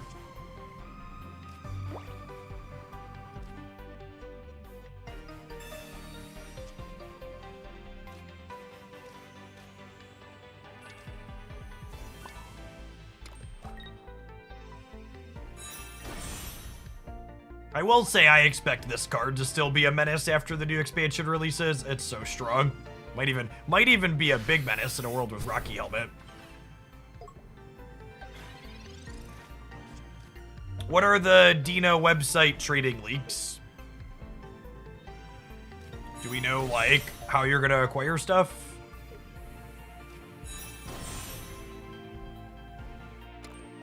What was shared and or leaked?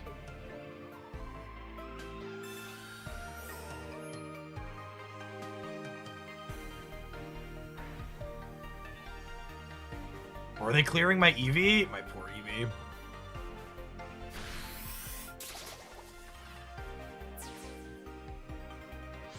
I think we're dead, gamers. I wasn't thinking about that. There's patch notes talking about how you get... Can you link it?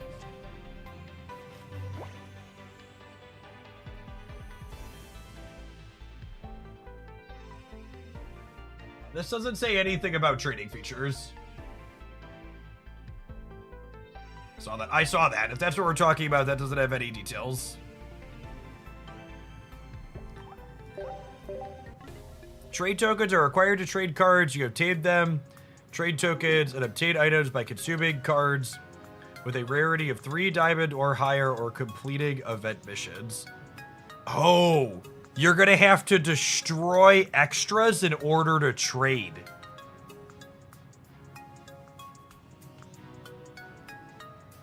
Oh, that's interesting. You'll have to destroy excess copies in order to be able to trade. Huh. Is that fine? That might be fine. It really depends on the rate. It really depends on the rate. Yeah, that is an avenue to make it so you can't just roll alt accounts and trade stuff from them. For sure.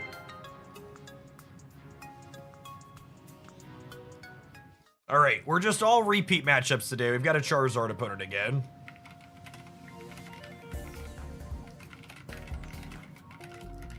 See if we can get to 1-1 in both of them. This Charizard opponent notably is not playing Arcanine, which is good for us. I have one copy of Mew as a 5th basic.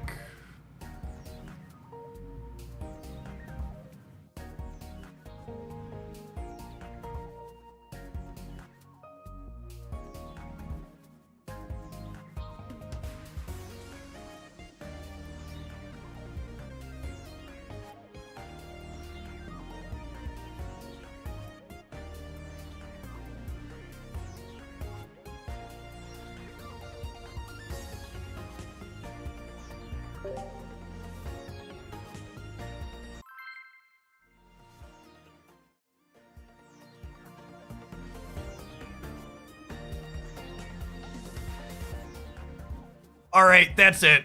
That's the 100th comment asking if deck sizes are going to get bigger today. I'm putting it on my list to make a video talking about how they're absolutely not going to make the decks bigger in this game, so I can start linking it to people. So that's just been asked too many times. I need a please stop plead. Absolutely not. Are we gonna have the deck sizes be bigger?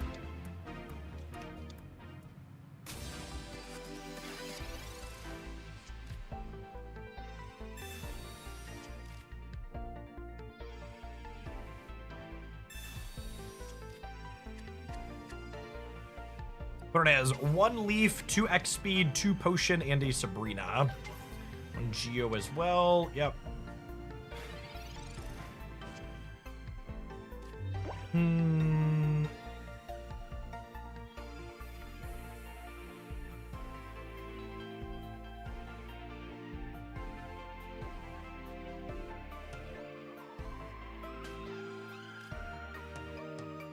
think I want to mark damage on Moltres to start here. If I draw water Pokemon, I'm going to be Mistying for the next couple of turns anyways, which won't give me a window to Sabrina, so maybe we just get Slap in. It saves them having to use an X speed or a leaf, but it gives me 40 damage for my trouble, and they're pretty likely to have one of the 2 of those anyways, I think.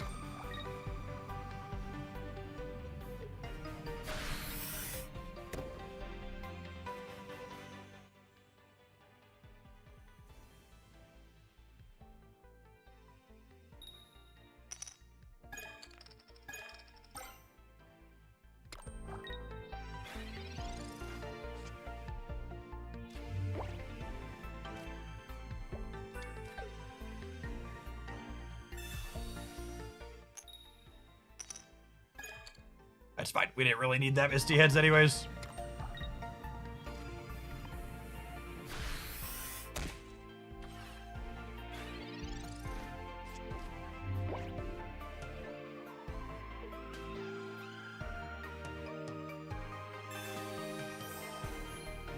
They have both their copies of Potion. I have one of my 2 copies of Giovanni next turn, please.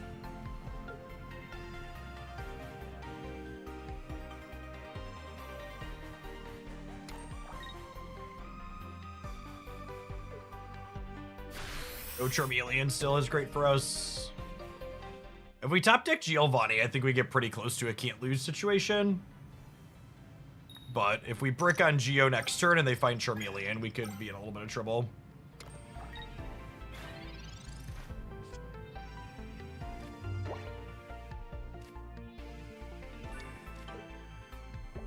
Finnegan's not a bad draw.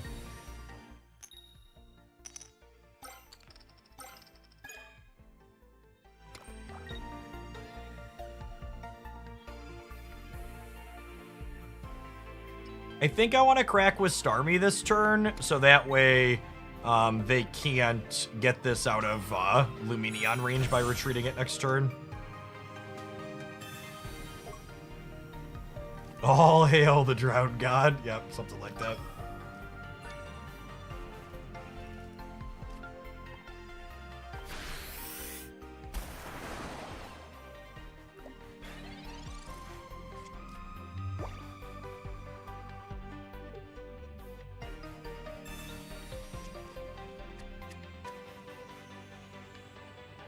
Okay, them playing Pokeball here means they shouldn't have Charmeleon still, because they would have played Pokeball last turn if they had it, ergo this was their draw for the turn.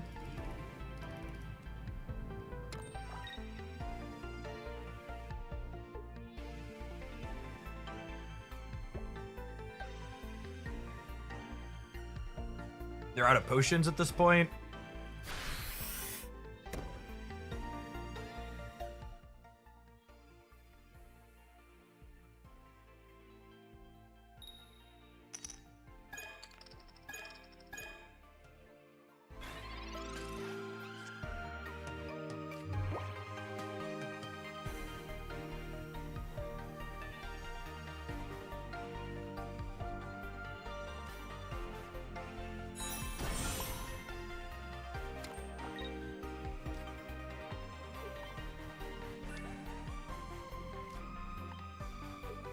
Pretty sure this gets us to can't lose.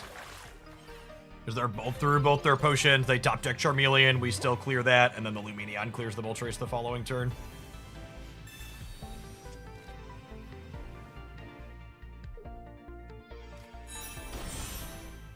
Because they played both their potions, they can't save the Charmeleon now.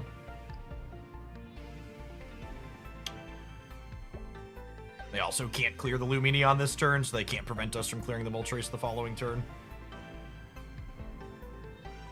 What's their out? They could energy here. They could charge this up, we clear this, and then they could pull this out and use Geo with this to clear this, is their line. So if they're listening, that's what they need to do. They need to power up the backup Moltres and have their Giovanni.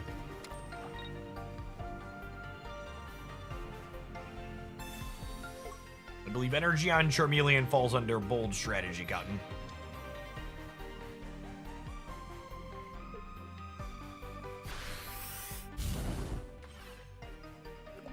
That's gonna be checkmate. They had a sequence before that. They no longer do.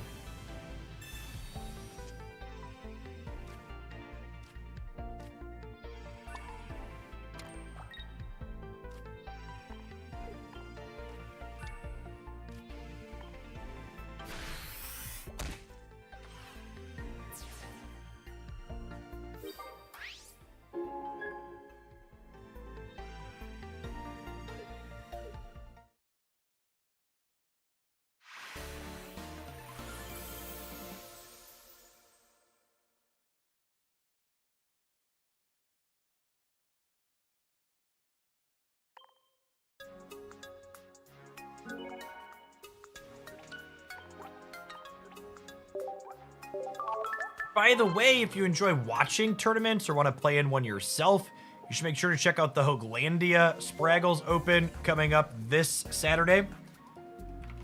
That's 1,500 USD worth of prizes, completely free to enter. You come help define our new metagame with our upcoming cards. Gonna kick off at 10 a.m. Saturday morning Central Time. Probably last for 8 to 10 hours, so if you're planning to do well, make sure you've got your day blocked out. We'll have coverage running throughout the whole thing also.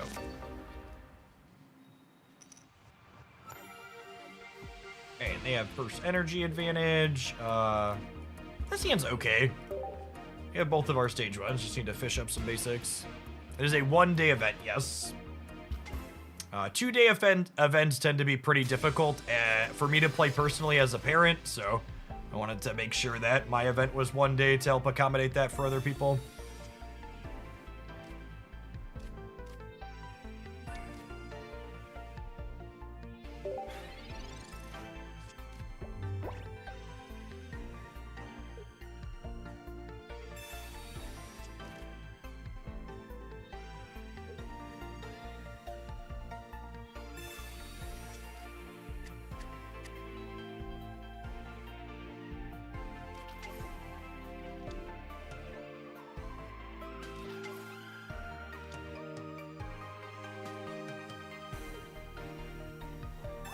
Yep, there's the X speed.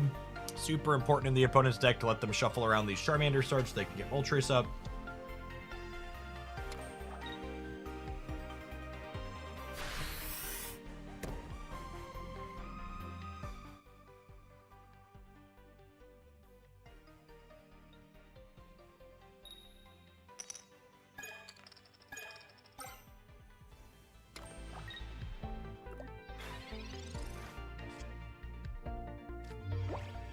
Lumineon's not a bad pull. About an X speed though. I think I need to put energy on Farfetch'd here.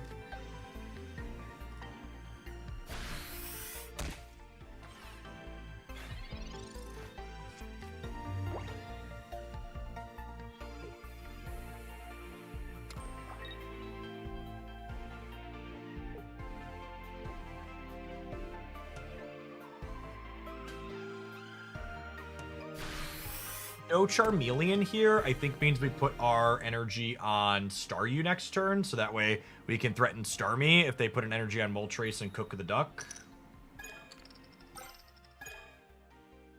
But running a little bit below average with their rolls, but not a ton.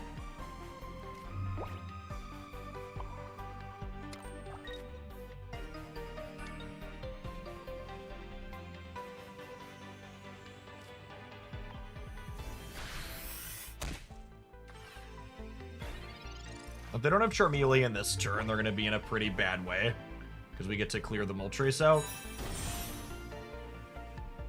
Charmeleon makes things more complicated.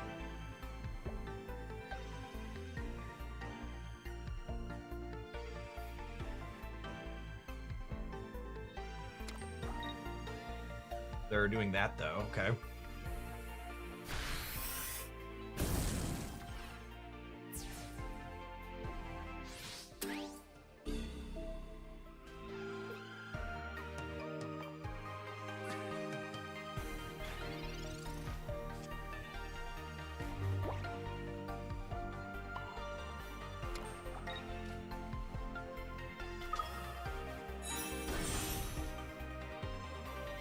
I'm gonna play this out to play around Sabrina, deal 60.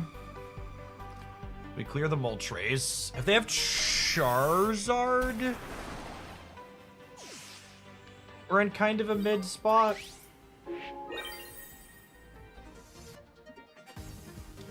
As they go Energy, Crack Me.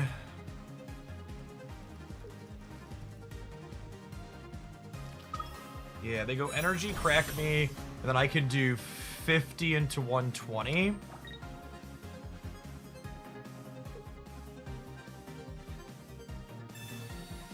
This doesn't matter. If I hit a Misty Heads, and then they don't have another basic, Sabrina could be lethal.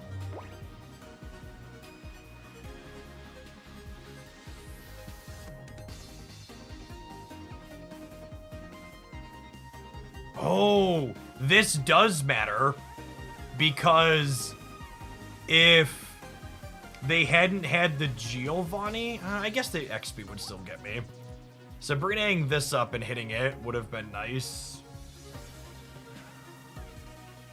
Yeah, I needed one more energy here. I needed to be able to tap the Mew with the Lumineon this turn. Yeah, opponent had first energy advantage here, and this was a similar thing that happened to one of our games in the other one, where I can, like, deal 170 to this Charizard over 2 turns, but I can't get to the 180 even with weakness.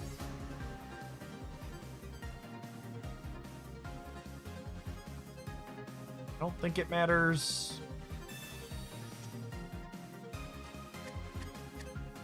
So again, to the people who are confused as to why I'm pausing here, I understand that I can retreat and not be dead next turn.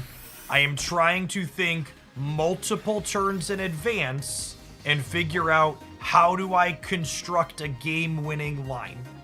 So figuring out how do I not lose next turn is a question you have to answer, but you can't stop asking questions there. You have to say, okay, this is how I don't lose. How do I turn not losing into winning?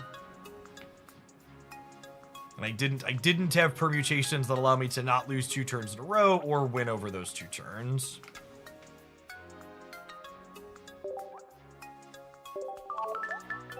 That's what you want to be puzzling out if you're playing this game well. It's not just how do I not die, it's how do I construct a game-winning line from the position that we're currently in.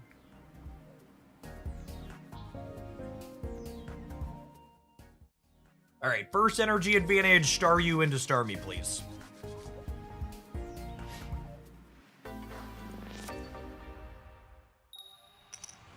All right, request 1.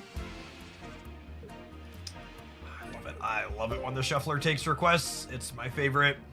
Charmander opener. Rats, that's fine. We'll take 2 out of 3. 3 out of 3 would have been greedy, chat.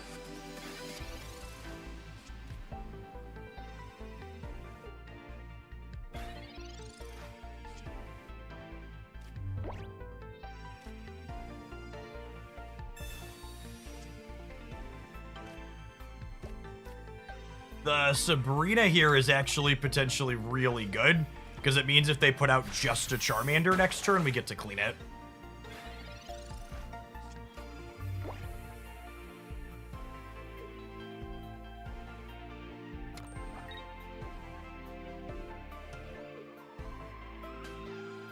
They need 2 basics here. Oh my god, they have nothing.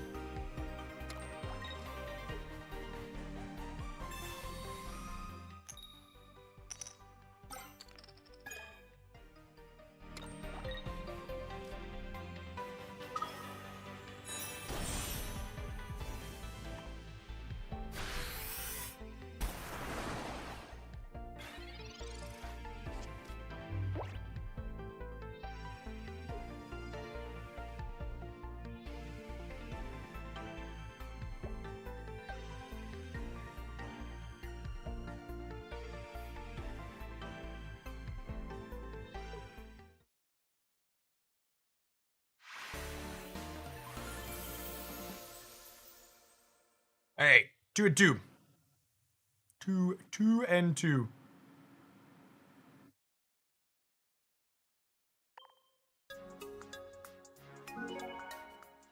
Starts like that are part of the reason why a lot of these successful Moltres Charizard decks are playing 6 basics. They are playing only 5. Obviously a little bit of a low roll for them, but those low rolls are going to happen more consistently. If you are unable to find the registration code to join our upcoming Hogalandia Spraggles Open, that's you telling on yourself. It's you telling on yourself that you did not read the details page. There's not a ton of words up here. A lot of this is just all of the awesome prizing that we're going to have. But how to get the code is detailed in the participant requirements and responsibilities. You should make sure you read all of this so you don't end up DQ'd for not following the directions on Saturday.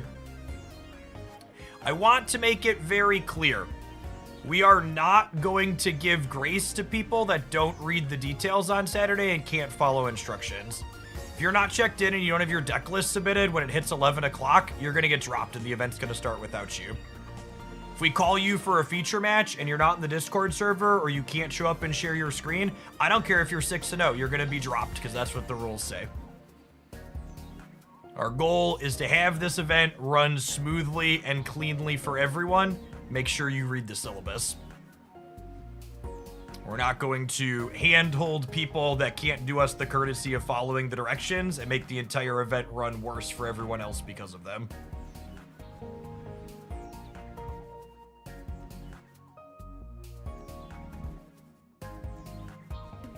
It's been a while since I told this story, but one of my favorite things to do when I would teach college classes is I would put answers to a couple of the questions that were going to be on the first exam inside of the syllabus. So that way the kids that like actually did what they were supposed to do and read the syllabus on the first day got a couple of freebies.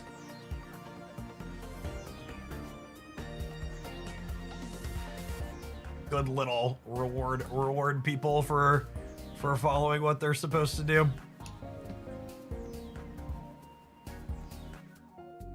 All right, we got 25 minutes till the next round. Only 5 matches outstanding. This is a smaller event because it had a paid entry fee.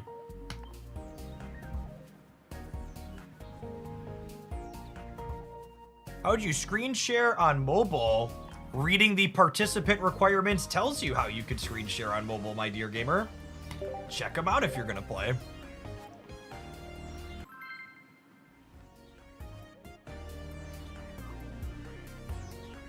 For people who are new to the channel, I have a graduate degree and undergraduate degree in mathematics. I spent time teaching at both the high school and college level in a former life.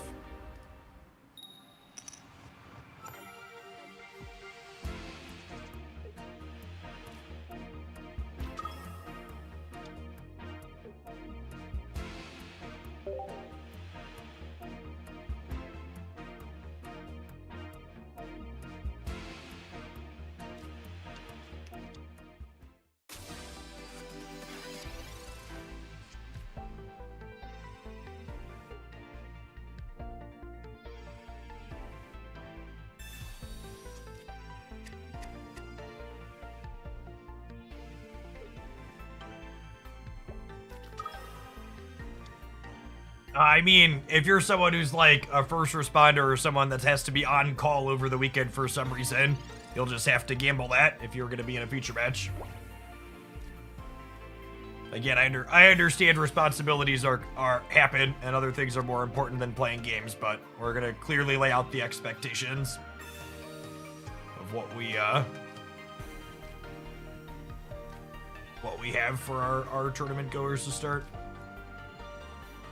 I'll swap this out and crack him with the seed bomb here, I think. Wilker, thank you for the gifted sub. Appreciate that.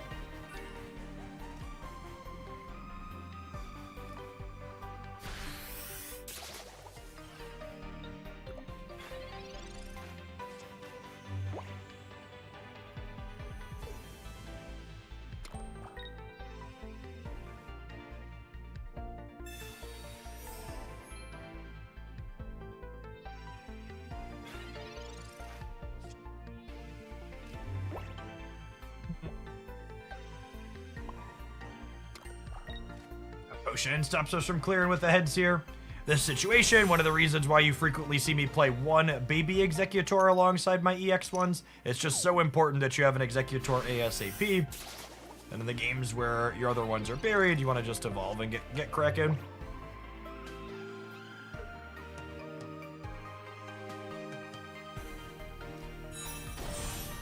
What did you teach? I taught mostly freshman, sophomore, introductory math classes, college algebra, calculus, stats, finite math, that kind of stuff. I only have a graduate degree, not a PhD.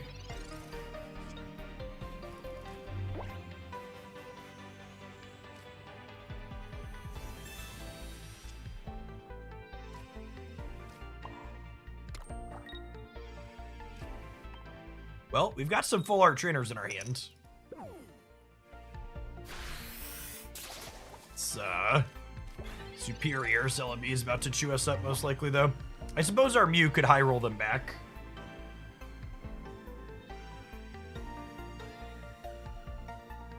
I would be surprised if they gave us more deck slots, but happily so. These games seem to hate giving players enough deck slots. It's been an issue in basically every digital card game I've ever played.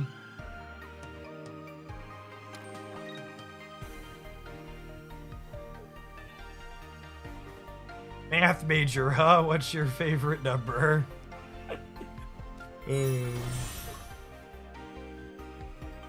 I think Dialga is the card I'm most interested to build with so far, personally. Looks real sweet. I'm gonna Sabrina up the Celebi here and hopefully mark some damage on it and then let Mew finish it up. Our lack of a additional basic here means that we're pretty soft to their copy of Sabrina, but I think this is my play to win line, so we're gonna take it.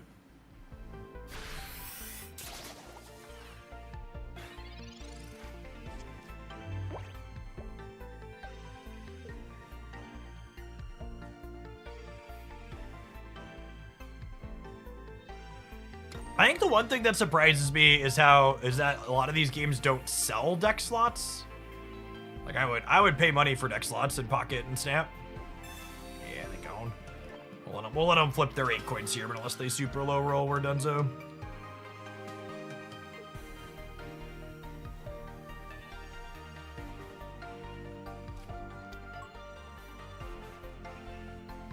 If they low roll, we're 50% to get them. We need a couple of heads. Yeah, Palkia and Dialga are both cards that don't have cookie cutter places they go and are going to have a lot of potential. Oh my god, what a freaking tease. Letting us think we had hope right until the very end and then crushing it underfoot. The set should release in about 34 hours. 10 hours till trading, 34 hours till set release.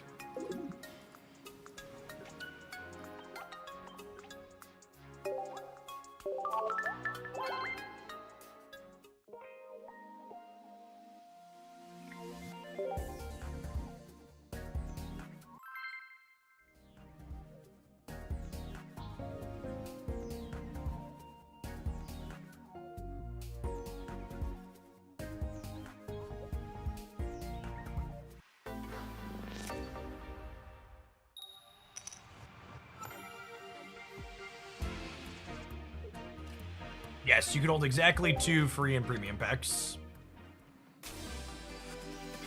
Fire Energy Druddigon. Some Tauros EX stuff maybe here.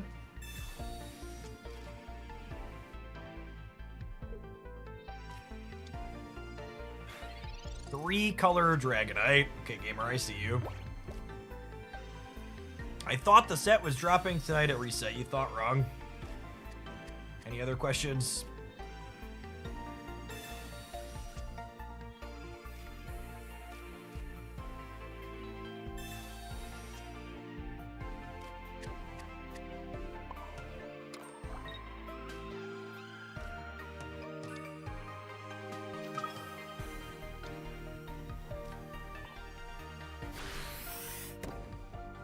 Why is water wet? Actually, water isn't wet. It makes things wet.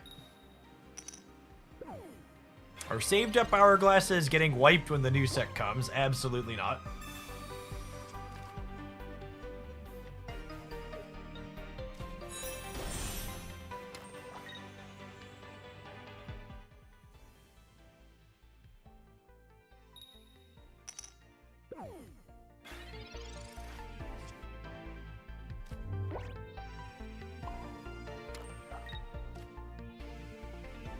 Alright, great wiggly biggly. Get smashing here.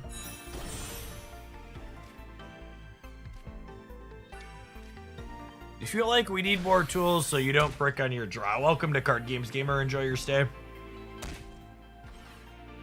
Trading will drop at the rollover tonight, Juan. About 10 hours.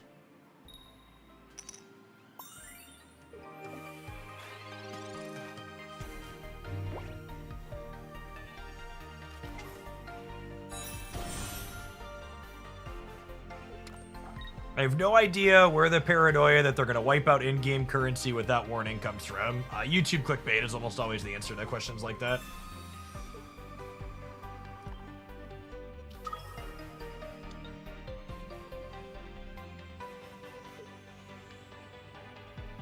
I've never felt like I brick to the extent that you brick in Pocket. Okay, I mean this in the most friendly way it could possibly be.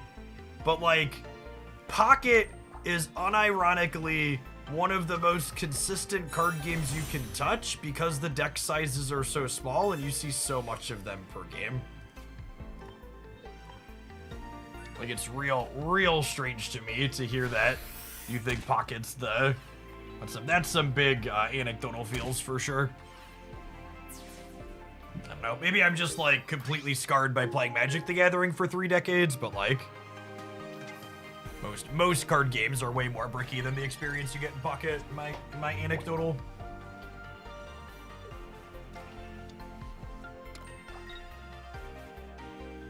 Alright, I need to just not lose the game or lose my Mew next turn. Crack him with the Hyper Voice, and the next turn, you can genome hacking this Draco Meteor.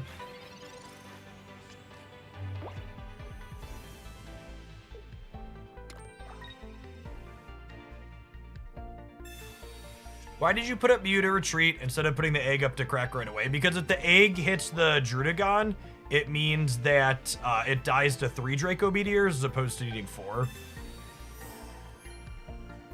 Infernape one-shots Egg EX, sure, but it's a stage 2. Oh my goodness, the Giovanni here is actually cracked. Okay, that's fine, they were hitting for 110 anyways. GG, LOL. Alright, Mew, I'm gonna need you to drop a Draco.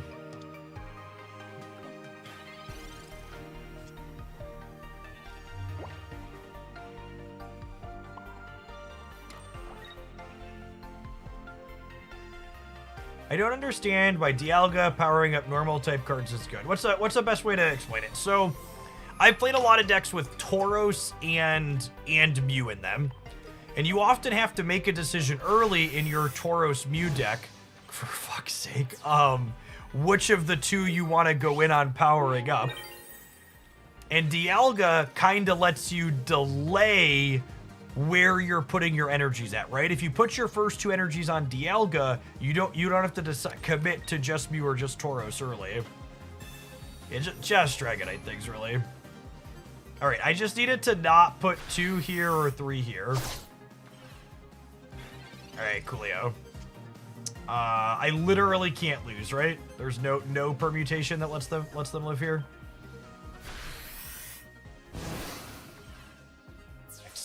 Excellent. That's an average Dragonite experience, really. Finally got everything powered up. Attacked 3 times, didn't win the game.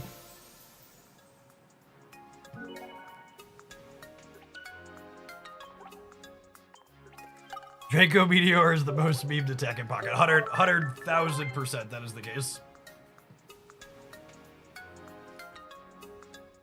Most memed by a lot. Gosh, I really hope they give us something to make Garchomp more consistent. He's such a sweet stat line and ability, but needing 2 colors of energy is going to be real scuff for him.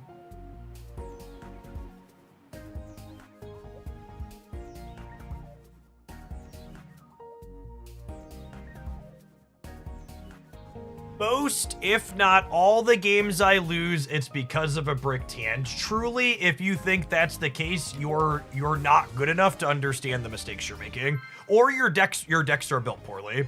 Jay Boogie, thanks for the 2.5 years. That's a thing people don't consider enough when we talk about making mistakes, is if you actually think you're bricking too much in Pokemon Pocket, it's probably because you're someone bad playing like 4 or 5 basic Pokemon and like copies of Red Card.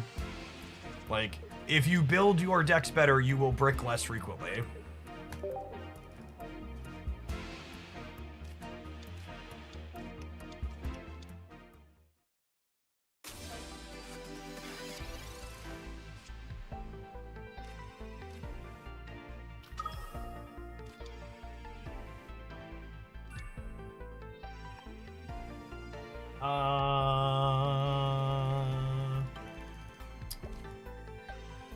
Make their chat not terrible.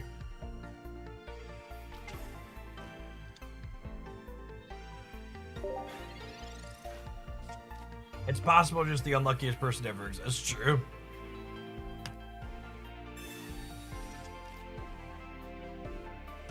The person who came back to triple down on that statement seems like a bad culture fit for this channel. We're gonna go ahead and move on from engaging with them.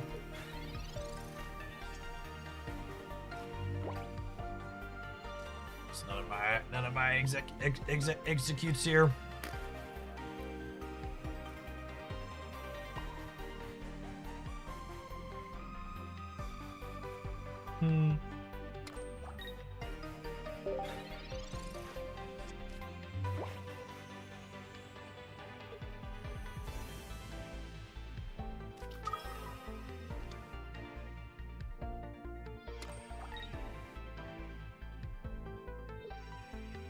To be fair, if you're saying you're playing my decks to avoid poorly built decks, that's not necessarily the case. We play a lot of schmedium decks on this stream. It's one of our endearing qualities. Oh, you know what, chat? The next round's about to start here. We gotta tap an ad break. We're gonna duck out of here. We'll see you in 2 minutes for round 5 of the tournament. Thanks for hanging out. Don't go anywhere. If you're watching on the YouTube side, consider tapping the like button on the live stream. Appreciate the folks that have done that already. You rock.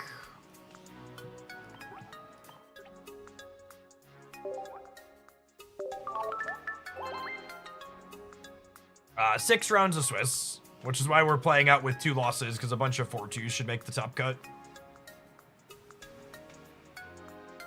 Depending on how IDs play out, I suppose. But we'll play at least one more. Yeah, we might be locked out by IDs in the last round. We'll see. Depending on how it ranks. There's a weird number of people in a smaller tournament with 6 rounds, so saying there's a chance.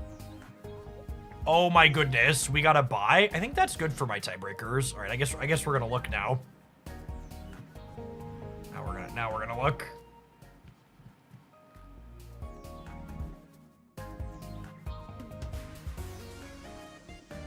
Oh, my tiebreakers are absolute hot dog water.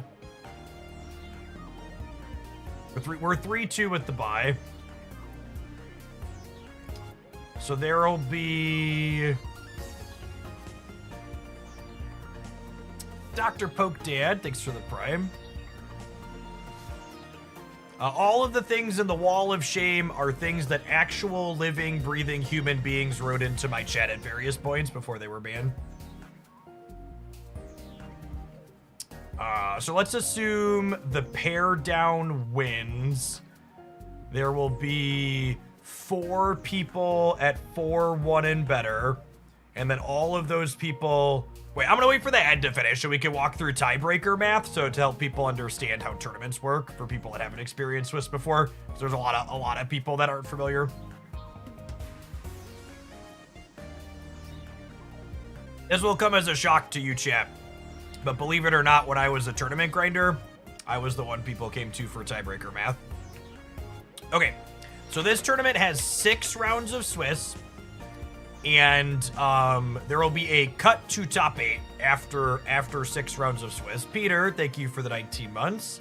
I appreciate that. Welcome back. So this round, all of these 7 people, well, 6 of these 7 people who are 3-1 are going to get paired into other people who are 3-1 or 4-0.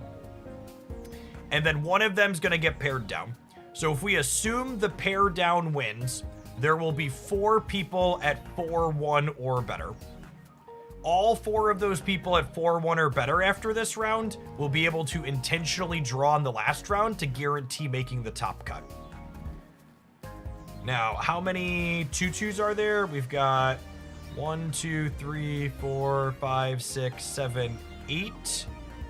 And one of them's getting paired up. We assume they lose their pair up. So that means there's 6 others, because I got a bye. So 6 others means there'll be 3 3-2s on top of me.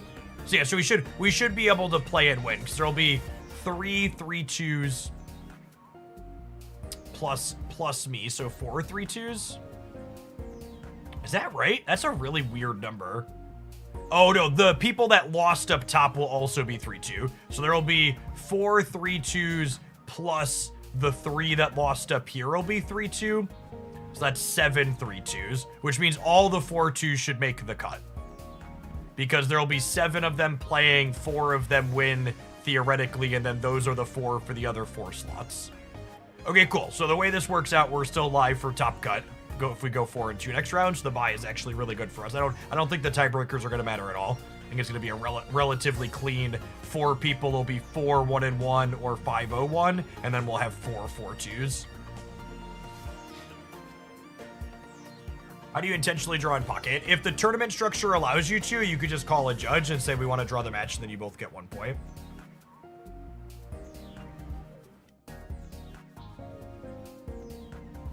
I will not be live streaming at midnight my time, no. It's a very off time for me to be streaming. Also, did you hear all of that stuff I just went through about how Top Cut works for this tournament?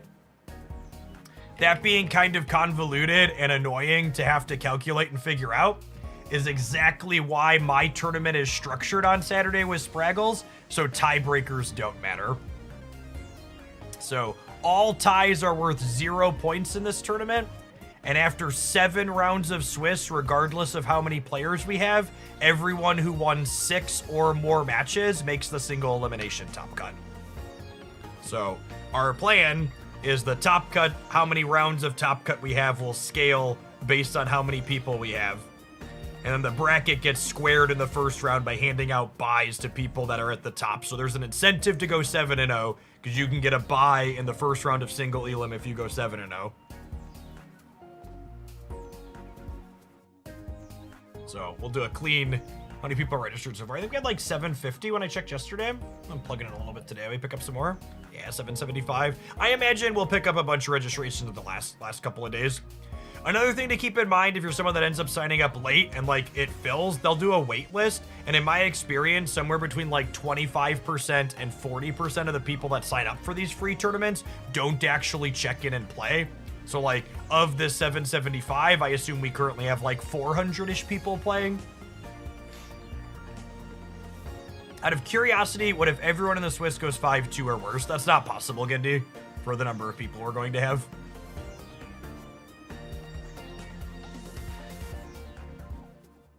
To give an example, let's say we had the 400 people, even less. Let's say we have 256 people.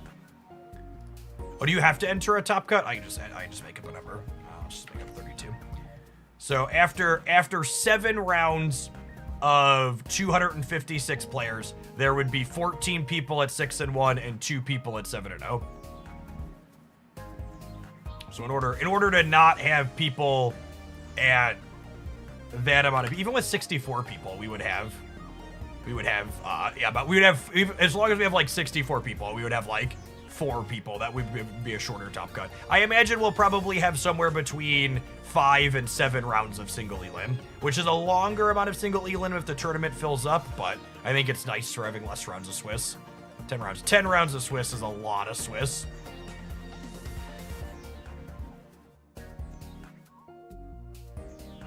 Speaking as someone who's played plenty of those recently.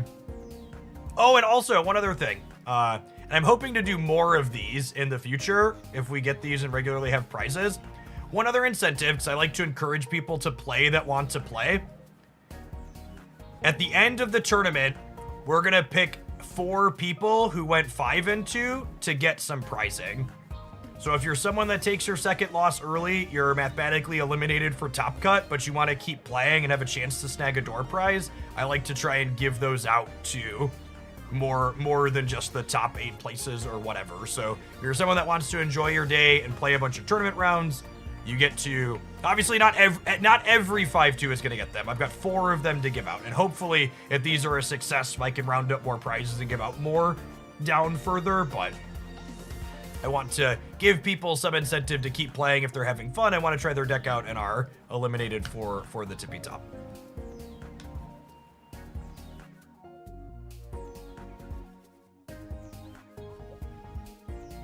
All right, what are we doing? We got 30 minutes.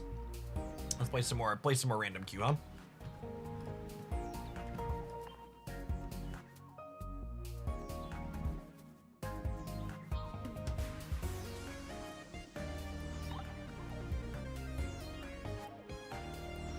Yes, the purpose of the tournament is to showcase cards from the new set. So 100%, you will be able to play cards from the new expansion. Assuming the metrics and feedback on this tournament are solid, my plan is to try and host a tournament every 6 weeks after the new card pack releases.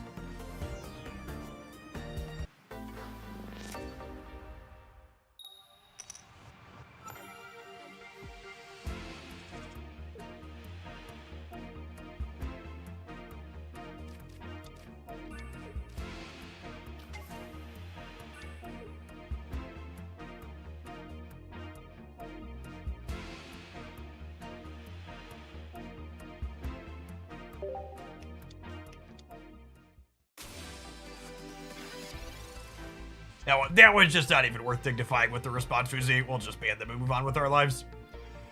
Bardic, thank you for the gift sub. Appreciate it.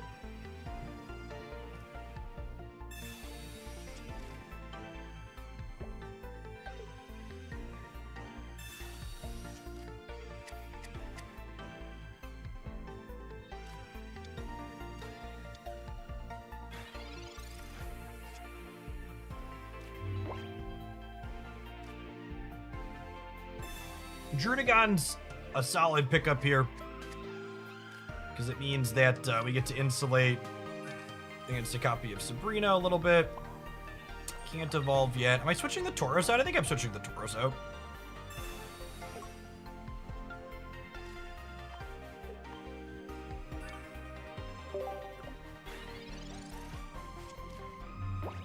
I wanna mark damage on their Gengar EX if it's attacking, so that way Blastoise can clear it in 1 from 160.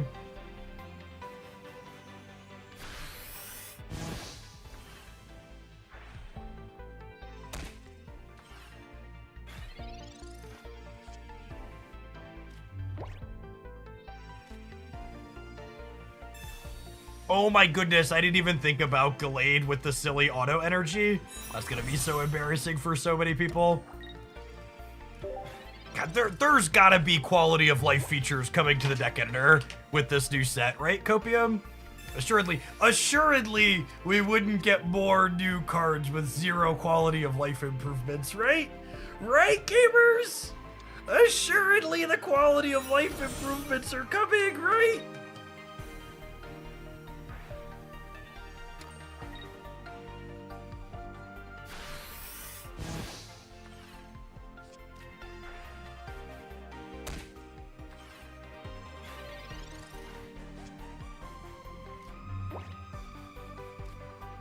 All right, where's my boy Blue, huh?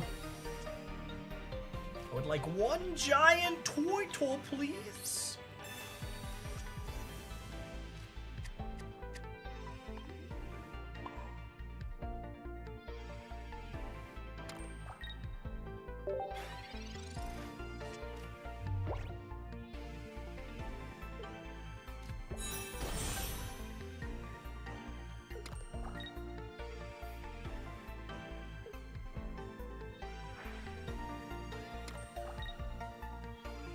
Does it auto put Psychic Energy in the deck if the Routes and Krillia only use colorless? Oh, you know what? It might not actually. I think I remember testing that. The deck builder checks what energy the cards actually use, yeah? It's not the Pokemon typing? Coolio. Okay, so Blastoise is charged up and ready to go. We just need to find him.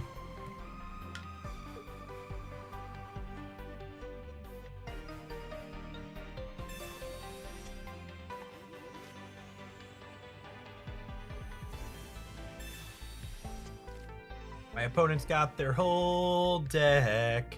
In their hand, they've got the whole big deck.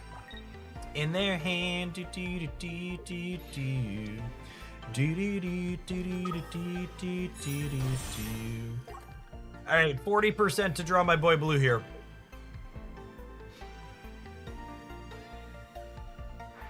%40 of the time, it works every time.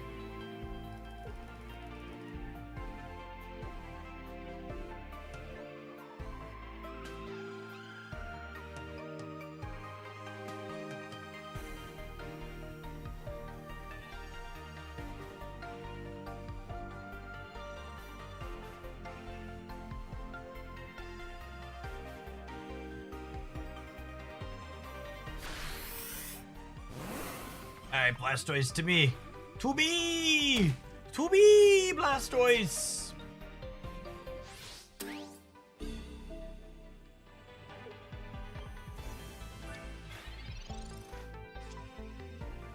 There's my boy Blue.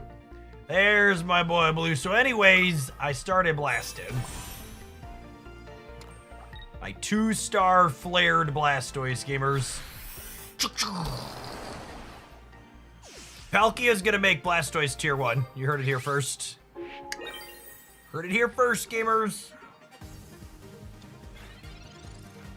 Cope, cope, cope, cope, cope, cope, cope. Cope, cope, cope, cope, cope.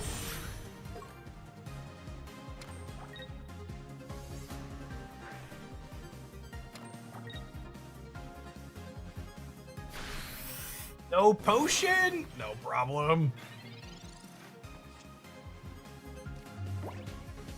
Fire the cannons!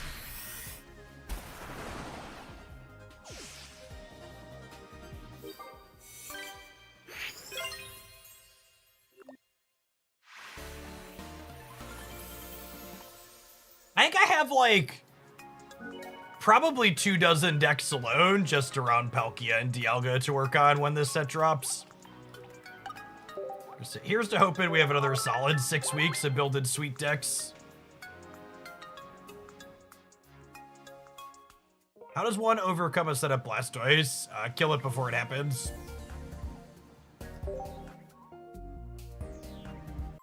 Is generally the answer.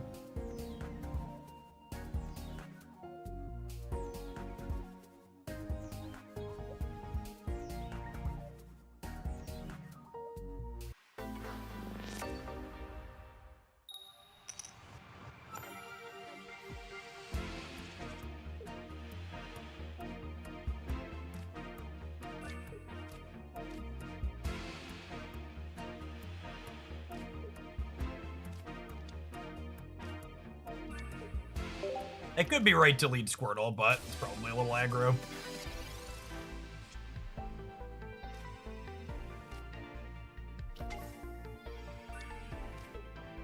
I love the little hearts on the full art Squirtle.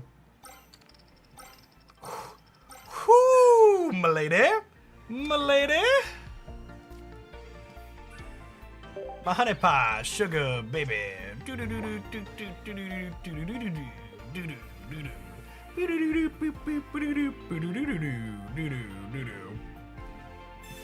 I feel like after that play, it's only appropriate that we plug my YouTube video tomorrow. Make sure you don't miss if you want to get better at Pokemon Pocket Chat. We've got quite the game theory discussion for tomorrow morning on the YouTube channel.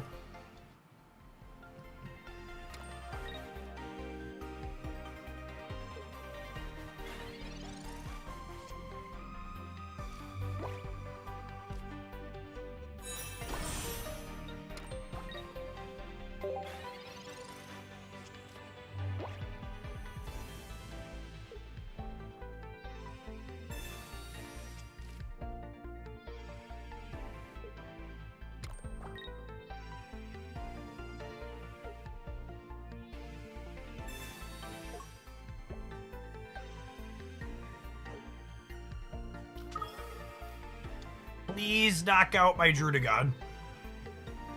I got 4 heads. They deserve 2. Kill the dragon with grass. Unlucky. Unlucky. Leaf? Leaf?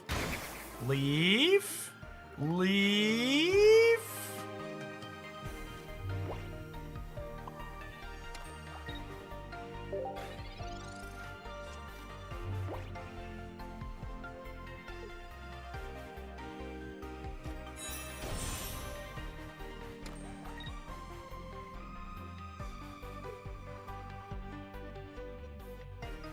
The new set will be tomorrow after reset, so about 33 hours. Trading tonight. Trading tonight, new cards tomorrow.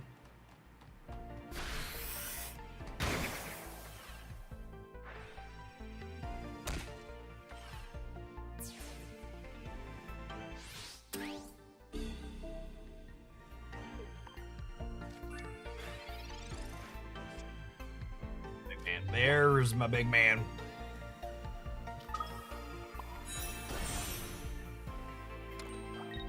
Duke's up. Bazooka's out. Bazooka's out for Blastoise gamers. That's what the kids say, right?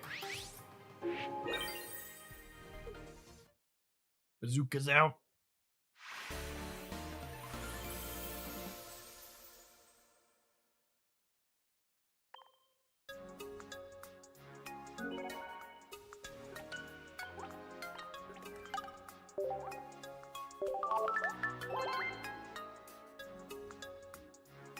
Blastoise is so sweet. He's the best Kanto starter, gamers. Such a lovely lad.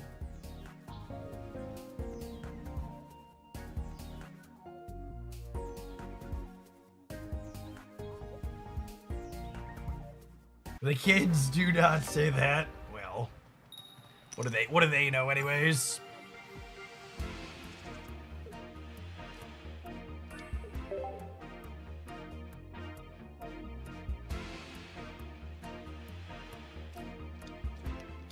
Magnezone can go in any deck, which is another one I'm excited to try. It's basically a colorless stage 2 finisher. Is a way to think about Magnezone. Is really, really sweet.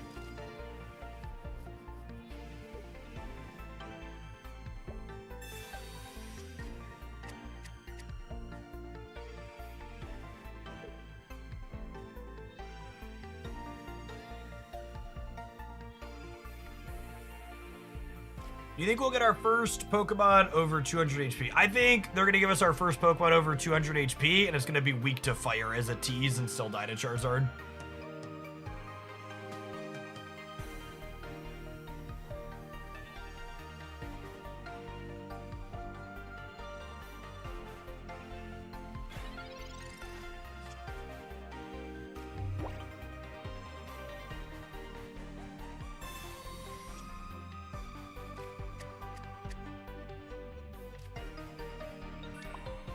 Not an ideal start for us. Not a live matchup for Tauros here. Imagine if this was a Palkia, chat. We just, like, took him to the 30 damage Pound Town here. Please show me this full deck. You can find a highlight of this deck up on the YouTube channel. I used this deck list to top 16 of, like, 600 player tournament towards the start of the season. Really, really good set of tournament highlight matches. If you're looking for a Blastoise deck and hadn't seen this one, you're missing out. It's a solid set of cards. It struggles a little bit in spots like this where we both don't have Squirtle and Tauros is kind of mid, but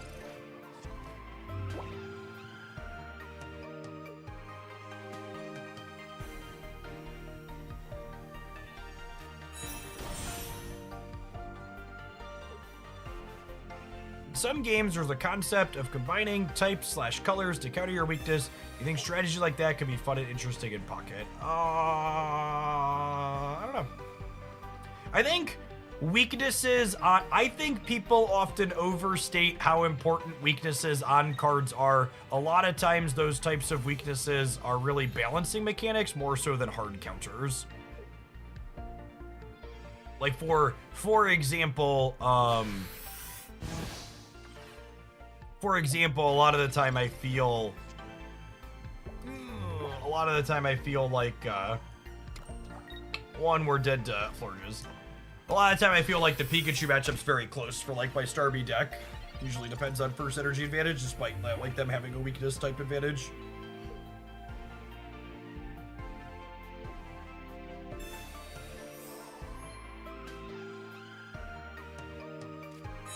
I would be shocked if playing Drudagon with Florges is good. I don't know. I think Florges probably just isn't very... Here's... At the risk of maybe eating some crow,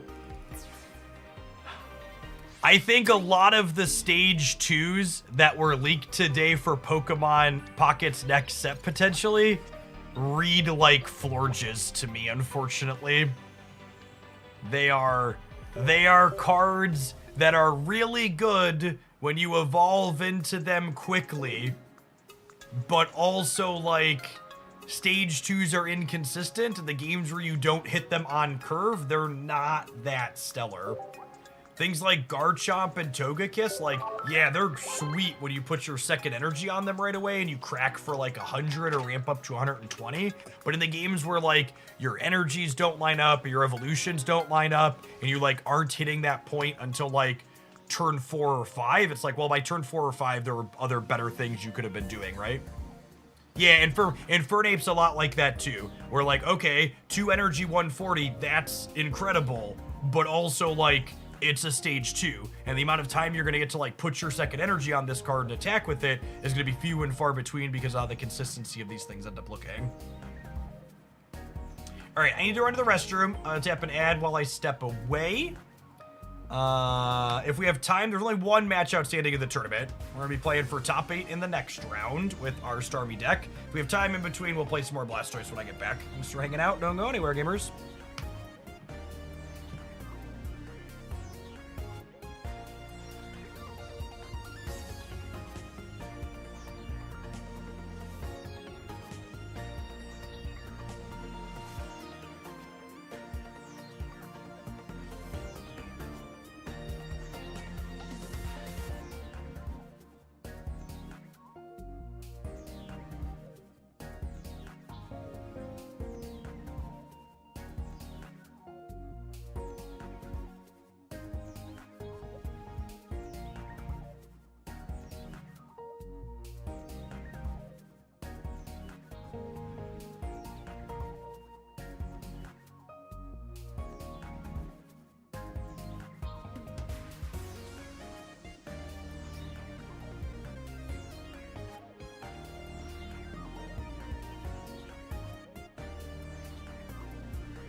So again, the thing about the types of stage 2s that were in the spoiler today is not that you can't buy time with other various stalling bits to build up to them.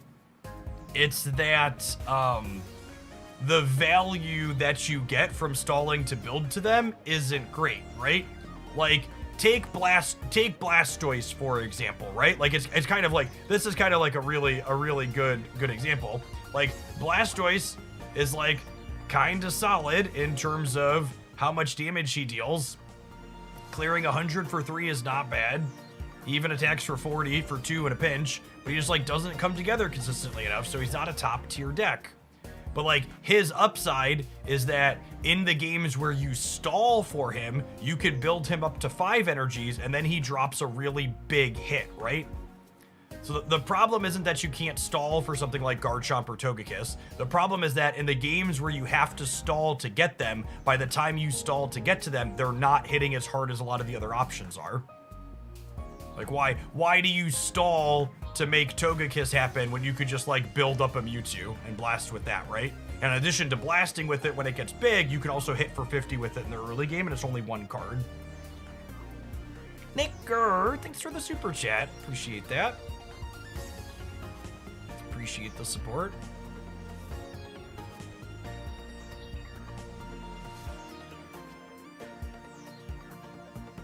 You gotta warm up Blastoise so you can blast. Yeah, you know. He needs some cuddles first.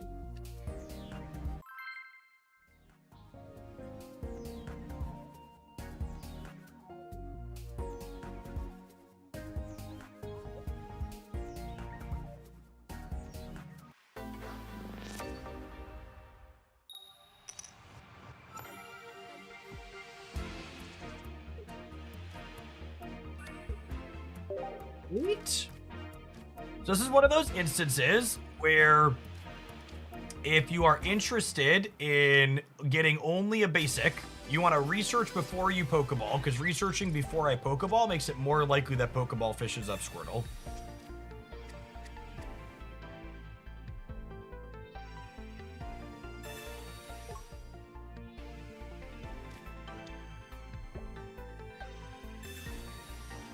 Red card, but I was just talking about my hand and how I was going to sequence.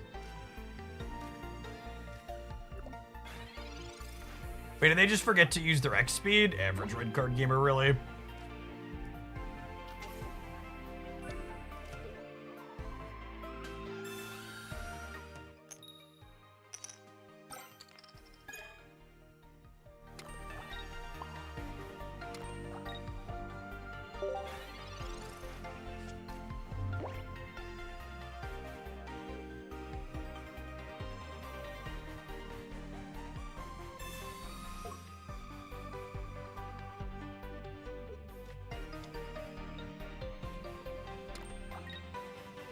Need a copy of Leaf, gamers.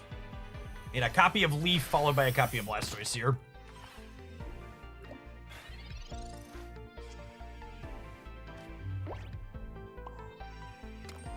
So you're saying there's a chance. I do still need a Blastoise. Because if I clear this next turn, the Marshadow threatens to clean us out if I don't have Blastoise. Maybe they'll red card us again. They are also a 2 Sabrina deck though, so that could happen here. Typically, I guess they gotta cut something to fit in red card, I suppose.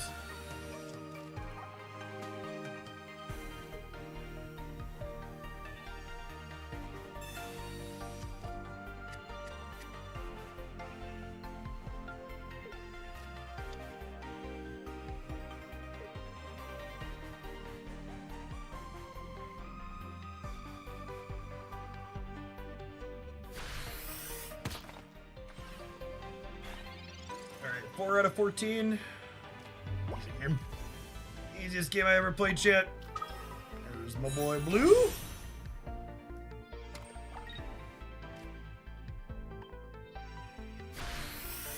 Does opening the whole set with money reduce your enjoyment of opening free packs later? It depends on how many 2-stars I have left to chase. Bye, Felicia. Nice red card gamer. Imagine if the red card had been a copy of Sabrina there, chat. Imagine how far behind I would have been. If they had just been playing like a real card instead of a bad card.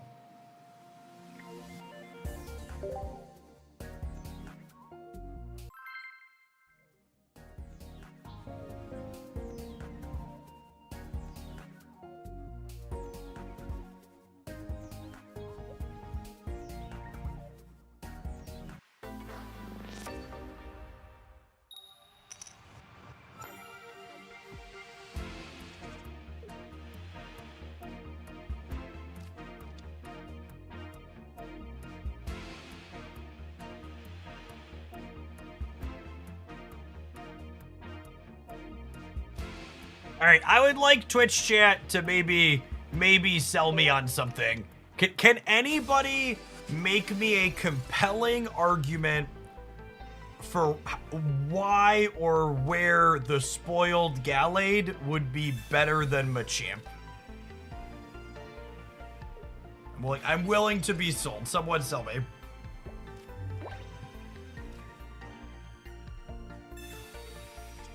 Leafeon might be a I think Leafeon's gonna be genuinely good.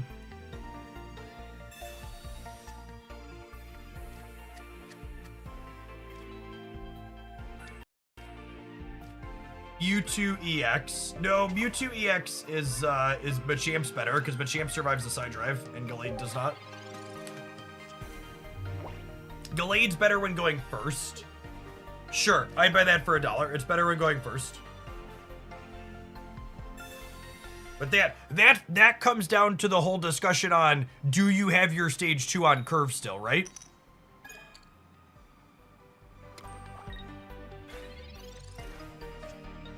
That's what it feels like a lot of them care about.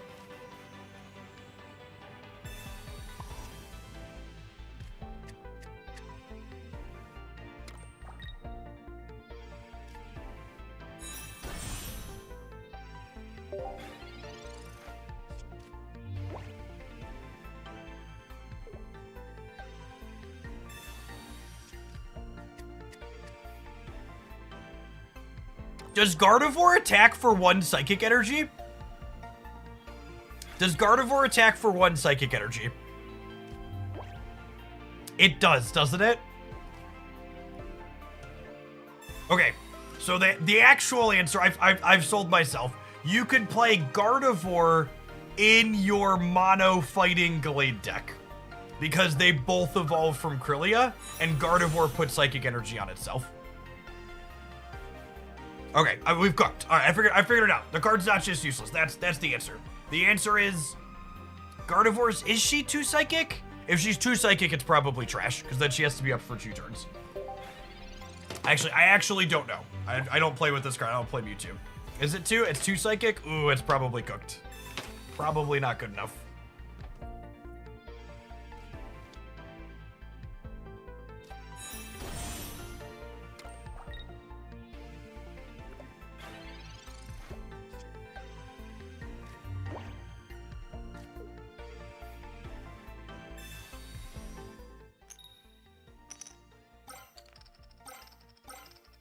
Oh my goodness, we're using up all of our Misty heads before the tournament round. Never gonna flip heads on a Misty in the tournament.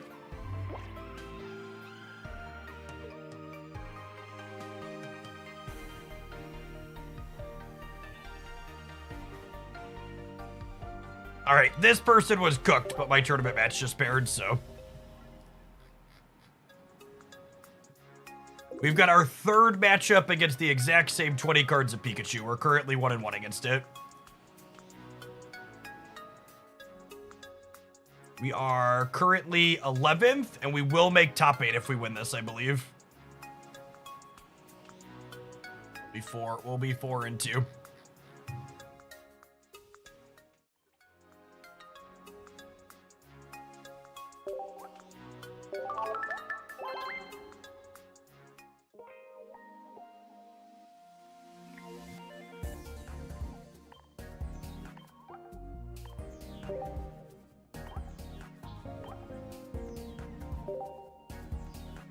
Should have played the Executor deck in this tournament, chat. We would have crushed all these Pikachu gamers.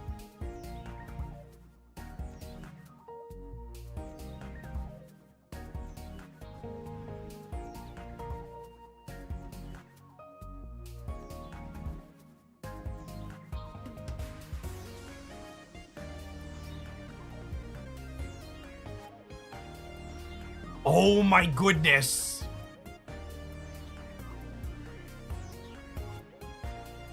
Oh my god, you want to talk about running hot chat?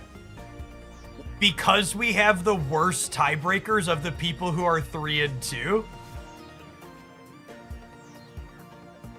Because we have the worst tiebreakers of the people who are 3-2, we got paired down and they're gonna concede. Sometimes we're gonna play for fun. They said we could play for fun because I want to see how the Pikachu matchup plays. They said they play for fun, but we get to be top 8. Yay, weird small tournaments. Sometimes lucky rubber ducky.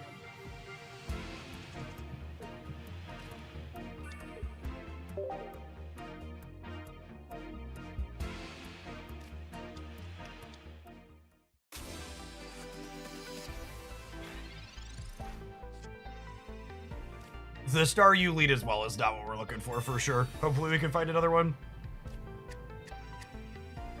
They have one copy of Giovanni in their deck.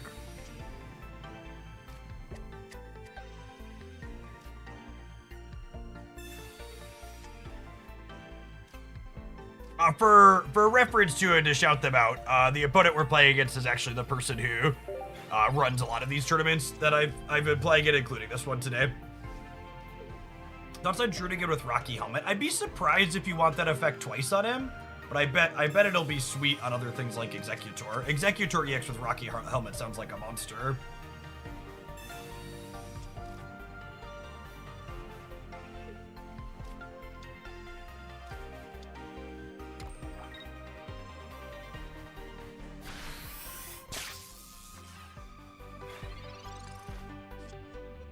So they didn't have Geo this turn.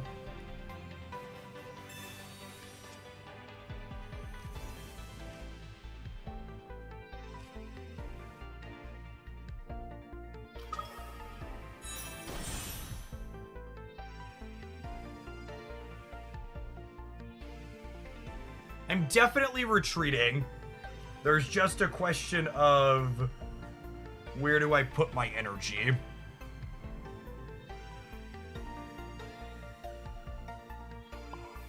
I think it's here. I think it's here.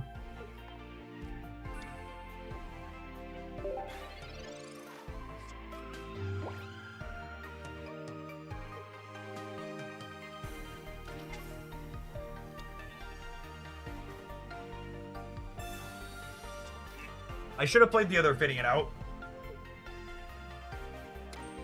It's also possible I should have just cracked them with the Farfetch too.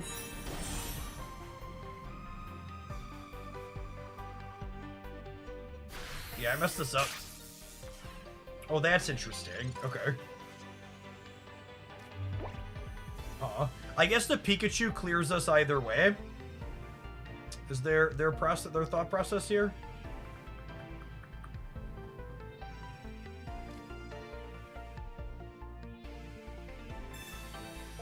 I think I X-speed this out and put the Farfetch'd up. And then I'm gonna do this and Misty it. We're kind of in a medium spot though. The first hit on the Starmie is bad for us, and they have 2 potions, so my top deck Geo isn't even that good here. They get to pick up their first point on the Fidian here.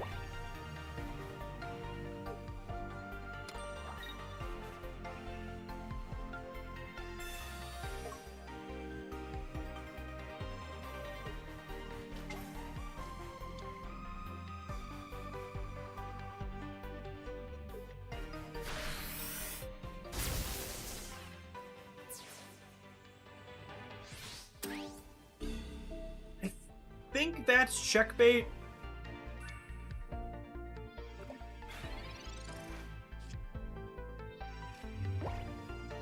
Because I can go. So I could go this into duck crack this, and even if they don't have potion, they clear the duck, and then the Zeb Striker can clear this even with an evolution.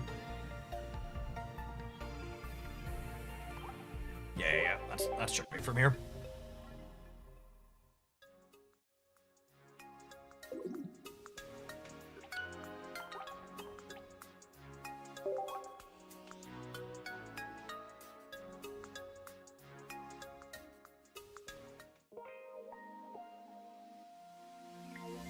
The leading on the Staryu and getting it tagged me that Pikachu clears it. One of the backswing is tough. Where's your second Lumineon? Would it still be clear? It would still be a clear because it only goes to 30. Because it took 50 on the first crack, and you only gain plus 20 when you evolve.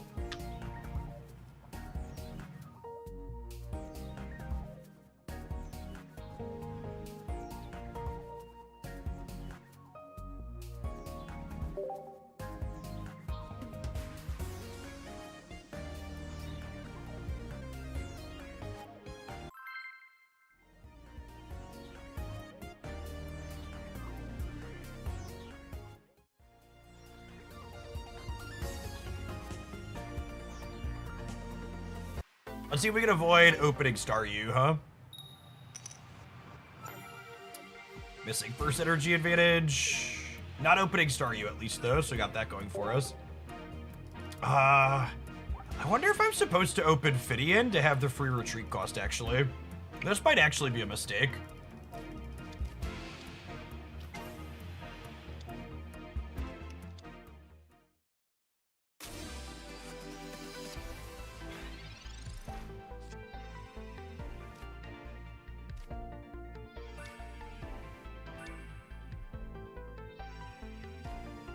I'm gonna vibe on the last bench slot for now.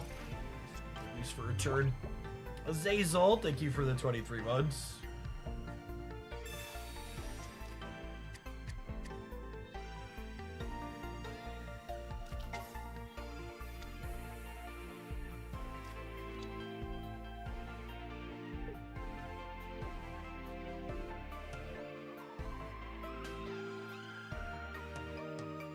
So our best case is like oh, are they switching to Zapdos? That's interesting.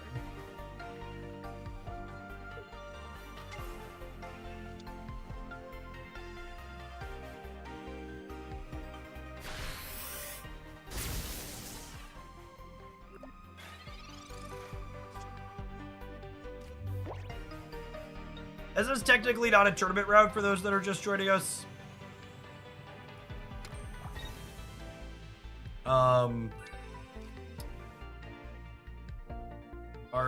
Our opponent was mathematically dead for top 8 because we got down paired and we make the cut with the win, so they said they were gonna concede to us, and we're playing for fun.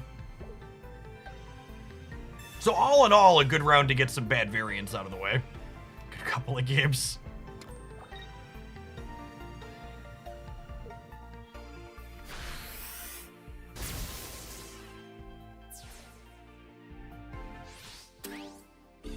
They already burned one of their 2 X speeds here, yeah?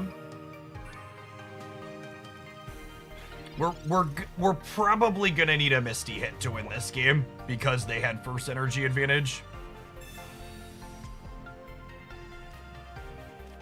Which is a little unfortunate.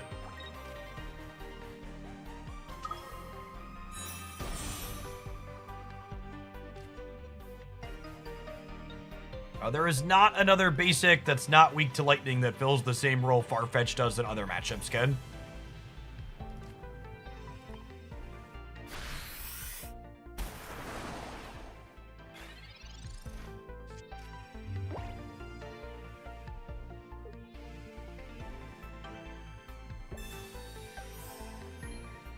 So this potion here, even though they're retreating, is because we have Lumineon, so that's very heads up from the opponent. I think we're ready to hit the 1 in 10 here and hit a Misty Heads to have a shot.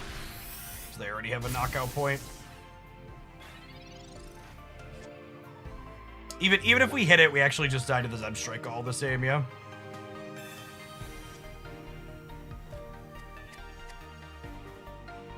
I don't have a knockout point yet. So what's the line here? Can never beat Zebstrike, just gotta pretend they don't have it.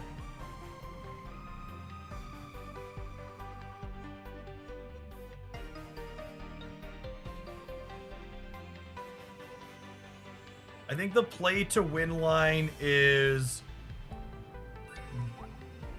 duck, retreat to duck, hit them for 40, top deck Misty, use this one to clear.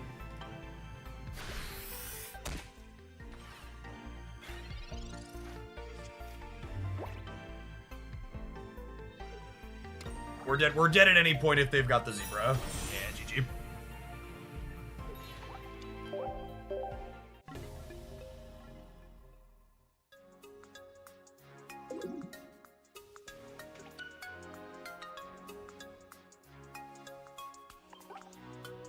Alright, and despite our bad variants in the games, I can talk about this. Someone asked about standings and pair downs and stuff. So, the way these pairing systems usually work is the last round of Swiss is paired usually top to bottom. So the people at the very bottom or the very top are most likely to get pair ups or pair downs.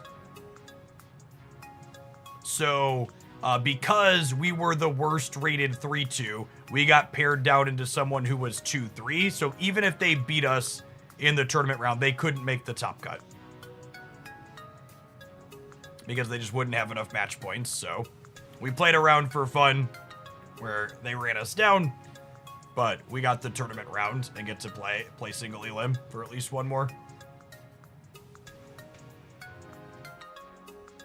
So these 3 people are locked at the top.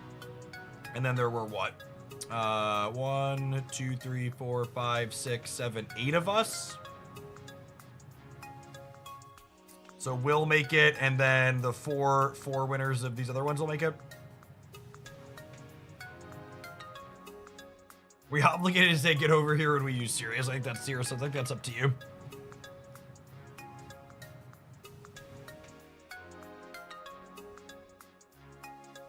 And they had not conceded and still won with the results of the other 2 matches of tiebreakers. I suppose if they beat me, there's a chance a 3-3 makes it in, depending on how the rest of it shakes out with the number of people we had. But they also, it wouldn't have been them, right? Because their breakers weren't great. Their breakers were 55. Their breakers would have been less than 55 too. So if a 3-2 was gonna make it, it would have been one of the people probably above them who has better breakers. They took their losses later.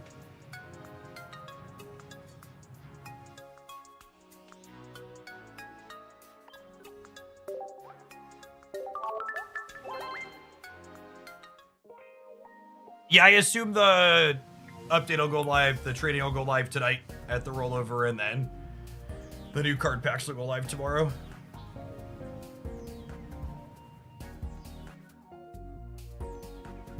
I mean, to be fair, the Beecher Light deck went 2 and 3.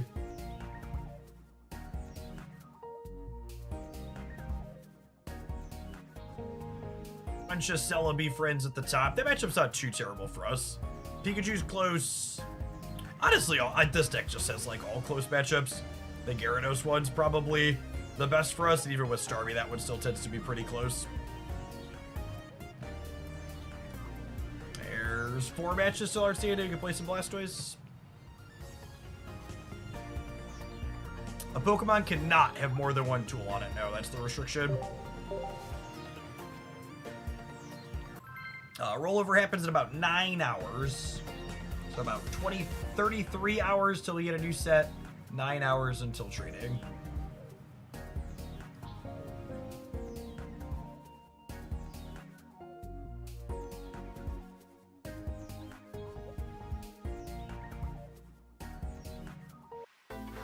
It's crazy how quickly Blue got power crept. I mean, Blue never really saw that much play, yeah.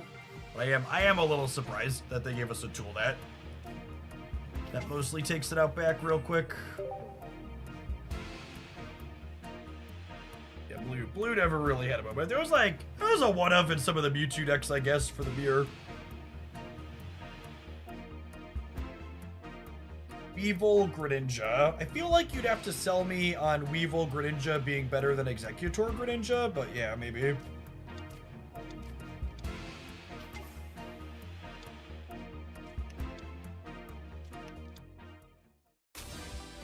Mewtwo Gengar. Psychic Pokemon enjoyer.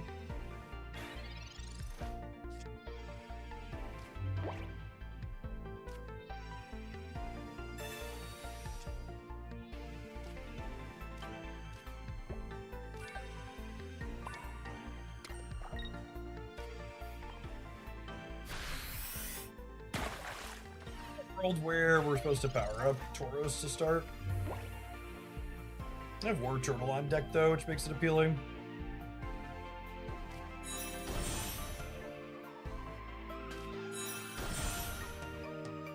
Stage 1's back there, gamer.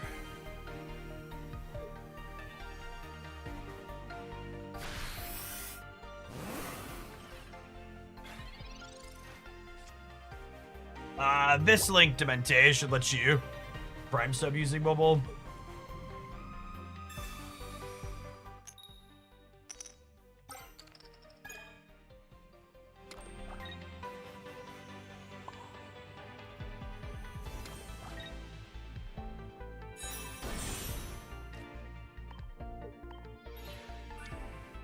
This might be wrong. It's kind of awkward against a Sabrina, I suppose.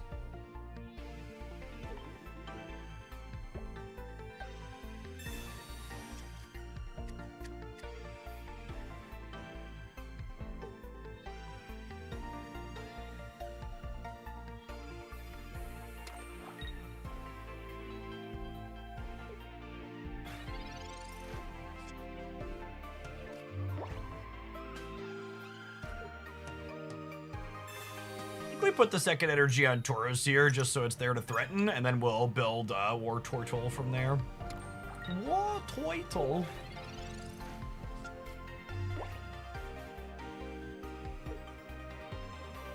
I suppose they just put another energy on Mew here as well. We could also just like leaf and clear it next turn. Maybe that's the line. And leave Blastoise for the full backup.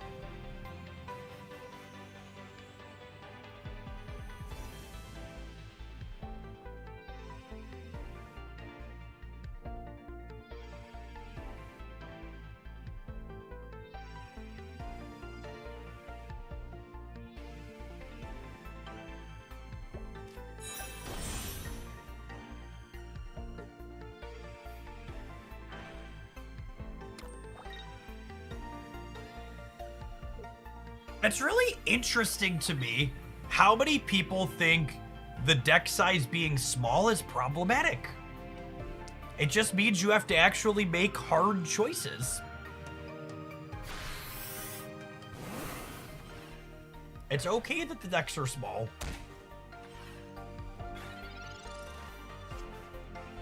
It means you just can't play all the cards. We're gonna be in trouble if they have Gengar here, yeah? Because the Gardevoir means they can put it up and clear our Tauros.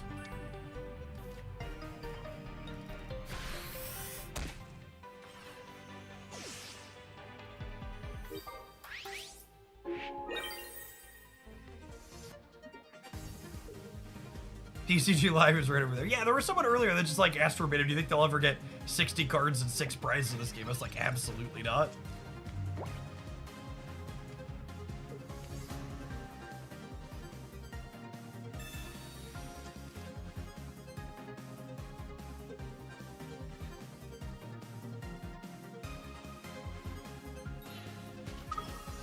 Oh, they don't got it. No Gengar here is huge.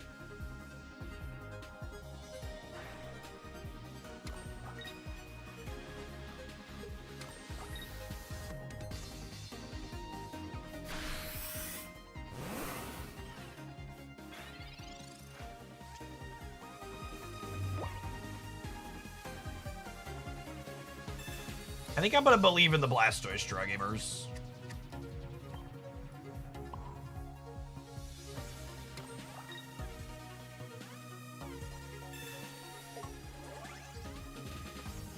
I appreciate it, Loco.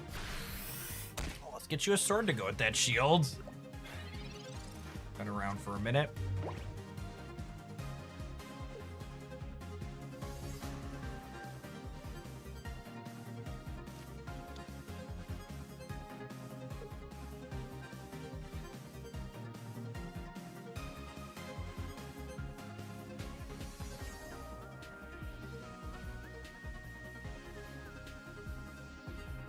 I think if you don't see Cape being a big deal in with a lot of cards, you got to think a little bit harder. Cape's gonna be really reasonable for a lot of the same reason that Giovanni is incredibly good.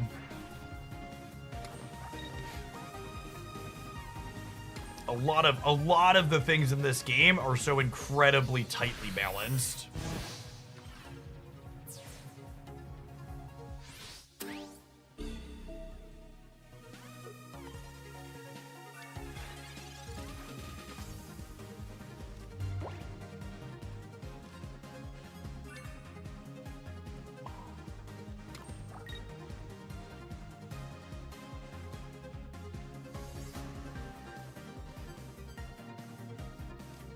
Yes, I might as well build this up too, just in case.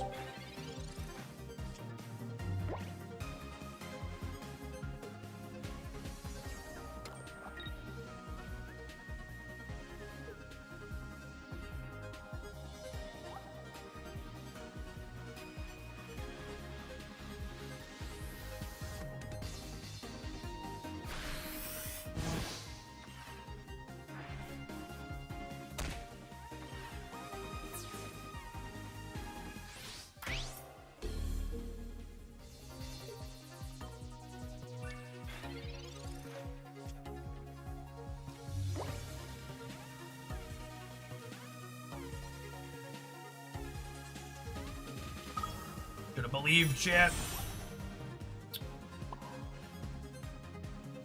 Because I didn't believe, we died a Gengar next turn.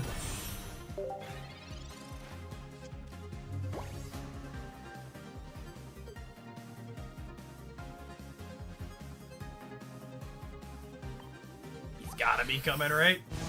Oh, they don't got it. Cool.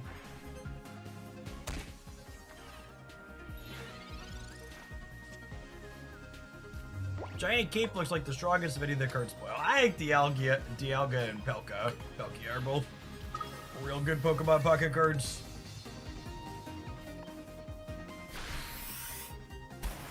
Definitely gonna be staples.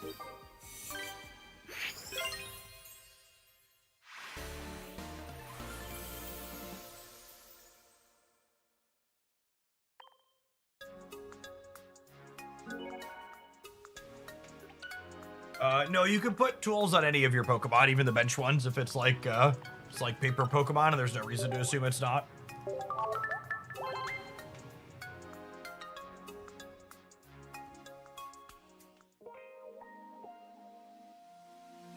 Do you find Blastoise better than Gyarados? Absolutely not. Literal only reason to play this deck is because you like playing Blastoise. And you like him as a Pokemon. I think this deck has a little bit less polarized matchups than Gyarados. Your matchup into fighting decks isn't just like an auto loss, because your Blastoise can attack a little bit faster and doesn't get killed in one kick, but in general, the Gyarados deck has a much better matchup table. Its matchups just tend to be more polarized, though.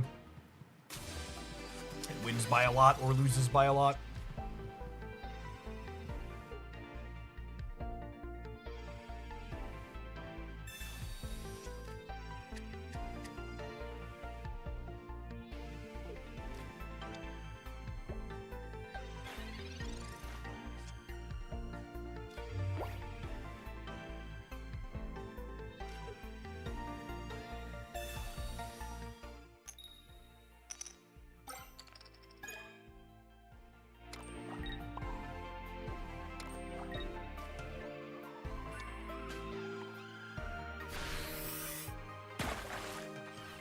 I suppose if they evolved a Greninja on curve, they clear our war toy toll. Hey, Boom. Thanks for the 2 years. Hope life's treating you well.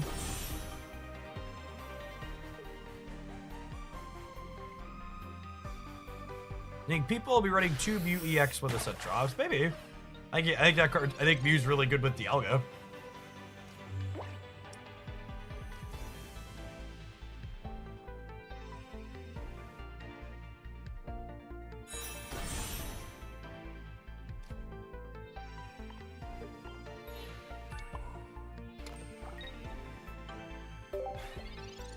Hope they don't have Sabrina Greninja here. You like playing Victory Bell? It's a novel card, but it's not very good.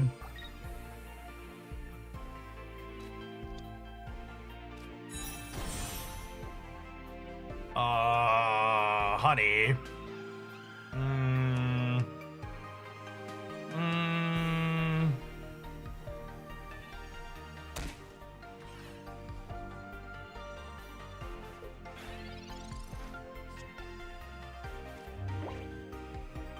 And this is talking about the Blastoise versus Gyarados thing. This is one of the things Blastoise could do when you have your draw come together, is being able to start attacking early for just 3 energy can be a big deal in a lot of spots like this, right?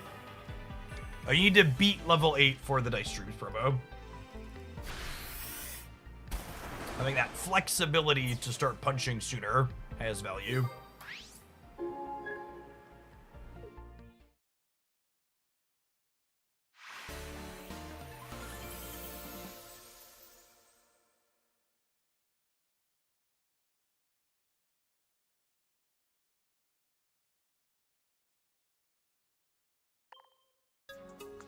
I think Palkia Gyarados will be contender for the breakout deck. It might not be the best, but it's going to be strung out to 100% Bardic.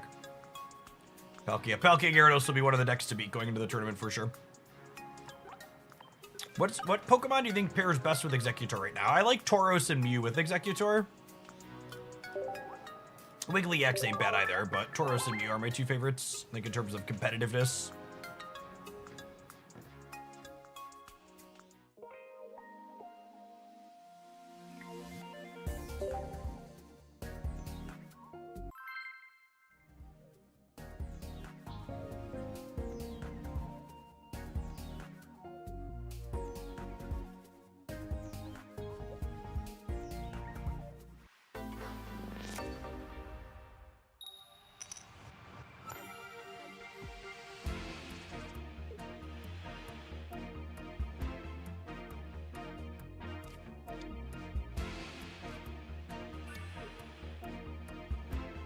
My favorite thing is joining the stream and Jeff says, honey, like I did something wrong walking in the door.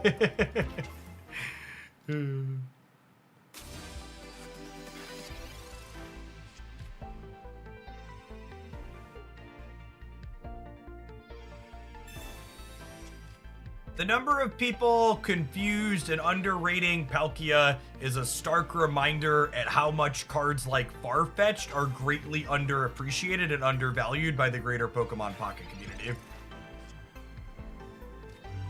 People absolutely hate playing appropriate amounts of whatnot.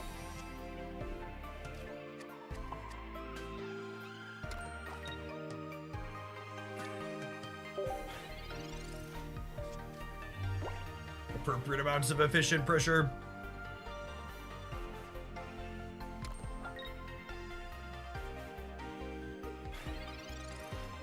They'd rather play red card, yeah, basically.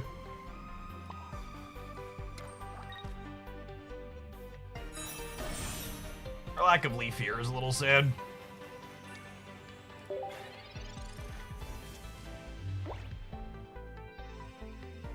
Palkia. Palkia is going to be a stellar card because it provides a reasonable amount of damage for an efficient energy amount and can also double as a finisher.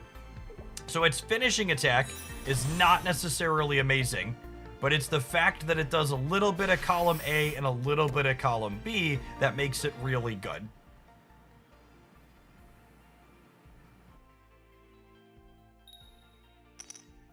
So you're not going to play Palkia as your primary finisher, but you're going to be happy to have it. You're going to be happy to have it if that's your best option. You're going to play it, though, because it's a good lead.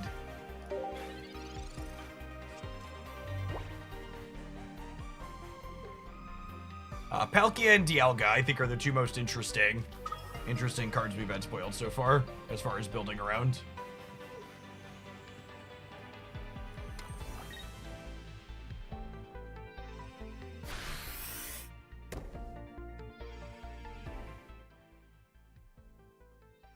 Palkia might be one of the best leads in the game. Yeah, I think there's a possibility that that's true.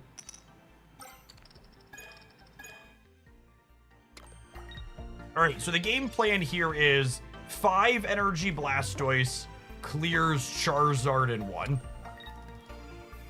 And then I just need to maneuver so they feel forced to put Charizard to the front of the line.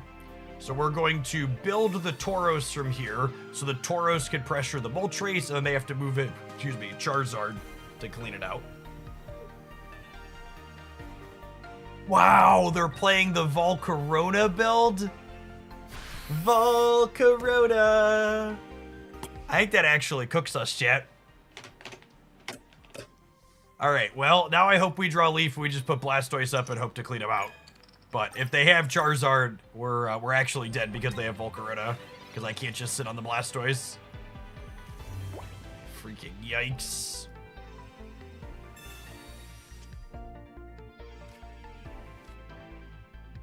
Oh! We don't get to finish this, chat. Apologies. We have a top 8 match.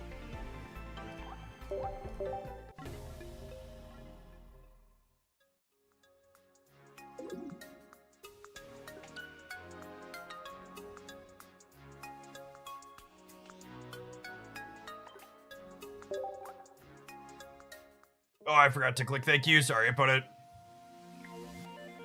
So So we were playing between rounds, but we have we're 4-2 in a tournament with the Lumineon Starmie deck as last hurrah before new cards tomorrow night.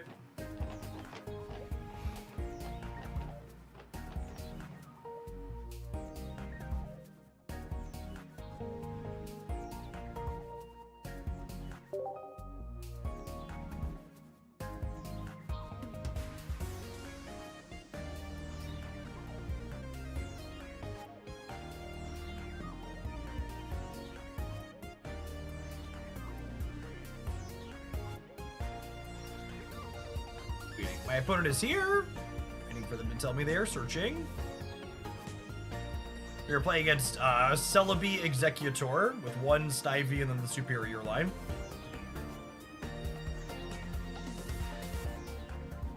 "33 hours till new cards, 9 hours till trading."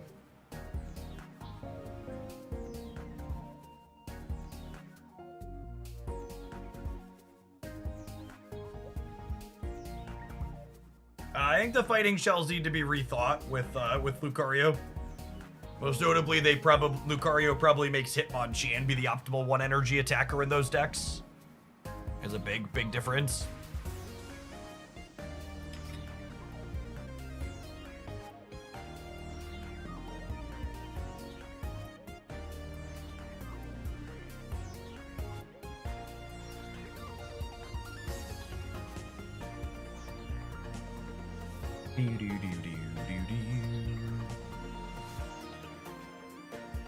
I'll be that guy going into Jeff's tournament without any new cards. There'll be plenty of you. We'll be avoiding you for feature matches for as long as possible, but there will be plenty of you.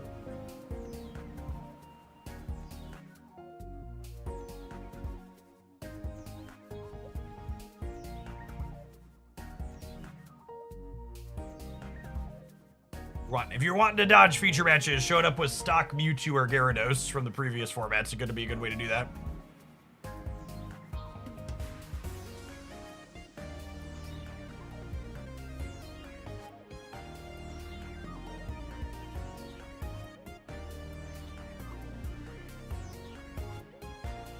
Waiting.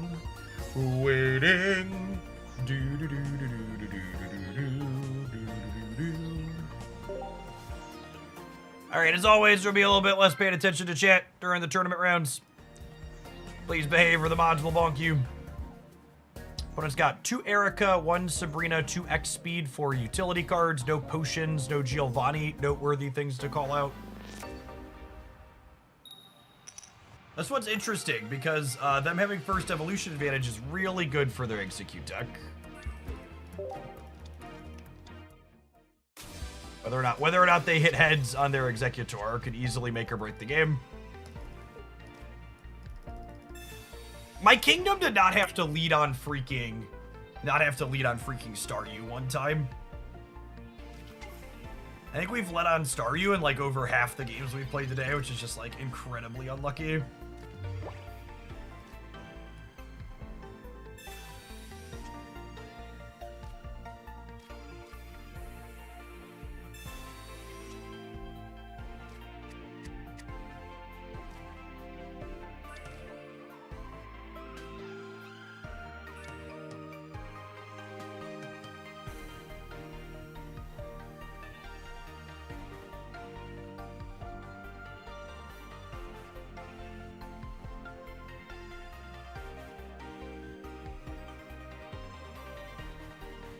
I had second Starmie and could power up the one on the bench.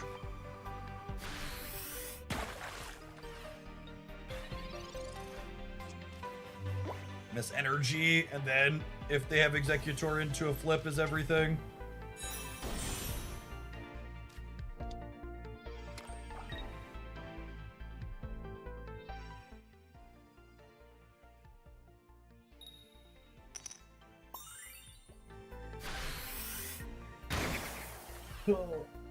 Alright, Misty, one-time dealer.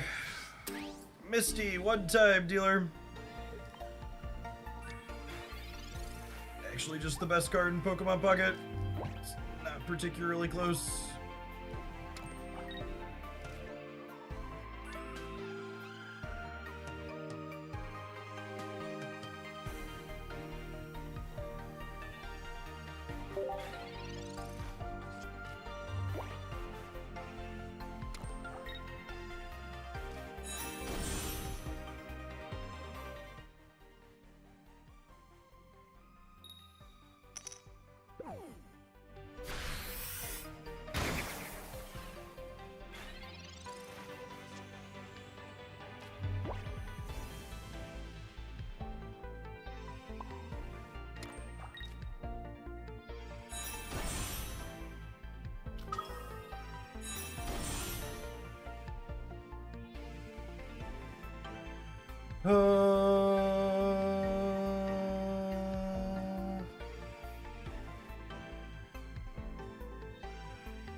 Don't think Sabrina-ing is good.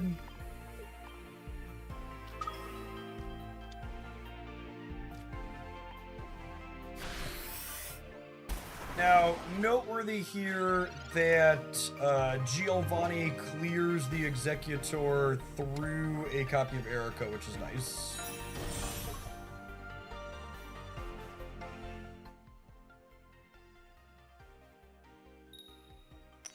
I need to draw Farfetch'd here.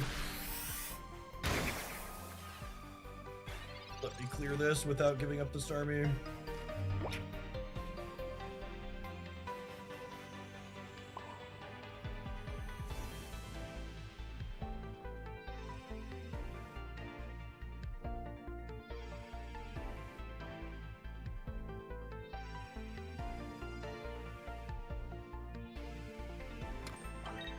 Just on the hope they brick uncontrollably plan, yep.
There were no sequences that won that game, gamers. There's no making other choices. They had their execute, they hit their first heads, they hit their second heads, they had the superior, they had the Selby.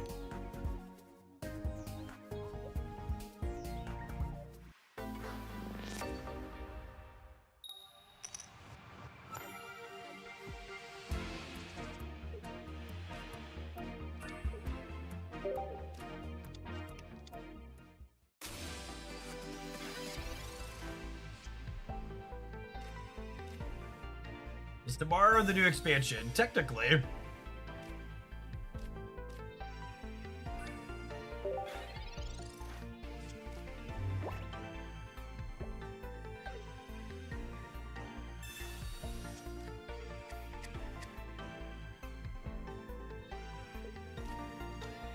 I'm begging Dina on my hands and knees to please, for the love of God, communicate their releases more clearly. It's so unclear. If Misty hits double heads here, we get to take him to the cleaners.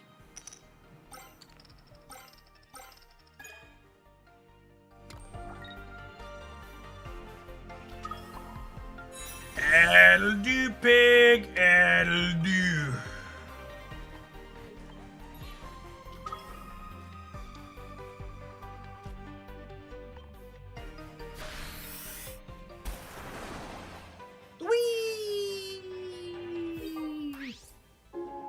Starmie doing its best Executor EX impersonator here.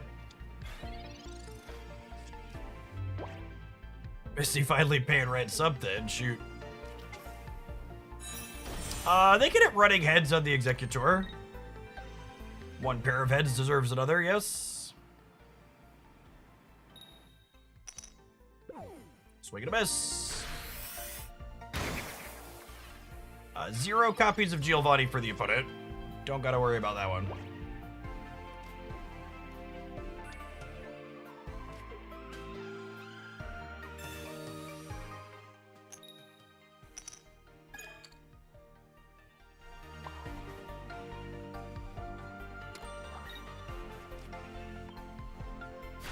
So, big chance there's an Erica here.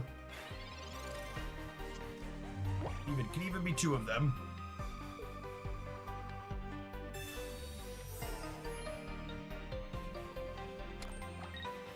Alter in, thank you for the prime, appreciate it.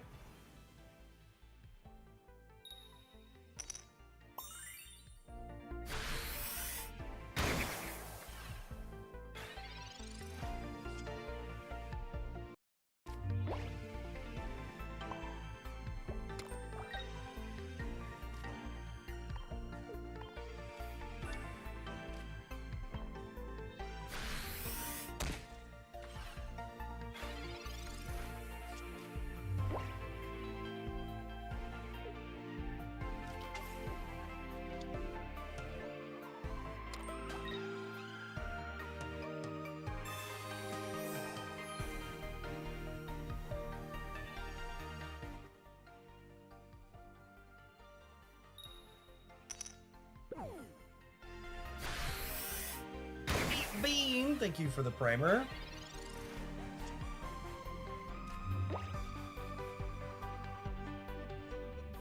Okay, so they're out of healing.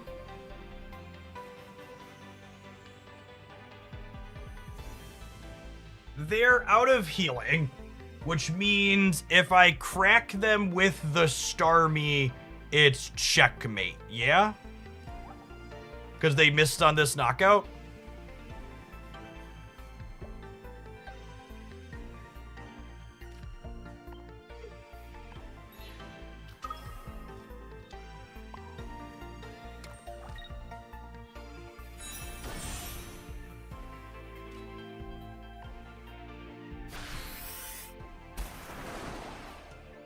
No, they can't even have other Celebi, because that's checkmate with the Lumineon. It's not checkmate with the Sabrina.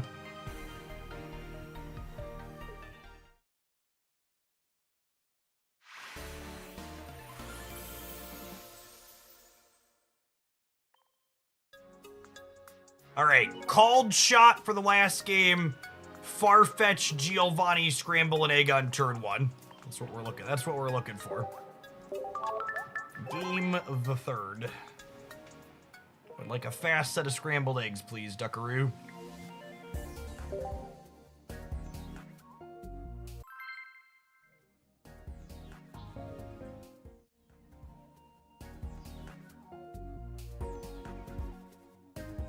Best I could do is a star you and a tails on Misty. Wow. Why would you put that energy out into the air?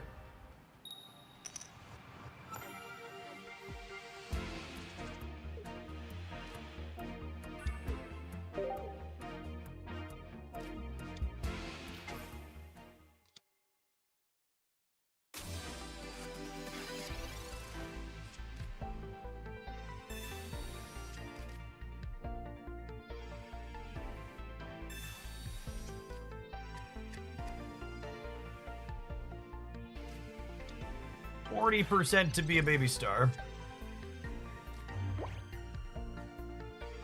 I'm gonna research first because it makes us more likely to find a star.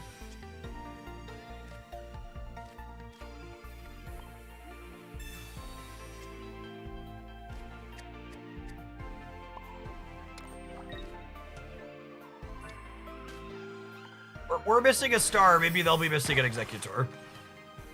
It'll be all's fair in love and war, huh?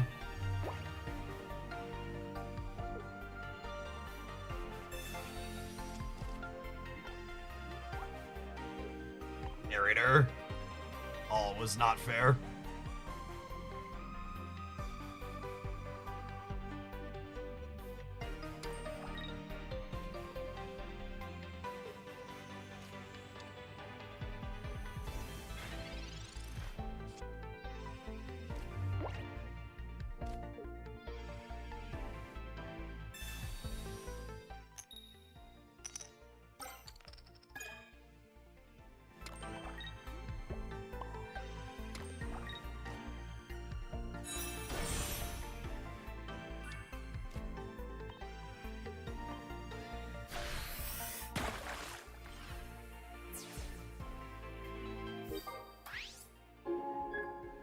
All right, 1 and 4 for them to draw the egg here.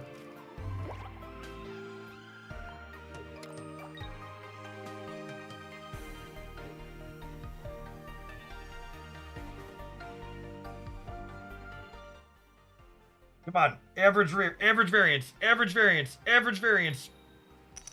Yes.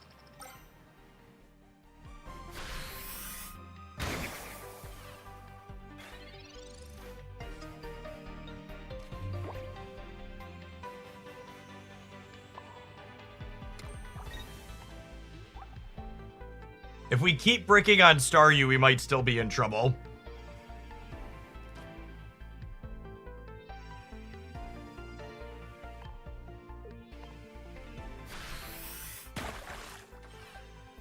We're gonna need Staryu. Or a lot of tails. We're gonna need Staryu or a lot. Like, the odds they have Erika's are so high here.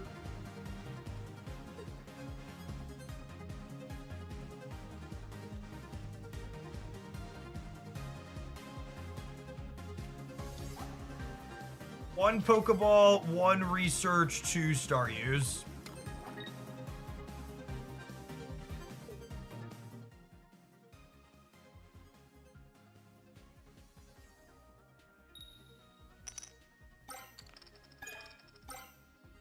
We always put up Finneon here because with the evolution we can kind of punt the decision on what we're doing.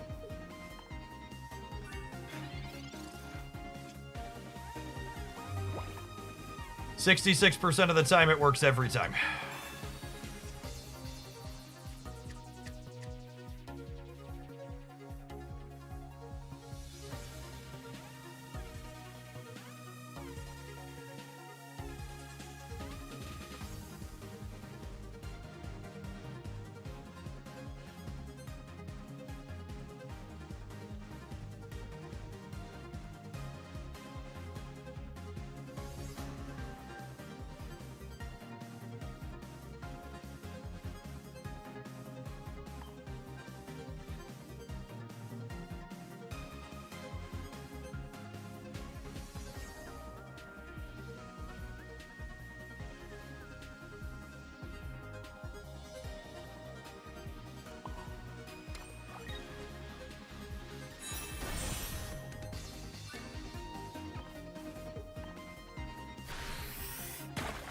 We are statistically very, very dead.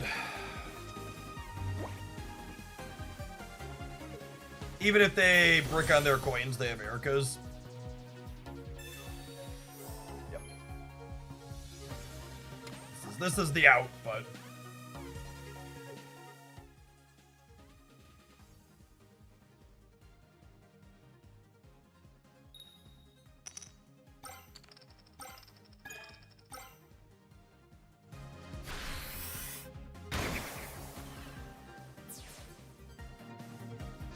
Gonna be all she wrote, gamers.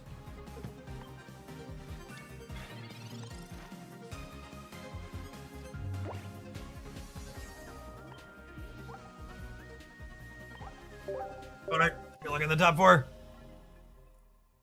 Alright, gamers, it's 3:30. We've been streaming for 6 hours. I'm gonna go ahead and call it an afternoon. While I'm trading at the rollover tonight, we'll have new cards at the rollover tomorrow. You can expect long streams from me Thursday, Friday, and then Saturday is our upcoming tournament. You should be able to sign that up and check it out. I'd like to also give a shout out to our new piece of merch that's selling for the next 2 weeks. I've got this wonderful giant fluffy Hoaglandia pillow behind me. If you would like a Hoaglandia logo of your own on a pillow, they're selling on Emoji for the next 2 weeks before the order puts in and ships out. So check those out if you want a sweet piece of Hoaglandia merch. I will catch you around real soon. Be sure to check out the Hoaglandia Pocket YouTube channel for my review of the stuff that leaked this morning. If those are real, there's some sweet ones in there. Thanks for hanging out. Don't go anywhere.